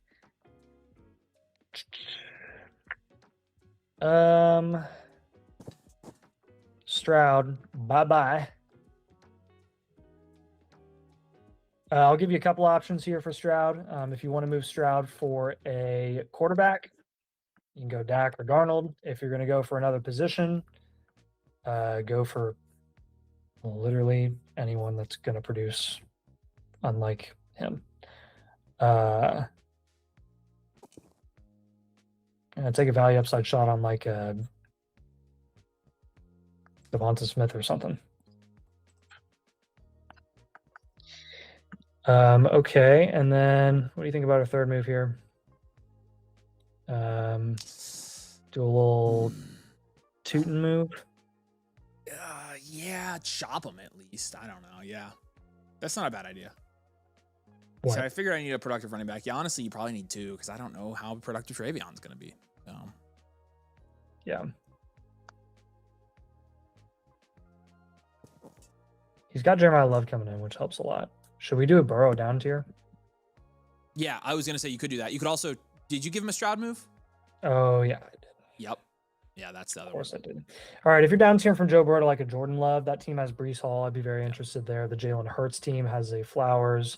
If you're going to go down to like a Brock Purdy, same sort of story as Hurts. That team has Bucky Irving, 104, Kyron. I'd be interested in all of those. See if you can get Bucky, man. I'd be flying high.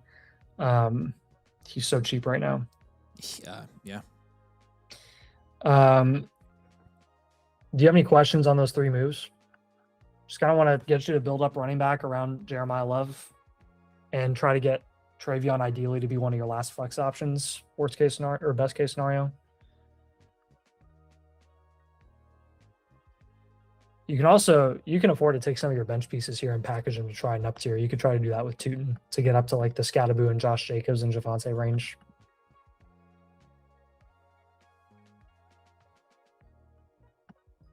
But yeah, those will be our moves for you here.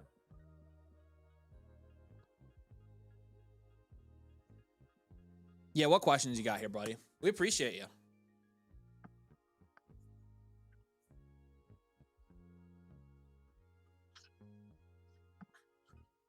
Fantasy Lifer says, how do I join the second premium league? We've got one spot, my friend. If you join, if you're not a member and you join as a member, then you get the last spot, I guess. So it has to be code domain. He did say, yeah, that looks good. Bucky may be achievable. And he's very achievable right now because his value is dropping so much. So yeah, you'll get the blueprint. It should be pushed to your account here shortly. So if you want to go check it out and if you have any questions as you make these moves, we got you, man. But we appreciate you. Coach Rob, you're going to be up, my friend.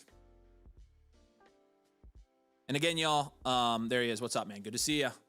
Again, y'all, we do have 2 in the queue right now, but we technically only have 1 in the queue. So any blueprints that would come in now would be up next. And so check out the link. If you're not a member, you get a free one with the membership. If you are a member, we got quite a few spots in the queue for tonight. So all righty then. Let's do this. So Coach Rob, appreciate you, man. If you have questions while we're going through this, just put them up there. 12-team Superflex here. It is a tiered PPR, I think. I have Infinite for this team. I did take a value loss getting the 101, but I was after getting... I think I remember you asking me about that, actually, and I was fine with it. After I got W's moving Bucky and Pierce all for Neighbors, that was last year, and then moved likely for the 110 this offseason. Cheers, Jenski, with the great content. We appreciate you, man. Thanks for being a pillar member of our community. Love having you around, and let's get into this. Looks like another good team for you here. 12-team Superflex. Again, I think it's a tiered PPR because it's a 1.5 tight end premium, but it's half a point running back, full point wide receiver, and yeah. So 7.2% production share. That's 8th in this league. 10.8% value shares first in this league, though, so you have a lot of value. Grading this out, Jackson Dart and Bo Nix is a 7. Omari and Hampton is a 4. Neighbors, Drake London, T. Higgins, Jordan Addison, and Terry McLaurin is a 9. And then Harold Fant and AJ Barner is going to be an 8 as well. And so, the 101, 27 first. Yeah, again, another 9 at draft cap. We've got Jeremiah Love coming in with your draft picks there, and then a 4 at bench. So overall is a 6.4 here. I think we're just going to go standard value here, right, Nate? Standard value, well-rounded, contend. You just got to get the production share up, really, is like the main thing here. So just score more points, and we'll be good to go. Yeah. When in doubt, just kind of fade QB ish. Try to down tier a little bit to get some better options in addition to the quarterbacks that you're down tiering to who are going to get the same production output for you. I think that'll probably be the best because I would love to keep the squad together with like Neighbors and London and Hampton. Like that would really be ideal. Fannin you can stick with, but like AJ Barner in your flex isn't going to cut it, so you do need to make a couple down twos here. I'd like to have Jordan Love or Jeremiah Love on this team. So that's kind of my thinking here. And then you have the 201. You can pivot from that. Those will be your 3 big moves, in my opinion. If you do a big down tier from Bo Nix to like Sam Darnold, you get Brees on top. Down tier to Dak. That team has a couple of interesting guys. Marv stands out to me. CMC stands out to me. Saquon does as well. Ideally, would like to get a running back. If you down tier to say like Jordan Love, the Jordan Love team has Kyron, Devonta Smith. I like that. Same sort of story with Jackson Dart here. If you're down tier to Purdy, you could try to get a late first there. If you're down tier to a Baker Mayfield, which would be a bigger down tier, you're probably looking at that team actually has Tyler Warren. And I'm fine with that value wise. Then that'll give you the flexibility to either flip Warren for another skill position guy or Harold Fannin if you want to. Yeah. So 1.5 tight end premium actually. So I don't think you'd be able to do that. Never mind. Scratch that.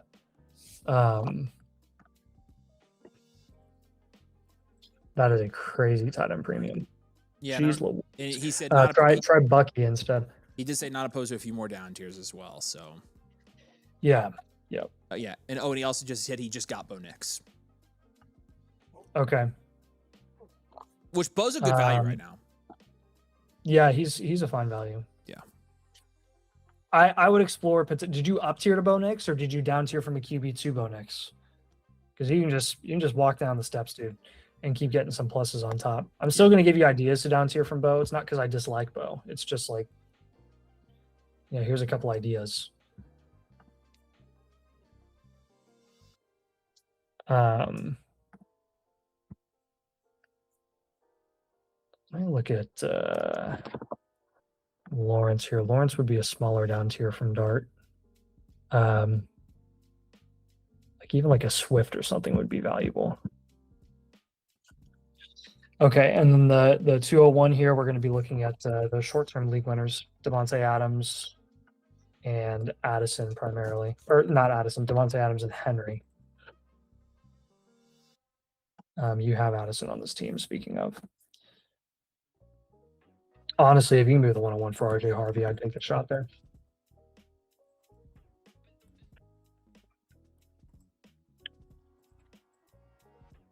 Do you have questions on those three moves, man?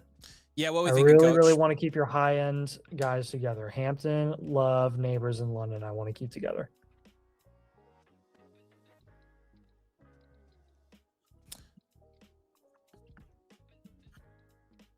Nara Ford says, I purchased a blueprint from you guys. Can we do it live tonight? Depends. Did you get a live blueprint? If not, and we moved it, it might be in our other queue, which we can't do those on the live. So if it's in progress, it means we probably already started. When did you purchase it, though? Let me know. Just pay for the annual subscription. What do I do to join the second premium league? All right. Give me your Flock username. What is your Flock username? Actually, I can check it on my... I can check it on my... That's right, Rob. QB down tiers pivot from the 201. Please DM me if you are... yeah, the last move was the 201. So it would be like a Harvey or a Devontae Adams or a Derrick Henry. I've got you, Fantasy Lifer. I've got your username right here. And join... Do us a favor, go to your account page, hit sync Discord on your account page, go to the Discord, make sure you're linked as a domain mother flocker in there. We're going to reach out to you on Discord. And so make sure you've got that linked and we'll get you in the league. We got you a spot. Appreciate you. And he did say, yeah, I'm assuming you said that last move to him. So.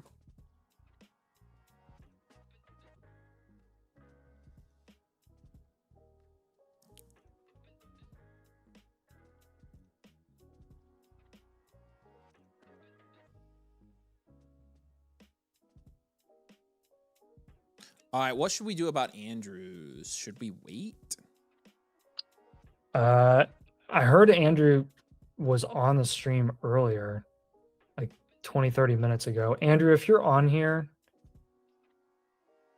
do you want us to do yours now or because we caught up sooner than expected? If not, we can also just push it to the next stream on Tuesday.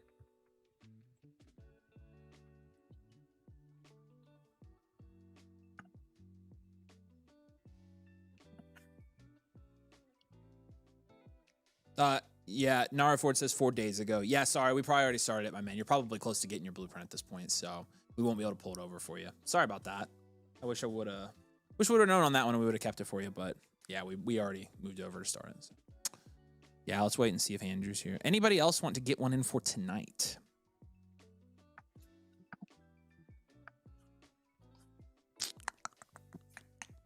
Speak now, or forever hold your peace until Tuesday.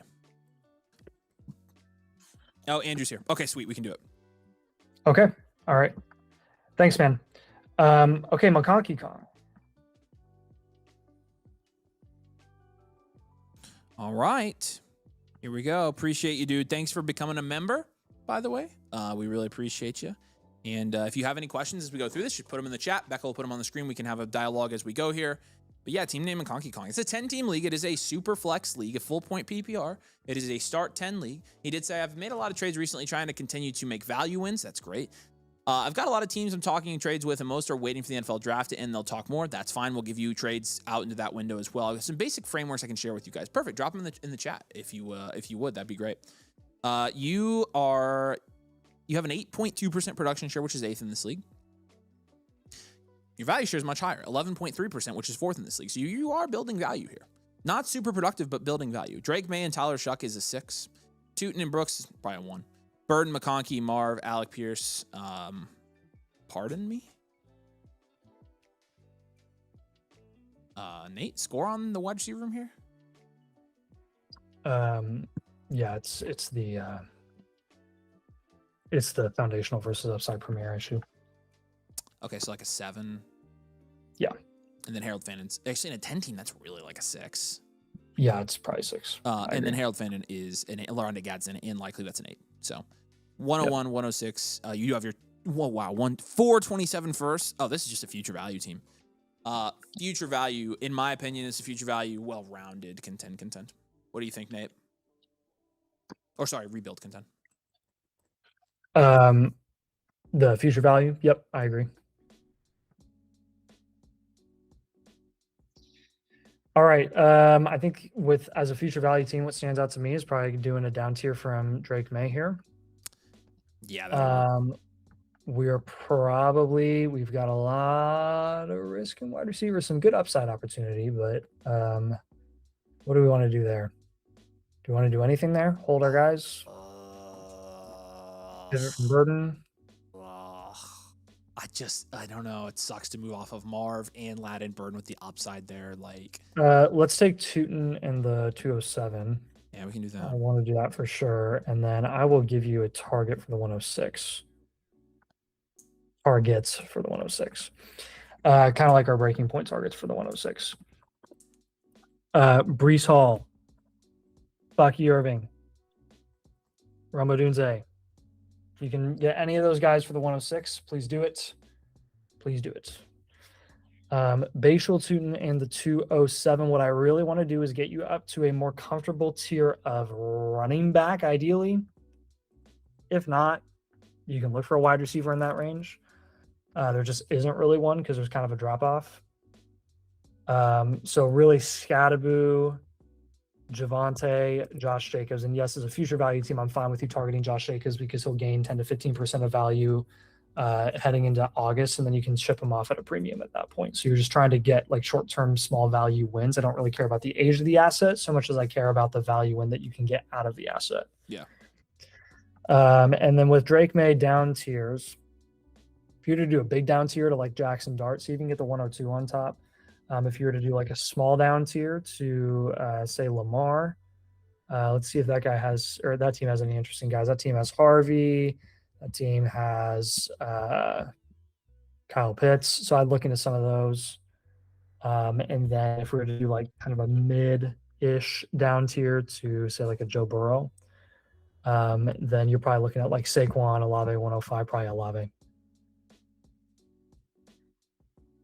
Do those three moves make sense? I like that you have the 101 in this team. I'm not in a rush for you to down tier from the 101. You have so many picks in 2027 that we're kind of just waiting for you to get to that point where those picks reach max value. Do not move those picks early. Wait for them to reach peak value next off season, and then you are probably going to be looking at a borderline enhanced value team with the quantity of picks that you have and the core that you're currently building.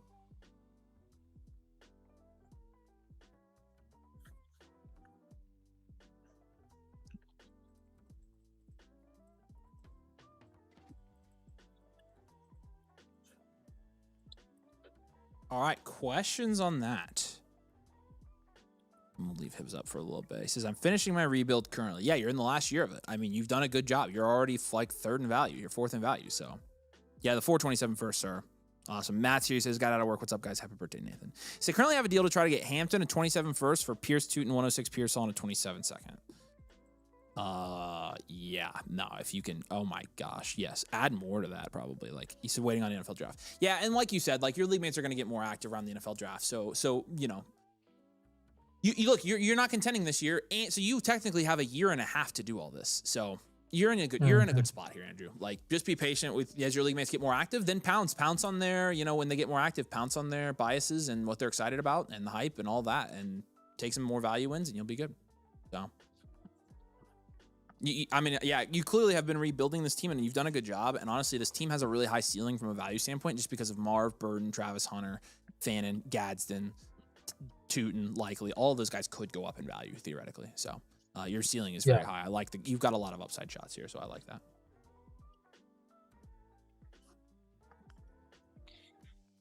All right, man. All right, appreciate you, dude. If you have any questions, let us know. All right, Sick Nasty. Looks like the queue is empty. So that's probably what we're going to wrap for tonight. Not the worst thing in the world that we're done at 10 p.m. tonight. So, and and I have to record a video. We will release the video at lunchtime tomorrow. I need to record it still. I don't know if you have video ideas for me. Drop them in the chat. I cannot decide what to do a video on. I don't want to do a strategy video. We had talked about doing a player category based one. I know, but I wanted before I left. Yeah, I just would probably rather do that when you're here. So, well, do something about guys that are categorized in certain tier in certain categories that are most likely to move up. So, like, the most likely foundational assets to be cornerstones, the most likely upside premier assets to be foundationals. Yeah, that's a good idea. Alex had an idea similar to that, so that's what I'll do. Idea generated. Thank you, will be really quick and easy. Oh, you're unfrozen. You looked real good there for a second. You were frozen for about 35 seconds. So. Nice. So I will have a video out for tomorrow.